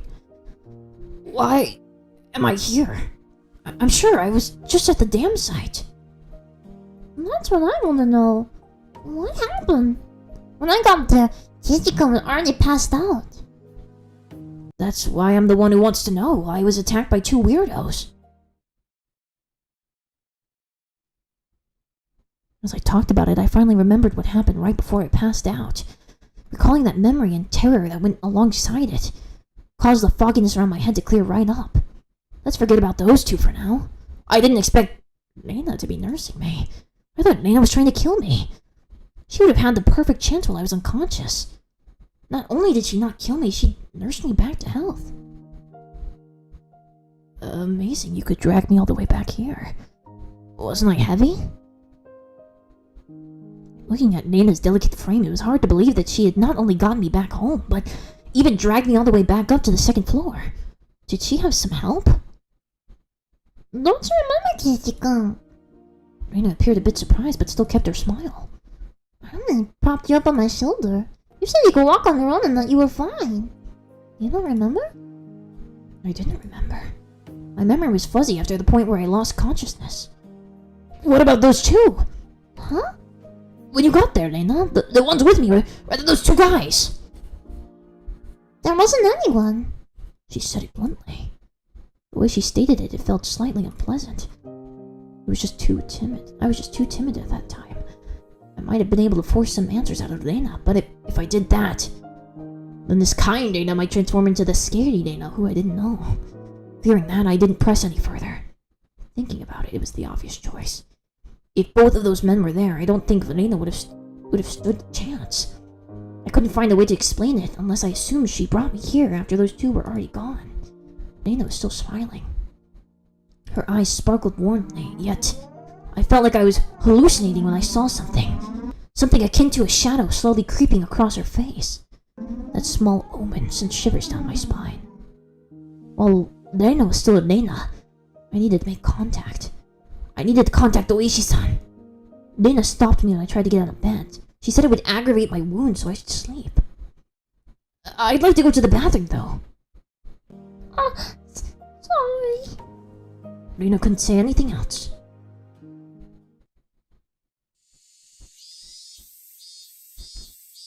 While Nana stayed in the room, I quickly went downstairs to get the phone receiver in the living room. Oishi-san might be dead. He might be dead. When I approached the front door, the doorbell rang ding-dong. It must have been the doctor Dana had called. It was strange for a patient to welcome in the doctor who was making a house call, but it would be incredibly reassuring to have him here for the considerate time it would take Oishi-san to get here. I carelessly opened that door with that simple assumption, and regretted it almost instantly. She's here, no! Oh, you look just fine. I heard you collapsed, so I came to check up on you. How did you know I collapsed? I heard it from Nana over the phone. Do I need any reason other than that? I understood why she would call a doctor. But why be on two? Dana was descending the stairs behind me. Oops. I actually clicked off the window. Dana, doesn't Kei-chan look pretty alright? Sheesh, you made me worry for nothing. That's true. Maybe I worried for nothing as well. They both began laughing. It appeared to be cheerful laughter, but I couldn't shake the feeling that there was a darkness looming over them. Whoa, what's up with this shoe rack? How did it get like this? The shoe rack that I'd smashed to pieces had been like that since yesterday. I fell, you see. And the bat I was holding at the time slammed into it. This is what happens when you swing around something you're not used to handling. I kept the fact that it was none of her business to myself. But leaving it like this will really startle your parents when they get home. I'll fix it up for you later. Now, come on, Kei-chan. The terminally ill need their rest. Come, back in bed. Both of them urged me up the stairs. I had no chance to call Oishi-san. I was pushed into my bed. As it was the first time Mion had been in my room, she began searching around it intently. She fiddled around my room and was scolded by Lena. You can imagine how it went. It was uncomfortable having my room poked around, but the conversation was so benign that it was heartwarming. They're gonna look behind his clock. During that innocent conversation, Mion said something as though it was perfectly ordinary. Dana, did you call the manager? Yep. Right after I called Michan. He said he'd be right over. Manager? That out-of-place word gave me a bad feeling. Dana called a doctor, then called Mion, and after that she called a manager? Who was this manager? Since Dana and Mion's conversation was so peaceful, it only felt slightly odd. What are you two talking about? Who's this manager? Didn't you know, Kei-chan? We mean the manager when we say the manager. Like the director of a movie. Or a foreman of a construction site. Oh, dude. Foreman of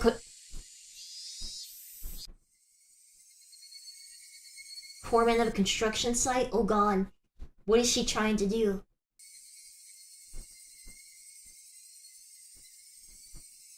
I dug through all my memories for a manager who might have business with me.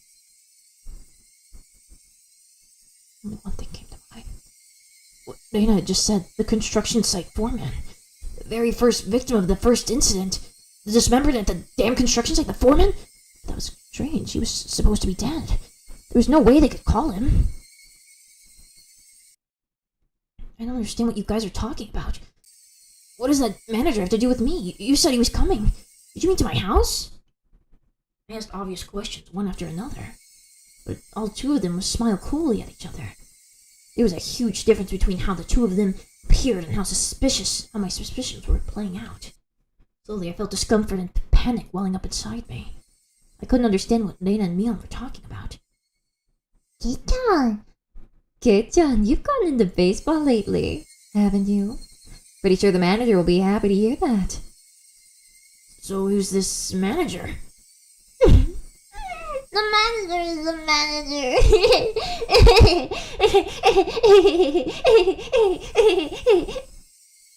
So who is this manager?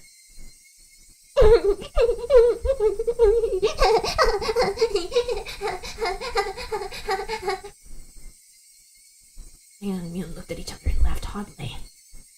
The disturbing cackle unpleasantly resounded around me.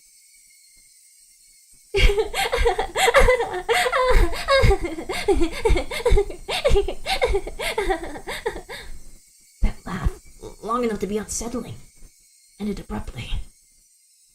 Oh yeah, we should finish up before the manager comes. You remember, don't you, Kei-chan? Grace was laughing, but Neon's eyes told a different story. Remember what? Ichi-kun, had he forgotten, I wonder, about the penalty?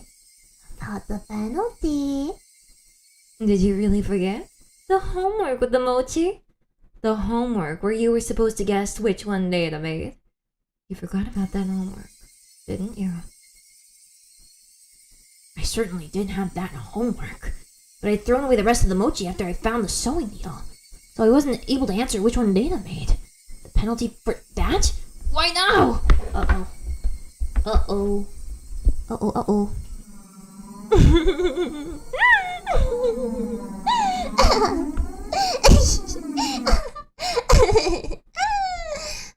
No doubt my question was written all over my face.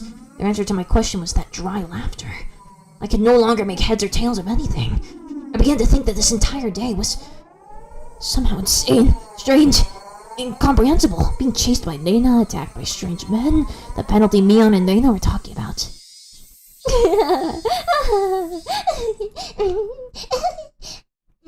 What were these two laughing at? It didn't take me long to realize I'd been dragged into an abnormal situation. Who were these two? Who were these people? Who were these doppelgangers of Nena and Mion?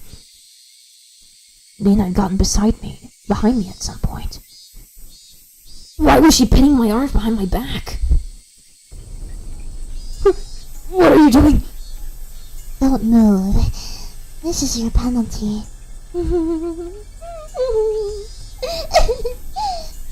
My body was already very sluggish, and Nena pinning my arms made it much harder to move. I seriously tried to struggle, but she wouldn't even budge. My panic began to well up, and I realized this was well beyond the realm of jokes and pleasantries. This freakishly monstrous strength. It would have been impossible for the Reina I knew. Then these thin, frail arms grasping me firmly. Whose arms were they? Kei-chan. No struggling. Club rules. There are no exceptions. You can't fight against the penalty. Mion. No, that thing that looked like Mion spoke to me like how Mion would speak to me. But I was certain that this was not Mion. Someone who wasn't Mion. Someone who was just pretending to be Mion.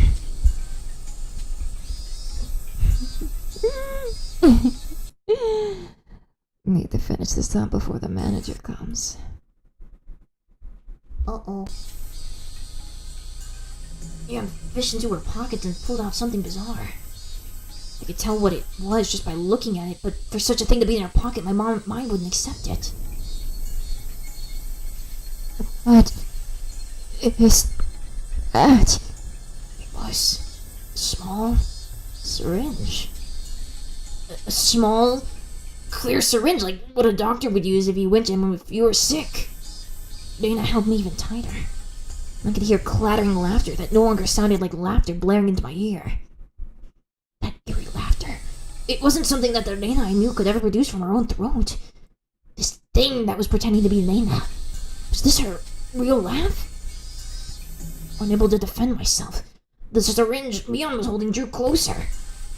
And that needle tip was waved in front of my face countless times. Don't worry. It won't hurt. It won't hurt.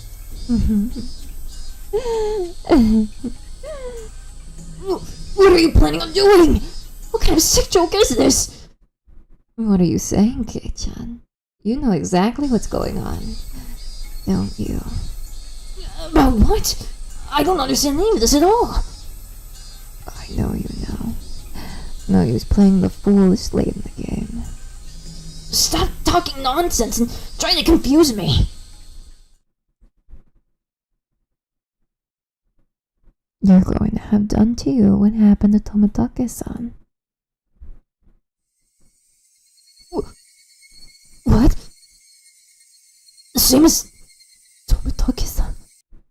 I didn't really understand what she meant. What did it have to do with this syringe? You're playing dumb, Keiichi.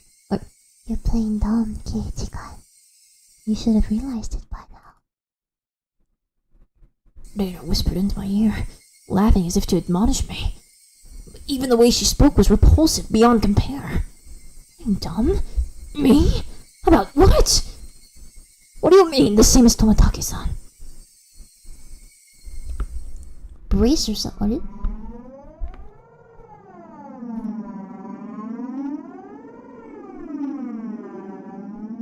Oh. Who's saying this?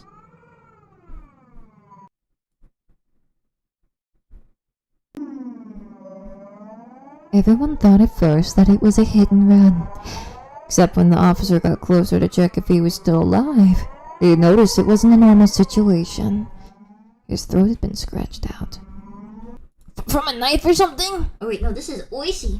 Oh yeah, His knife had been scratched out. from a knife or something? Oh, nails. Nails? Nails as in fingernails? With those gouged through? That's right.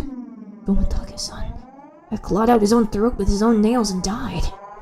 There's no way someone could die like that. So then for that to happen... We thought drugs were to blame, but nothing of that nature was detected. That's right. The police didn't find any drugs in Tomitake's system.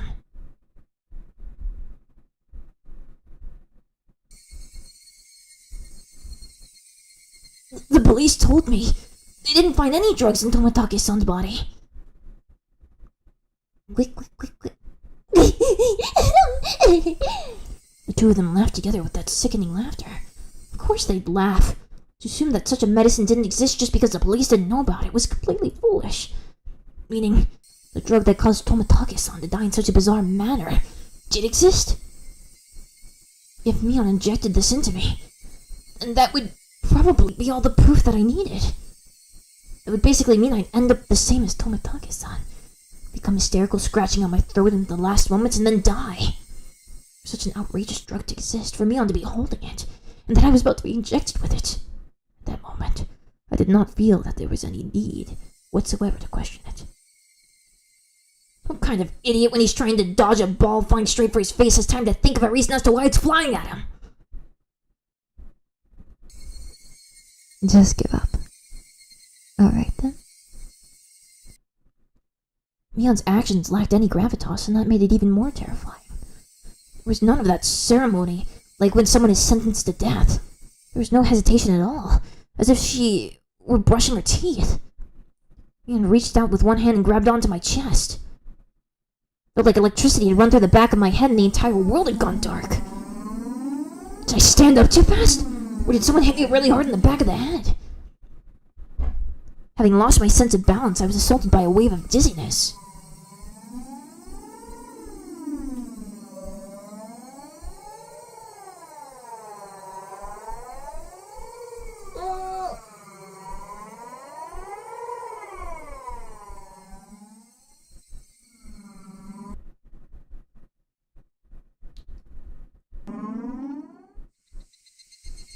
Oh. It's over. I squatted down for a bit. When I came back to my senses, the entire room had changed drastically. The numbness in my head was gone, and slowly, I could tell blood was flowing to my extremities again.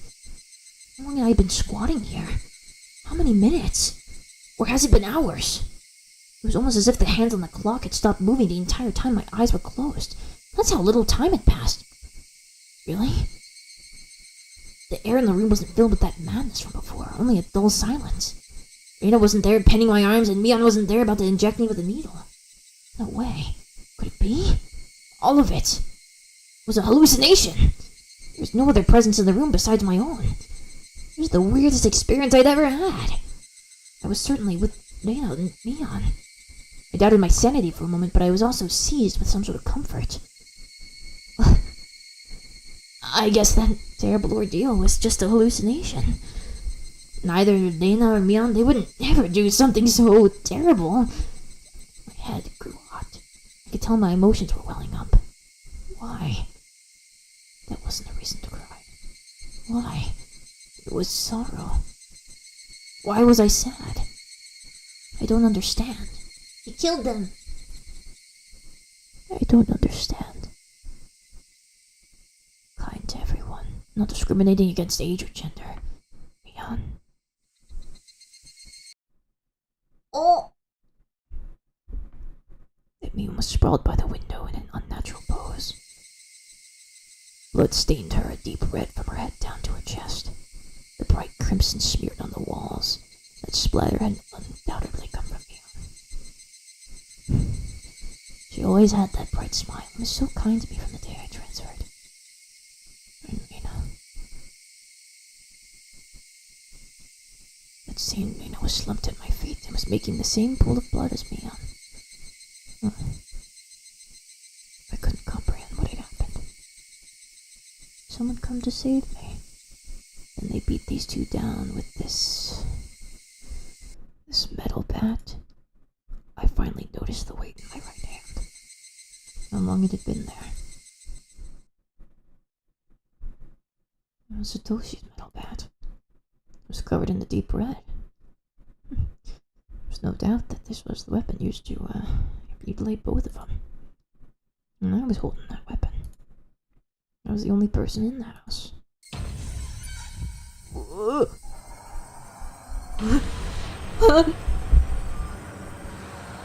Looking at this objectively, I couldn't think of anyone other than myself who could have done it. I did this. That's right. Keiichi Maibara. Of course I did it. I told myself gently, as if coaxing myself. Hey, me. There's no reason for you to remember it, nor is there a need to regret it. Eat or be eaten. You get that, don't you? But the blood. There's so much. Neither Reina nor Mion moved an inch. It wasn't just a split forehead and a trickle of blood, nothing that simple. The entire room was splattered with red, and that told me it didn't end with just 2 or 3 strikes. Are they dead? Both of them? The depths of my mind were called, but on the surface I was panicking and agitated. Calm down, Keiichi Maibara. What happened to your usual calm self? Come on now. Do like you always do. Throw your head back and take a deep breath. Come on. Once. Twice. Breathe deeply. Calm down. Calm down. I chanted that over and over in my head and relaxed.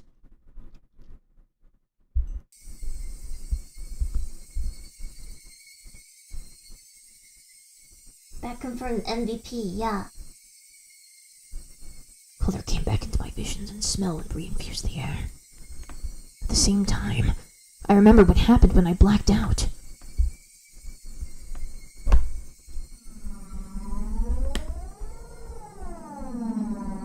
can't stay calm. You just murdered your best friends. No, they deserved it. They attacked. They deserved it. They're evil. They're evil. They don't get the girl pass.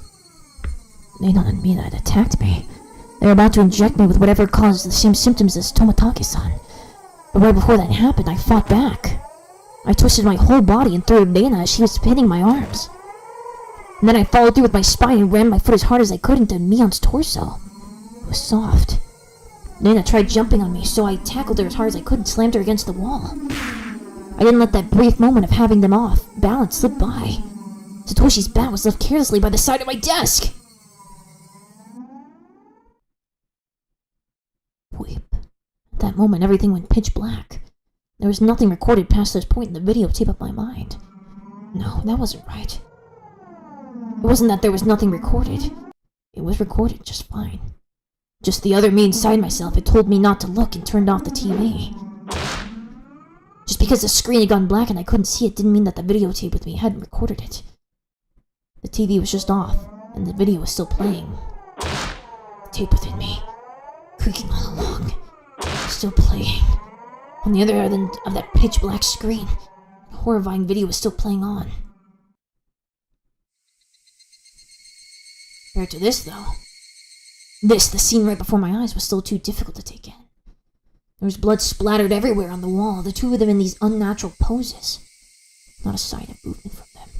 I couldn't even tell if they were breathing. No matter what the circumstances were, my friends, these girls, I had attacked them. I may have even killed them. But if I hadn't done this, I would have been the one done for. Balancing that out on my imaginary scale, it felt odd that I'd even feel bad about it. Even if it was a bit excessive, this was just justifiable self-defense. The proof was all there. The two of them collapsed here, and me on syringe. There would be no syringe. There is no syringe. He just killed them. Because it's Oyoshi's own curse. He caused him to go crazy and think they were after him. But some unknown drug would certainly solve the mystery surrounding the incident with Tomotaki-san. And from the fact that both of these two were involved, they'd be able to pick out the criminals one after another. Still, I might still be suspected for this, but that was fine. Anyways, now this should be a police affair. This wouldn't fade into the darkness like Onena's past incidents. As long as the police were involved, that should bring this to a close. Oishi gaslight theory, I like it. I'll probably revisit their investigation on the chain of events. That's true. They did say, Oishi comes to everyone right before it happens. You really trust Kichi? He's kind of off. He went crazy, killed him. Oishi-san would definitely get to the bottom of it. Meaning, my wish of not wanting to die.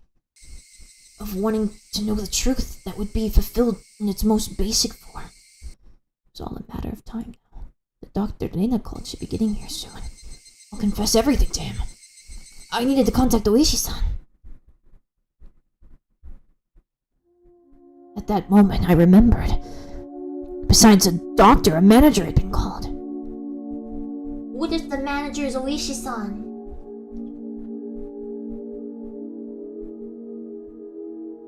It was easy to imagine that they were someone deeply involved with the incidents, judging from Reina and Mion's conversation. The ache in my chest caused by the gruesome deed I'd done dissipated rapidly. It was not over yet. This place was no longer safe. Stay calm, Keiichi Maibara. It's not over yet. I needed to live long enough to tell the police of this incident. At that moment, I felt like I heard someone's voice from outside. Since people were speaking, it must mean there's more than one person. I moved the curtain ever so slightly and peered outside. It was a bizarre sight. About 4 or 5 grown men were all gathered at the gate. They very much resembled the 2 men who had assaulted me at the dam that day. Those 2 might even be among them. There was one person there wearing a white coat. He didn't look like a doctor at all. My gut told me he was in disguise, only posing as a doctor. Oh. He's the manager, you know how it is, yeah. So yeah, the doctor was gonna be there and be like, oh, we found him dead, oh no. That guy would probably ring the bell and get me to open the front door. Pretending to be a doctor to get me to open the door, and then the rest of them would all rush in at once. At that moment, I saw the car parked behind the men, and my heart nearly skipped a beat. The white van! No mistaking it. That van, the one that tried to run me down. The man in the white coat entered the gate and headed towards the front door. The rest of the men hid in the bushes and watched him. I probably couldn't pretend that I wasn't home. Undoubtedly, they'd just break the window and enter. I needed to get out of here somehow. Then use a public phone to contact Oishi-san. Then meet up somewhere. First of all, I needed a weapon. Then shoes! But before all of that, there was one thing I had to do. I had no intention of dying. I'd live and reveal the truth about all this nonsensical curse of Oyashiro-sama. But what would happen from here on, regardless of how determined I was? Maybe ring about my eyes. And that was why. There was one more thing, more important than getting out of here right now. I needed to get that clock out and quickly take down the note hidden behind it. Damn it! The tape was sticking to it fast. It'd be fine if it tore in a little. I opened up the slightly torn note and began writing another passage with a ballpoint pen. If I wasn't able to inform Oishi-san, then the only thing I could rely on was this note. I never thought a piece of torn college rule notebook paper could be this reliable before. I had no time. I only wrote what I knew now. I needed to leave some sort of information that would lead them to uncover the truth. Nina and Mion are conspirators, are the perpetrators. That was an undeniable fact. I still didn't want to believe it, but it was a fact. Anyway, I leave all the information that would have helped them to finding the perpetrators. There were 4 or 5 adults, maybe more. They have a white van. It was everything I was able to see from the window. There may be more. Also, there was that unidentified person known as the manager. To begin with, the term manager didn't even mesh with Hinamizawa at all. If they were going to include managers from the past incidents, then the only one is the construction foreman, the victim from the first murder. The very first victim in the chain of incidents. Killed in a lynching, his body divided in 6 pieces. His right arm was never discovered. The police should have confirmed that death. But Dana and Mion did both call him manager. They said manager. They wouldn't use that term to refer to someone who was dead. The police would never even conceive that someone who was deceased could be involved. Could that be some sort of oversight? I didn't know. But even if I did know, it could be a big hint for Oishi-san. That's right. They needed to start fresh from the first incident. It wasn't just a simple dismemberment, but the start of this string of mysterious deaths that would follow. So then, there must be something hidden there. Please reinvestigate the victim from the dismemberment incident. He's alive. His death should have been established after an autopsy. Logically, you would think as much. Oh, my phone fell. Uh-oh. Was that really the case? Could it have been some sort of ploy that they were able to deceive the police with? I shouldn't jump to conclusions, but he may still be alive. I have no time to ponder that right now. Oh yeah, there's something even more important I need to write. Tomatake's son's death was from an unknown drug. That's right. That drug, it was an irreplaceable piece of evidence. No doubt, just by having this, everything would be uncovered. I couldn't just leave that vital clue lying on the floor. This syringe is proof. Writing that down, I stuck the syringe into the back of the clock with plenty of tape. So it was absolutely would not slip out and fall into the floor. Firmly! Firmly! Ding dong. The bell rang. They were here! I couldn't write anymore. But even still, there was one last thing I had to write. I have no idea why he's become like this. This may be the closest thing to the truth of everything I wrote on this note. If you are reading this, then I am probably already dead. Though you may or may not find my body. I was going to write out everything that I could happen, either dying from the curse, or being demoned away. You who are reading this, please uncover the truth. That is my only desire. With this, my last will and testament was complete. It wasn't certain that I was going to die, but it was my final plea, just in case. I folded the note, stuck it back onto the clock, and returned the clock to its usual spot. I couldn't help but pray. Oishi-san, if something happens to me, I leave the rest to you. After that, I gazed down silently at Dana and Mion. This was probably the last time we'd ever see each other. Dana, Mion, I really had thought all of of us were friends. But why? Why did it end up like this? I never had any fun in my previous school. I only worried about my standardized test scores, about if the school I had hoped to get into was where I really wanted to go, or a safety net. That's all I ever talked about. It wasn't all life. The people I called friends were also my rivals in studying, in competitions, in personal records and standardized test scores. Everyone here taught me how unhealthy that lifestyle was. This month was really fun. Making a fuss over lunch, making a fuss over the club, making a fuss over the festival. Something hot began dripping from my face. Uncontrollable tears. I should have no obligation to shed tears for them. But they wouldn't stop. Even if they were after my life. Even if they were trying to kill me. Everything that happened this month, I wouldn't forget it. Could it be those happy days were all a facade as well? Was it all a trap? Meticulously orchestrated up until today to ensnare me? Could it have been that I was just arbitrarily assumed that they were my friends? Couldn't have been the case. Well, Reina and Mion, they really were my friends. Those happy days. There was nothing fake or unclear about them. Someone probably forced them to try and kill me. Or their minds were taken over, possessed by the supernatural entity known as Uyashiro-sama. Regardless, with Reina and Mion, they were the best friends ever. And when they were coming after me, it wasn't of their own volition. Wait, weren't they the kind of people to sell their friends, regardless of whether or not they were forced? There's no way such a thing like being possessed by Uyashiro-sama could happen in reality. Then did the real Reina and Mion come after me? Wait, what was I thinking? What a silly, dumb idea. Having beaten down both Reina and Mion, I was debating if they were the real ones or fakes. There was no real or fakes, only the reality that was before me. Reina and Mion were sprawled out at my feet. That was the only truth. I was only trying to twist the facts to my benefit. That I'd beaten my friends to death. No matter how I spun it, it wouldn't change reality. Reina and Mion were both dead. It felt like there was a crack in the dam of strange emotions I was holding back. It felt like my calm state, which was nothing more than a bluff, had receded, and in that moment, insanity was leaking out. I killed them. Reina and Mion. I killed them. The doorbell rang again. The unrelenting echo pulled me back into a state of composure once again. Good thing too, yeah. I didn't have a moment to spare. I needed to get away! I didn't want to die. I went undercover everything after that. The identity of whoever or whatever had pushed me this far. Even if I had to drink mud and eat grass, I would survive. I would definitely survive.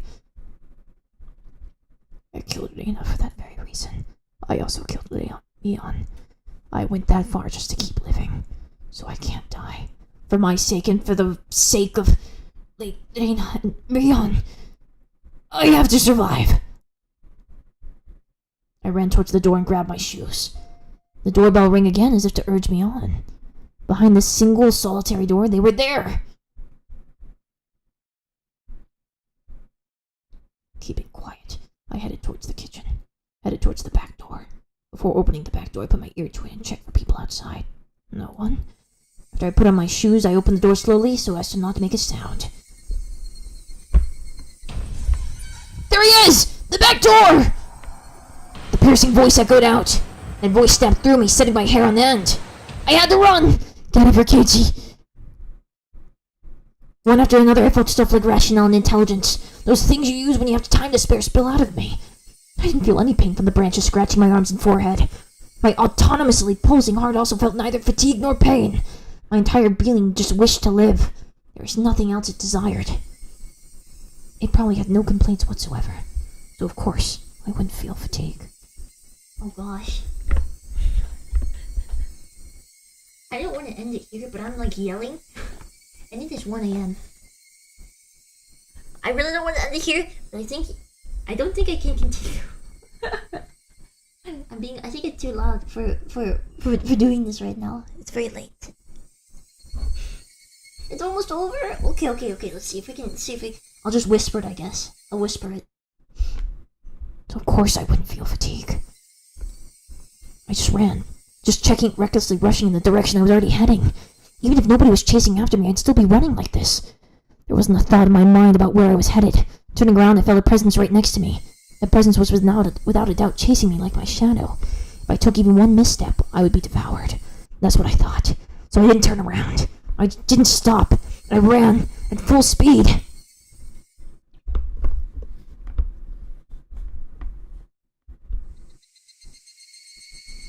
You have this and 2 bonus chapters that are short. Like the entire thing. Quack, quack, quack, quack, quack.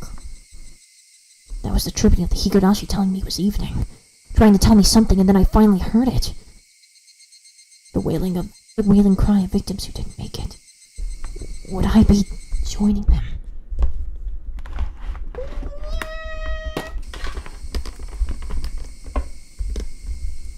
Oh my gosh. My stomach just growled. Only the Higurashi knew. They knew everything. They definitely knew. So I ran towards where I could hear more of the Higurashi chirps. But the farther I ran, the farther away their chirping became. I couldn't get near them.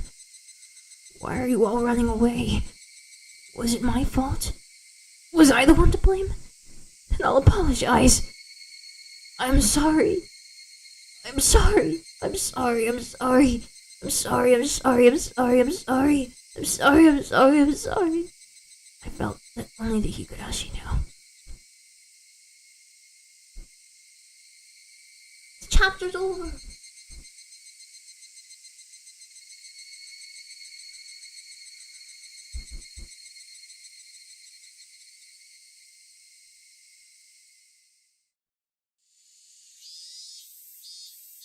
Oh, it's not a chapter.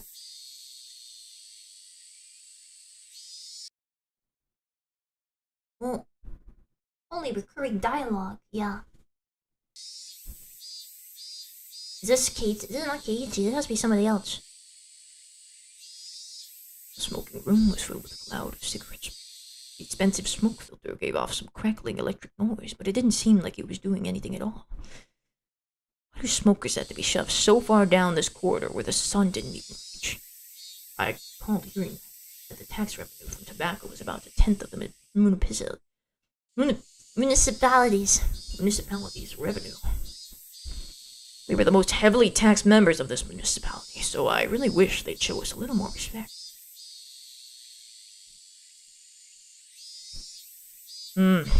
Why would you discard the 5 manzu there? It's just decreasing your options. One of the younger detectives was having a staring contest with the Mahjong magazine called Next Turn. I knew it! You're still in 10-5 if you cut the 5 manzu. If you're betting on a high tide, then shouldn't you be going into it with a mangan? Manga? How do you say hi, Dai? Wait, Dai.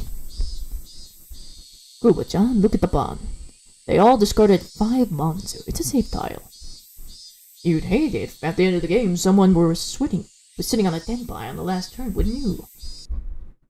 The kid let out another groan, put out a cigarette, and then took out another one.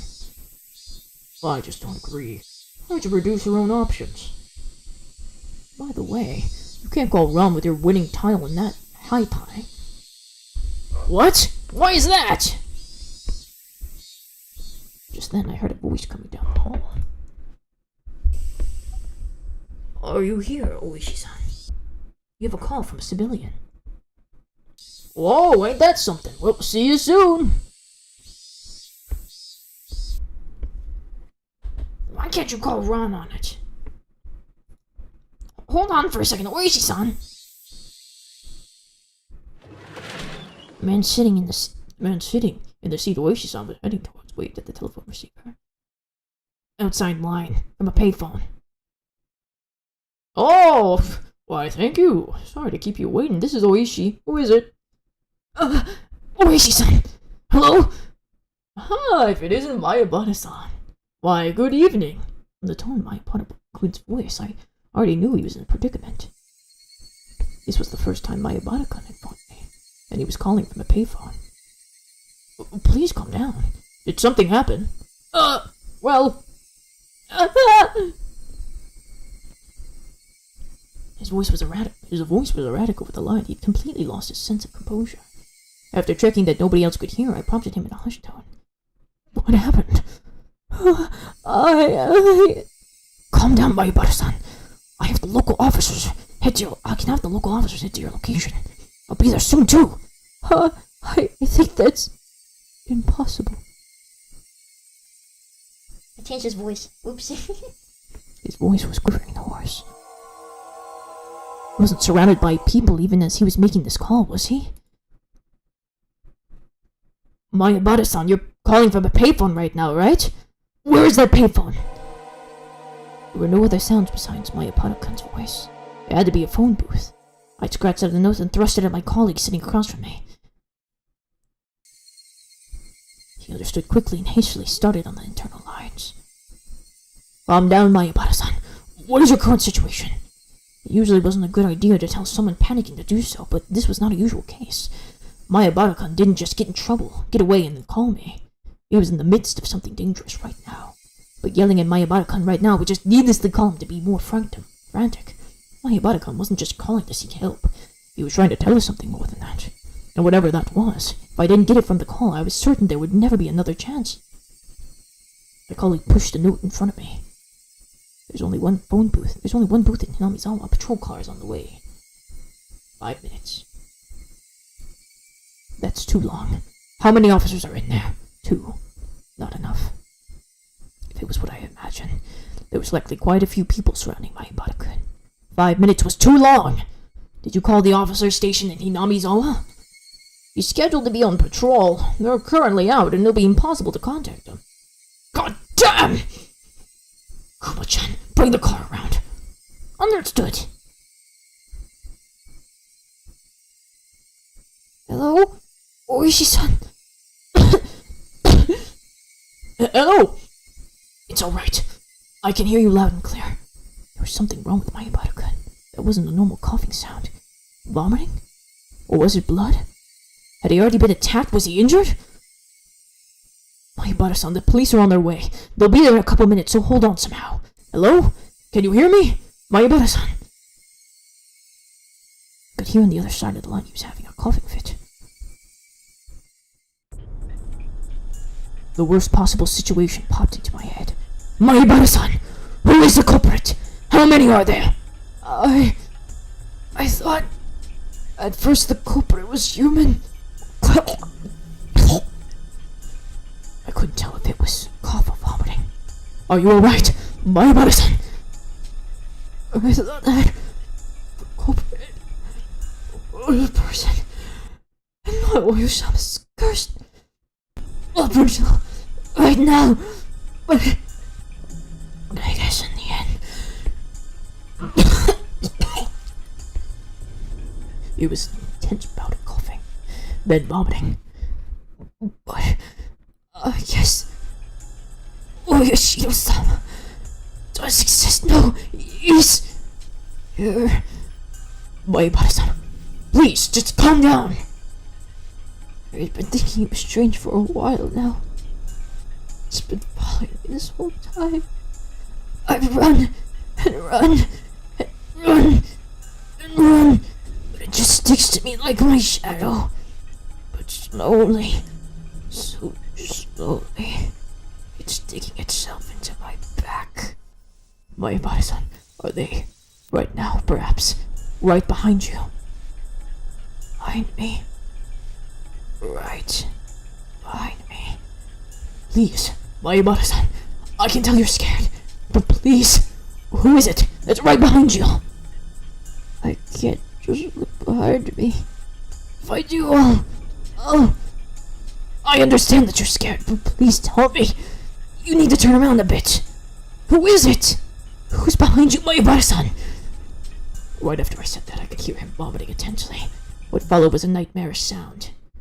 Mayabara-san, it couldn't be that you're clawing out your own throat. There was no answer. But I could hear something like scratching. There was a bang, as if something was being hit! Mayabara-san had probably dropped the receiver. I could hear groaning and vomiting over the other end, and a repeating abnormal noise. Hello? Hello? Mayabara-san! Hello? I knew how far away my voice would sound on the other end, but I couldn't help but shout. At that moment I heard whispering, coming from the other end. I couldn't tell what he was saying. And the way he was saying it, was he talking to himself? Or was he talking to someone there? Hello? Mayabara-san?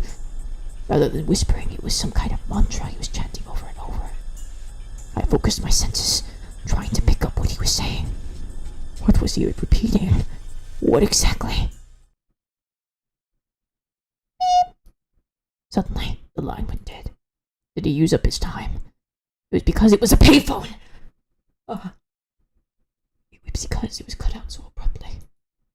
The last thing he said came out so clearly in my mind.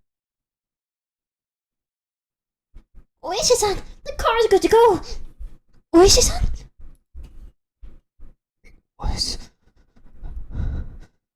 I'm sorry. Oishi-san? That's what he was repeating over and over. He said, I'm sorry. I had a gut feeling. There was no longer a need. I could hear the chirp of Higurashi spilling in from the open window. I should have been able to hear them this entire time. I just wasn't paying any attention. Why did I focus on them? All of a sudden. Were they trying to tell me something? Only Higurashi knew. That's how I felt.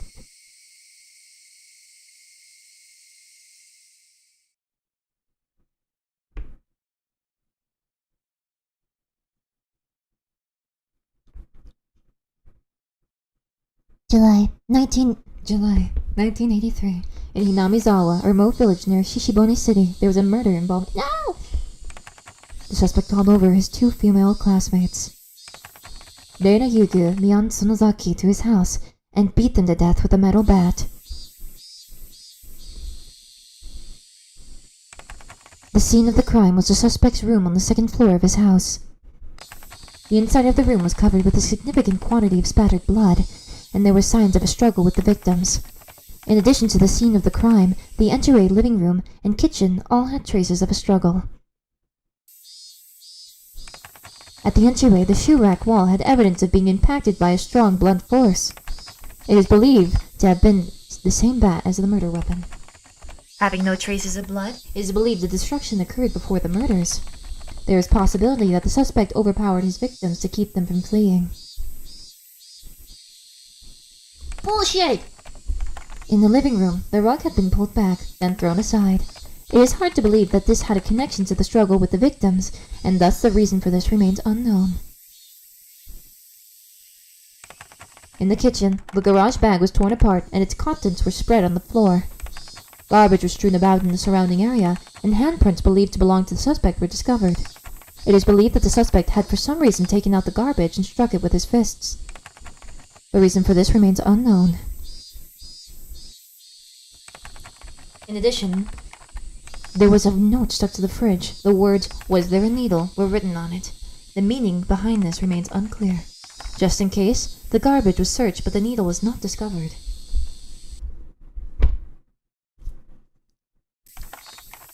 Though the garage door was functional, it had been left open ever since the suspect moved in. The garage door was found closed. The suspect's fingers were discovered on the garage door. The reason behind this remains unknown. The suspect fled the scene of the crime. However, a patrolling officer, Hinamizawa local PD, found the suspect collapsed inside a phone booth. At the time of discovery, the suspect was unconscious in critical condition. He was rushed to the local hospital for treatment, but he did not regain consciousness and died 24 hours later. The results of the autopsy indicate the immediate cause of death to have been hypovolemic shock. It is determined that the suspect had clawed out his own throat with his fingernails, and the resulting bleeding caused his death. With the similarity to the death of Tomitake-san the prior week, the police have believed there is a connection and have opened an investigation. However, due to the wishes of the local authorities, it will be a confidential investigation. Due to the abnormal nature of the death, it was suspected that drugs were involved, but as with Tomitake-san, there was nothing discovered. What prompted all this remains inexplicable. As such, this case is being treated as an act committed on impulse. However, with several accounts of the suspect's bizarre separate from his friend group, isolation, inexplicable fate. Oh my god! Slow down! Several days before the incident, the suspect began carrying around a metal bat. The suspect was observed displaying aggressive behavior as well as talking to himself at school. His classmates have actually heard portions of what he was saying. 2 days before the incident, the suspect declared to his parents the possibility of his death. Due to these circumstances, the police have begun to investigation on the, but instead planned several days in advance. Oh my god! I hate auto-scrolling text afterwards. A note was found in the suspect's room that he had written himself. The note was written on 2 sheets from a B5 college rude notebook paper that had been torn apart in half, as if trying to conceal it was stuck behind on a clock on the wall. The contents are as written in the appendix. The police believe it to be strongly related to the incident. The police changed their line of investigation based on the possibility that the suspect was involved in some sort of incident himself. However, no further clues were found, casting doubt on the credibility of the note. Was the crime impulsive or premeditated? There was no syringe then! The case has been labeled as unresolved. However, the following year, suspicion arose regarding the nature of the note. The note was not written on 2 halves of B5 paper from 2 separate sheets, but was originally a single sheet of B5 paper. In order to erase several lines from the middle, someone had torn them out. Judging from the size of the letters, the missing section is estimated to be 2 to 3 lines. It is highly probable that the person who eliminated the lines in question is not the suspect. In addition, judging from the traces of large quantities of cellophane tape stuck to the back of the clock, speculation that something other than the note was stuck there has arisen. The person who first discovered the crime was a detective rumored to have a connection with the incident. Kuroado Oishi. He underwent voluntary questioning but denies involvement in any damages to the note. The suspect's note.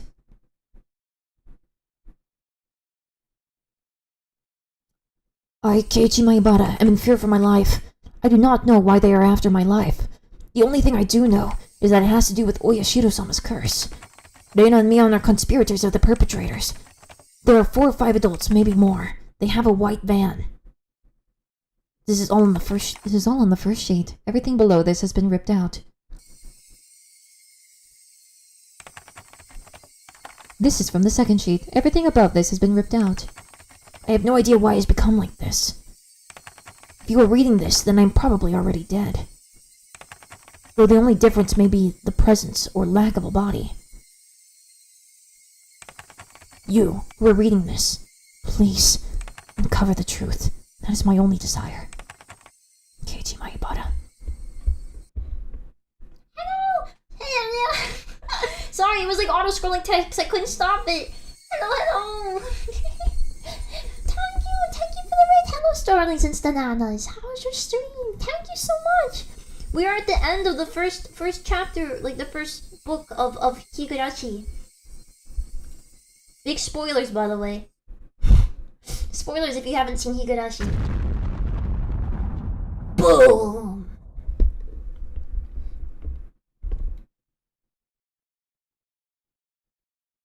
Only 7 more left. A new scenario has been locked. All cast review sessions become available to play it. Select extra on the title menu and pick the all cast review section.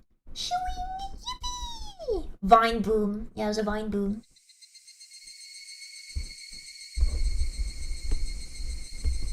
And we did it! We finished the first one! Yippee! Bonus chapter 1? We'll worry about that some other time. I'm gonna wrap it up here. We went for 5.5 hours, my gosh. But we finished it, the first act. I want to start the next one soon. I'll probably just keep going on with this. Why not, right? We'll see. But I hope you guys enjoyed listening to the first act of thank you, Hiders. Sorry. Oh, thank you, Hiders. Dono Doku. Thanks for the stream. Yeah, I took a Dono down for now because I couldn't figure out what to put. I'll try and have one up for tomorrow. But thank you guys so much. Thank you. I hope you enjoyed it. I hope to read more. I really like reading, even if it doesn't do very well as content. I really love reading visual novels and stuff like that. It's very fun to voice act. My throat is on fire though. I'll be real with you. My throat is on fire from all the screaming and stuff. Absolutely killing it with Unhinged Renee. I loved it tons. Thank you, White Trauma. Thank you very much. Thank you, Goob. Please do continue. Yeah, I plan to continue. Yeah. Thank you so much. Thank you, everyone. Thank you. Oh my gosh, my throat is on fire. I might have to tear it out after this with how much it itches. But I'll see you guys tomorrow. Tomorrow is Experiment ASMR. So look forward to that. It'll be my test subjects tomorrow. But I hope you enjoyed today's stream. I'm pooped. I'm starving. I'm going to eat corn maybe. Probably I'm gonna eat corn. I bought more corn. So I'll see you guys tomorrow. I hope you had a good one. Thank you for coming. And thank you, DJ. Great stream, Mozu. Thank you very much. Maybe I'll be you tomorrow. But yeah, I'll see you guys tomorrow. And we'll probably be continuing this next week. I'm assuming I'd have to buy like the next section, right? I think it's fine, right? But I hope to see you then. All right. Take care of yourselves. Enjoy the rest of your weekend. I mean, it's 1:30 a.m. I stayed up so late. And yeah, I'll see you around, okay? Oyasumozu! Don't let the Higurashi cry. Bye bye. Bye bye.